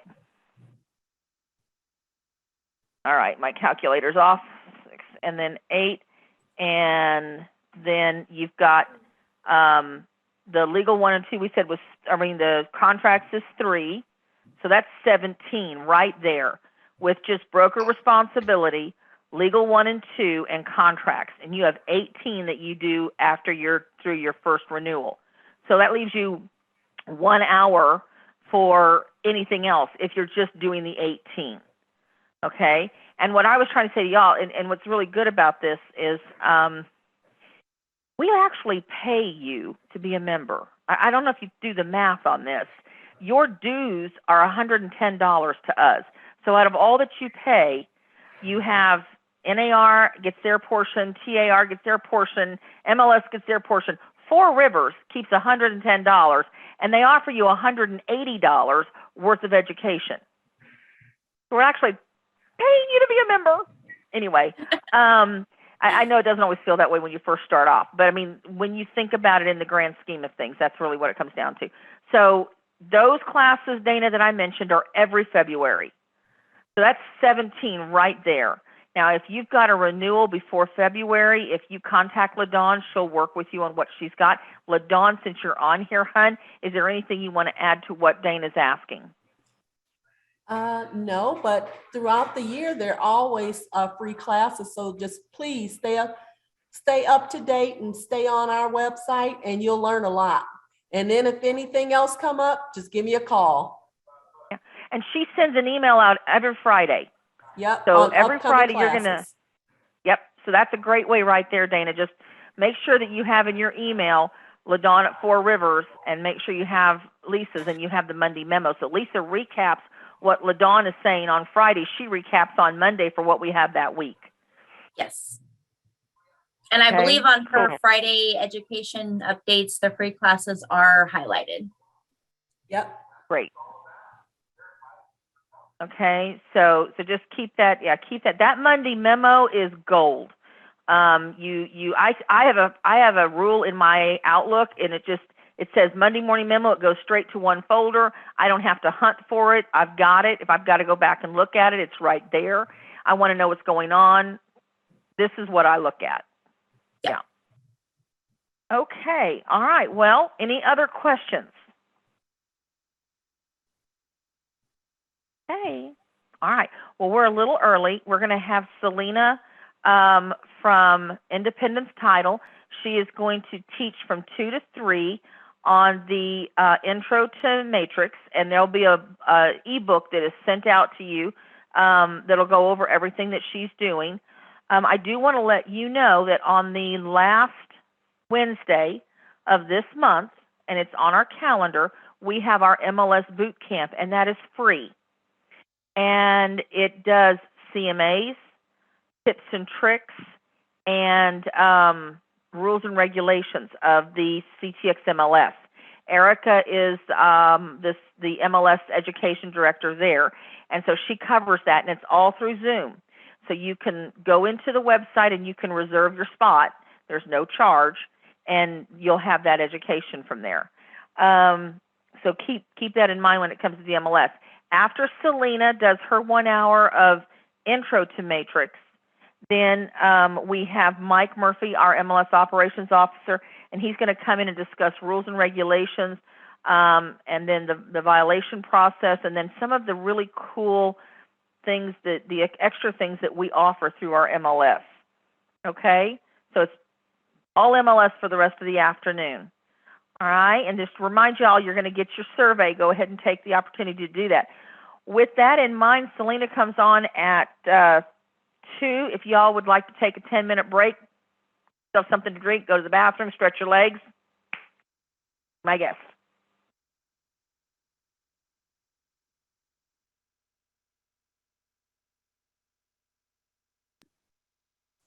Hello, everybody. Welcome back. Probably be a few minutes before everybody's back, so I'm just going to kind of peek at who's here. I see a few of you here. I have placed my information in chat. Regina, I know some of that might be going to you. I wanted everybody to just have my contact information for, after class when the additional questions come up. And of course, I'm always available for the Maximizing Matrix class too. And I share my contact information in there. So I am holding tight, kind of going through, seeing who's back. I don't know that everybody has their cameras on. Probably not. That's okay. Selena, when do we have you here next in person? You have me for Maximizing Matrix tomorrow, I believe. I'm double checking my calendar. Tomorrow from 2 to 3. LaDawn, you want to give us a thumbs up on that? LaDawn is my go-to to make sure that everything is always correct. Yes. How many times do I check with you, LaDawn? I know. Yes, tomorrow from 2 to 3. Tomorrow from 2 to 3, we'll be live at the board office doing Maximizing Matrix. And I do a little bit of a recap on what we're going to learn today. So you are going to see a little bit of that tomorrow. Again, if you can make it in person, here's what I say about the in-person class. That in-person class is good for anybody who's been in the business. So whether you are brand new to Matrix or you want to learn a little bit more. So if you're coming from another area, maybe you're joining us from the San Antonio area or the Austin area, and you already know how to use an MLS system, but you want to dive in a little deeper, or you have some specific questions about how you use MLS in your area and you want to know how to replicate that for ours, that is what Maximizing Matrix is all about. That's tomorrow from 2 to 3. And I get to teach that for you live and in person. That class is very interactive. I like each person in class to give me 3 things that they want to learn before we're done with the class. And 99% of the time, we can get through everybody's 3 questions. So it makes it very interactive, very fun, and we all learn something new, whether you've used the system before or not. So please, if you can make it in person, feel free to do that. I'm going to start sharing my screen here. Oh, I think I need to be given permission to do that. So give me just a minute, and then we're going to start a presentation in which I'm going to lead you through the introduction to Matrix, is what I like to call it. My name is Selena Medina, and I do work for a local title company. I work for Independence Title. I have been with that company for 15 years now, and my heart is everything real estate. So my background is commercial real estate and residential real estate. When I started in commercial. I sold real estate, residential in the Seguin-McQueenie area for a time. And then I got hired by Independence Title 15 years ago to come and bring some of my past knowledge and really fill it into this education piece for real estate agents. It was one of the things that I knew that I needed as a real estate agent. And it was one of the things that the company realized was going to be a strong point for us. If we could share information that people needed to help them grow their business, then it meant our company was going to have business too. Today, I am lucky enough to do this for the board and teach the introduction to Matrix so that you just have an idea of what this MLS system is. So welcome to real estate, everyone. It's always fun, right? To learn these things. I'm going to open up my PowerPoint presentation now. So you're going to see a couple of different slides, and we'll go ahead and get started. So here's all my contact information. We want to take a quick picture or jot it down. I also added it in the chat in case you want to grab it from there. I'm going to go ahead and minimize this little bar over here as well.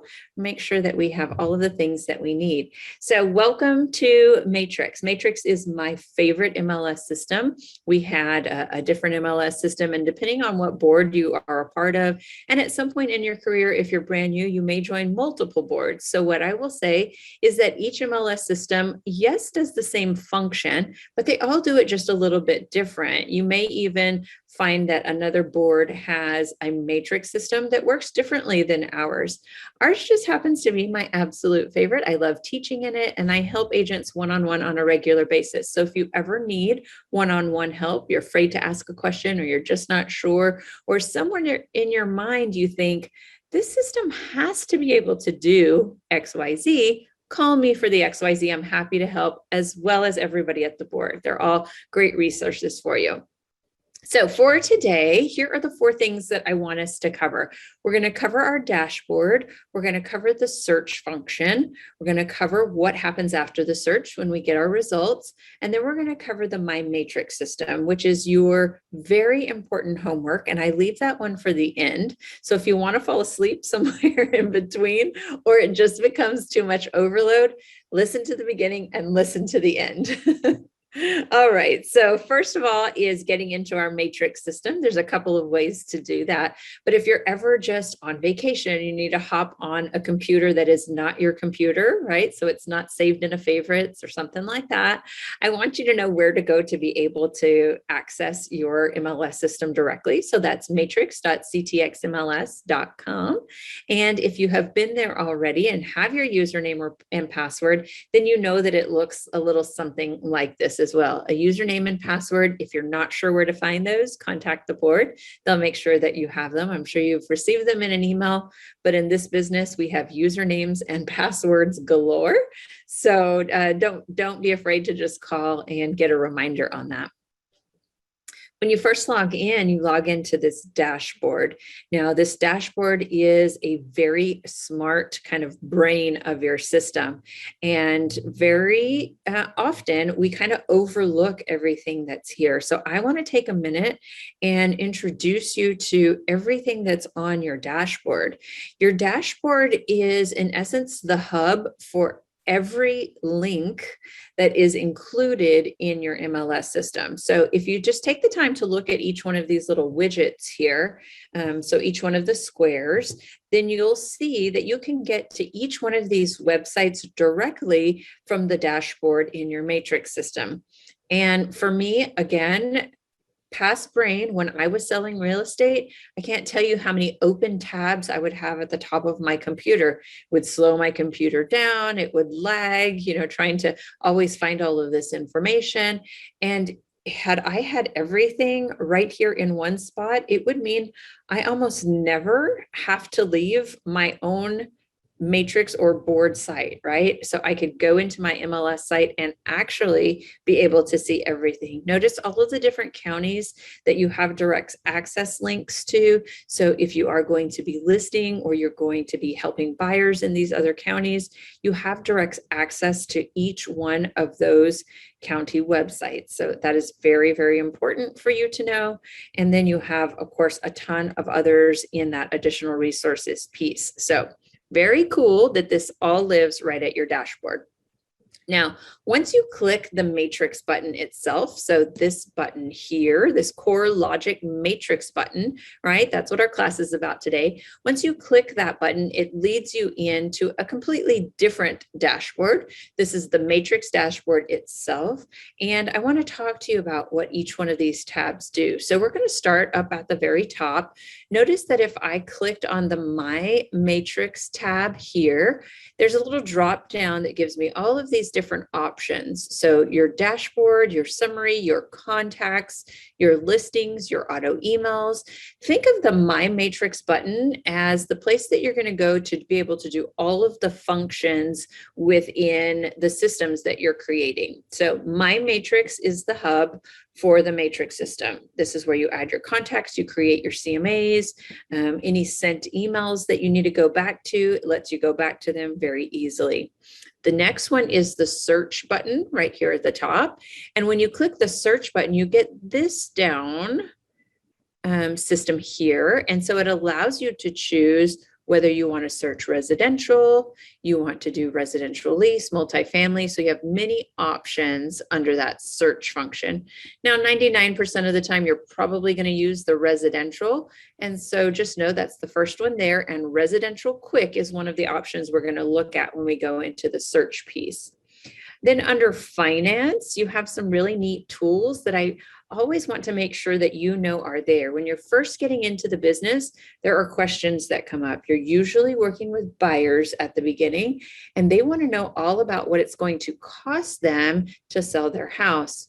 Now, there are plenty of other companies that are going to have tools to be able to help you. But specifically under finance, I want you to see the seller's estimated net proceeds and the buyer's closing costs. Those are super important tools that are in here, as well as a couple of others. But these two are going to be super helpful for you right at the beginning of your career. So know that those are also living for you right at the top as soon as you log into your system. Now, the other parts that you're going to see, notice this was the blue bar we were looking at. You're going to start to see these different little widgets or these gray lines. These gray lines here are going to be different widgets in which we can do different functionalities within the matrix dashboard. So each one of these widgets, what I want you to know, is customizable. You can move them around on your screen. That's super helpful as well. So you can actually organize it however makes sense for you. So I'm going to talk to you about each one of the widgets on your dashboard. News and alerts is the only widget that you cannot remove. Other widgets are going to have these two options here where you can minimize them or maximize them to see additional functions, or you can click on the X button to just completely remove them. News and alerts is the only one that you can't do that with. So news and alerts is going to allow you to come back here and know if there's any maintenance pieces or if there's some announcement that needs to be made, something that you should be paying attention to. And then the others are each going to have their own functionality. So My Listings is, of course, going to house your listings for you. And so as you start to create listings, this will be an easy shortcut way for you to get back to that listing. Your contact requests, if there's anybody who's looking to get a hold of you or needs some information, maybe wants to look at a property, you're going to have that notification here. Now there's a system that sets that up for you. We'll talk about that in Maximizing Matrix. And so if you're really looking at using your Matrix system as a reminder of how to do and maybe the next steps for your agents, come to that Maximizing class. We'll talk about how to set up those systems. Listing Data Checker was going to help you, of course, with your listings as you start to create those. It's going to make sure that all of the pieces are the way you need them. If there's any kind of violation that has happened, anything that you've maybe input into the system that shouldn't be there that way, this is going to let you know that that's the case, or if you have any notifications or any reported violations on anything that you've input into the system. So this is an important one to watch as you start inputting those listings. My Favorite Searches allows you to create searches, which in this particular case, under My Favorite Searches, you name them whatever it is you want to name them. And this ends up being a little shortcut button. So if you just happen to have 10 clients who are looking for a house within a mile of Green Hall, you might set up a search that says that. When you click it, it shows you everything there is for that day. Or if you happen to pick up the phone and talk to the next client who's looking for the exact same thing, this is a quick, easy shortcut for you to go right back to that same criteria. So a great one would be 3-bedroom, 2-bath in New Braunfels under 500,000, right? Everybody's looking for that.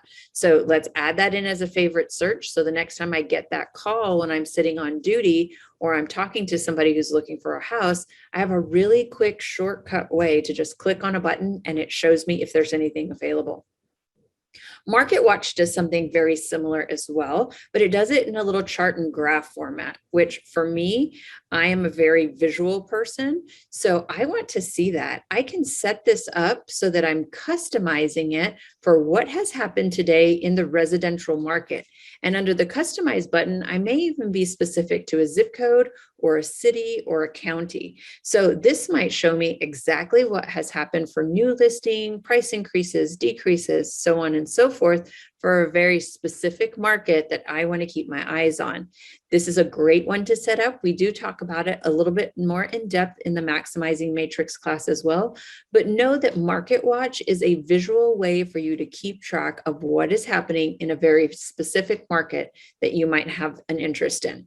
So this is a great one to set up, just even for some talking points when people want to say, hey, what is the market looking like? Well, there were 18 new listings today. This is just an easy way for you to keep up with what's happening. Your recent portal visitors is going to be specific to the clients or contacts that you've added into your system.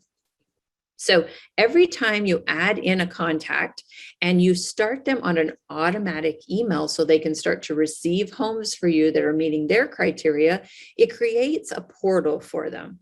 And a portal is like your own little private chat room. So you're sending them secured information. They have to agree to accept that secured information. And then they open up a portal in which you and they can share back and forth information, houses they like, houses they might want to go and see. They might send you messages through here, write notes on some of the properties. This also allows them to start their own searches, but it contacts you every time they've started something new in it. So a portal and a recent portal visitor is going to be important for you to keep track of. This lets you know that a contact that you have is interested or looking at some of the information that you have sent them. This system is very smart and it will keep you up to date as long as you set up the systems the way they're meant to be used. Hot Sheets is another way for you to have a shortcut into very specific pieces. We do talk about Hot Sheets, which is very similar to Market Watch. It just doesn't create a graph for you.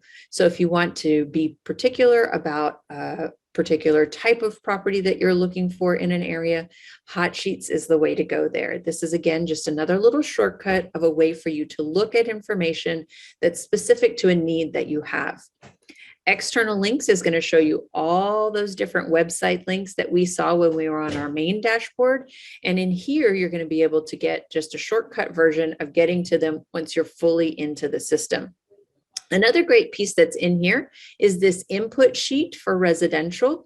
And so as you go out to take that first listing, there's so much information that you need. And you're thinking to yourself, I wish there was like a sheet that I could take on a clipboard. And as I walk through the house, I can say, okay, master bedroom, here's the dimensions for that. And the master bedroom has, and the living room has a fireplace, and the gas or the stove is gas or electric. And you're thinking to yourself, there has to be an easy way to know this.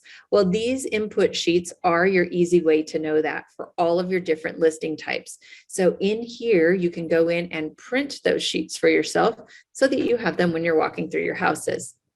eProperty Watch is going to be a great way for you to keep up with clients, past clients that you're working with. It lets them know, hey, you have some equity in that house that you've just purchased. The houses around you are selling for $50,000 more than what you bought your house for. So eProperty Watch is a great way to send out a monthly report, and it shows them all sorts of activity that's happening. This is great for past clients, but it's also good for anyone that you know. Setting somebody up on an eProperty Watch just gives them market information and helps them remember you whenever it's time to buy or sell a home. RE Technology is going to give you different articles that you can look at. Notice there's an agent specific and a broker specific as well. These articles are pieces that you can share on your social media. These are also just great resource pieces for you to follow up so that you're up to date in what the market is doing.